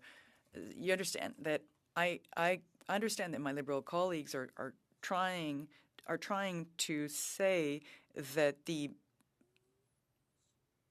issue here was that he was identified as the Speaker of the House of Commons on this video, but it would have been hard not to, because he was wearing his customary wares as a speaker. I mean, it's not as though they're watching Greg in his T-shirt and jeans, and if he's appearing in a very solemn way in his own speaker's office, he might have started with "Hey, buddy," but nobody does this wearing the speaker's robes. So in the context of my career, Mr. Tunstall, I managed many volunteers, and never have I ever said that volunteers made a mistake, because volunteers do their best. And the main error, the main mistake here, is due to the person who agreed to do the video and agreed to having it viewed. And today, the problem isn't lessened here by the fact that volunteers sent in a video and others might have tagged it as the Speaker of the House of Commons. That's not the issue here. Here today, we are here to see the fact that Greg Fergus agreed to produce a video for one of his friends, whom, of course, we understand he likes a great deal, and that was broadcast in the event, that the volunteers, yes, they did put a label on it, but at the end of the day, the main responsibility is for having agreed to do this video. And you must be well aware of the fact that all parties in the House of Commons agreed that that video undermined the House's confidence. So it's not just Claude de Bellefeuille as the Bloc Québécois whip who's saying this. All parties agreed that this was a fault, an error, and please forgive me, but I'm unable to blame volunteers for this type, or volunteers or members of a party who did their absolute best to make sure that your event would be a success.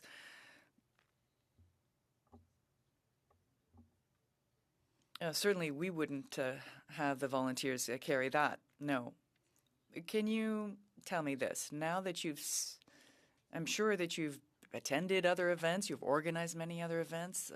In your view, do you think it makes any sense that a speaker of a great parliament like that of Canada, like this particular speaker, would have a video presented in a partisan event? What's your view on that? First, I apologize if I gave any indication that I was blaming volunteers. I absolutely would not do that.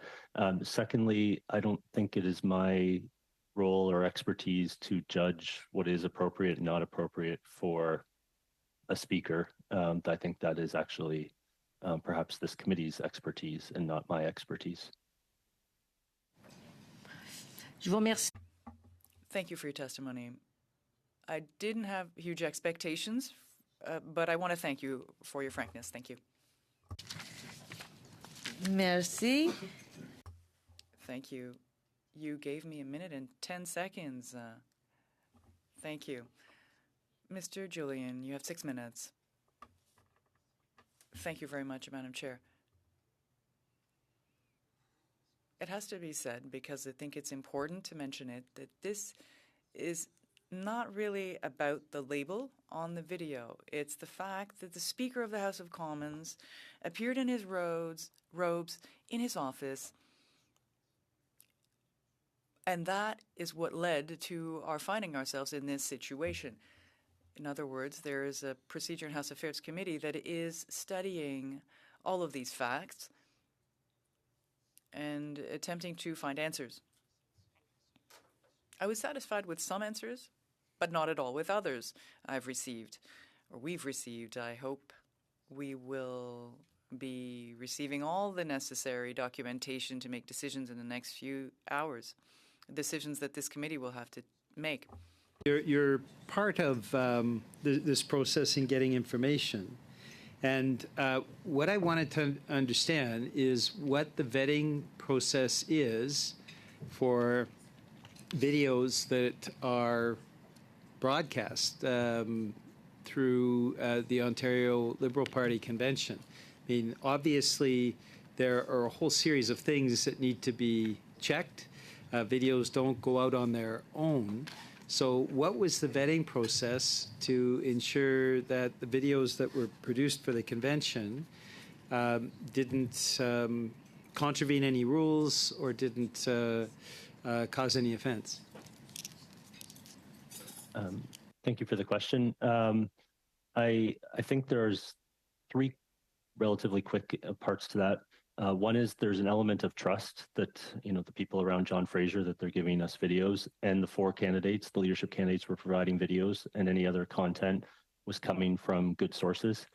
2, there was a team of volunteers that were reviewing the videos. I believe they all came in within the day or 2 or 3 right before the event, of which I was preoccupied with other components of the event. And then 3, I think the main interest in reviewing the videos would have actually been more from an audio-visual technical component than a content component, because all these videos, whether they're coming from leadership candidates or supporters and friends of John Fraser, they're all coming from friendly sources. So there was a team that was vetting the videos. And is that a group that would have reported to you in some way? And at any point, did they flag concerns about the House of Commons Speaker appearing in a video that at a partisan event wearing his robes of the Speaker in his Speaker's chambers? I was not aware that there was a video from the Speaker until after it had aired. An hour or 2 later, somebody mentioned it to me. Okay, so that wasn't communicated to you, and obviously it doesn't seem to have been part of the vetting process. So you've been executive director for the Ontario Liberal Party on 2 occasions, is that correct? Yeah. So part of your job is to ensure that party materials don't contravene parliamentary or legislative rules. Right? Queen's Park has rules in the same way that the BC Legislature has rules, in the same way that the House of Commons has rules. So when you were Ontario Liberal Party Executive Director, how did you ensure that there wasn't an improper use of resources for the Ontario Liberal Party, resources that were public in nature? For example, having the Speaker of the Ontario Legislature appearing at a partisan Ontario Liberal Party event? There's no short answer to questions like these, but essentially, any political party, I think ours is not alone, is made up of some staff and a large number of volunteers, and depending on what is taking place in the event and what is going on, There's involvement from many different people, and that varies from situation to situation. I don't think there's one easy, simple answer to that question. But in the same way, I mean, if the Ontario Liberal Party is not in power and a speaker, current governing party in Ontario is the Conservative Party, if the Speaker of the Ontario Legislature appeared at an Ontario Conservative convention wearing his robes of office in the Speaker's chambers, what would be the reaction of the Ontario Liberal Party and the caucus? That's a great question. I apologize. This is going to sound flippant, but I think that's a question for the caucus and not for me. And I apologize how that answer comes across. But as former executive director, you would have been in a situation where you're watching out for that. You want to make sure that the public resources aren't going for partisan purposes, right? So is that not one of the functions that you had when you were executive director? Yes, there is an element of, I think, in any political party, making sure the line is drawn in the right place between government resources and political party resources. Thank you. We will now have a really quick, will not be a full second round because we do have to end this meeting by 1:30. Mr. Duncan, up to 5 minutes to you. Thank you, Madam Chair. I will just say I am disappointed by the lack of information provided by the Ontario Liberal Party today and the respect, frankly, especially knowing the tight timeframes that our committee is under. The Ontario Liberal Party has had 4 days since Thursday when we made the motion passed here at committee at the House of Procedural Affairs Committee to have someone regarding the leadership announcement event by the Ontario Liberal Party appear. Mr. Tunstall, you were the one offered by the party. And what was frustrating this morning was you're not new to politics. You've served as executive director of the party multiple times, and you've been involved in politics and in public life as a staff member for many years. And we get a letter from legal counsel of the Ontario Liberal Party this morning. At the end, goes through a bunch of reasons of why you're not an appropriate witness after the party offered you to come here today. And the only thing they offer at the end here was, quote, Mr. Tunstall would beg for the committee's indulgence and be excused from making an appearance. They didn't offer an alternative to say, okay, here's somebody that would know information, what we could provide. The legal counsel, I'm sure, and I'm sure you and others of the Ontario Liberal Party, we're now nearly 5 hours into committee testimony here today, and we've asked for the production of documents multiple times. And to have to go back to legal counsel at this point, legal counsel had no problem over the weekend sending us a letter to say, begging you not to appear. That kind of time. But you had no time to go and offer and get an answer about document production or provide some assurances of what happened, or you say how innocent it was and nothing is provided. So it is extremely frustrating. And what I'll do here is I'll ask for unanimous consent, Madam Chair, to do the same thing that we had provided for production of documents regarding the clerk this morning during his testimony with his team. Mr. Fergus, we all agreed by unanimous consent for the similar set of documents. So I would ask for unanimous consent that an order do issue to the Ontario Liberal Party for all copies of emails, memoranda, records of communication, including text messages and instant messaging application messages, or any other documents which are under the party's control concerning the Speaker's tributes to the former interim leader of the Ontario Liberal Party, provided that those be deposited with the clerk of the committee no later than 5 p.m. today. And I will just say there is no reason why any of that should be a surprise. They've known for 4 days at the party, and they should have known this request was coming. So I'll ask for unanimous consent on that, Madam Chair.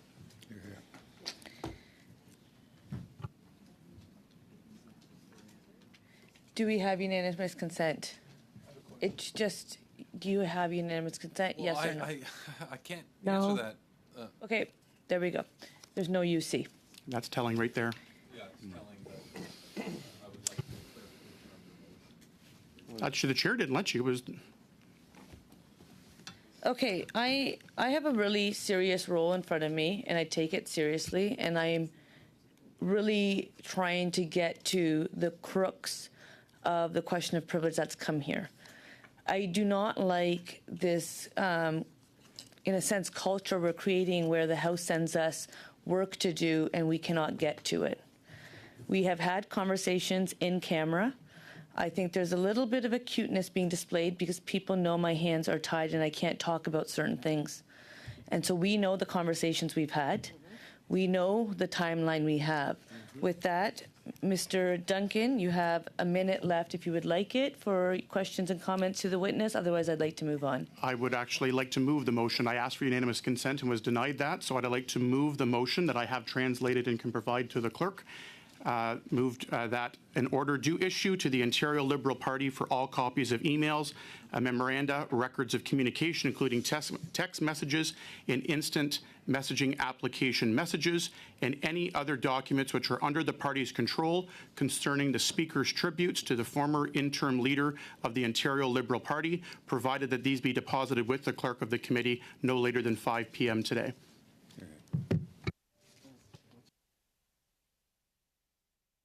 I guess we'll have to suspend till we get that. We are suspending until that is received, and if it's not received by 1:30, we will be coming back at 3:30 for the report, because that is what that business is. Actually, meeting adjourned. Thank you.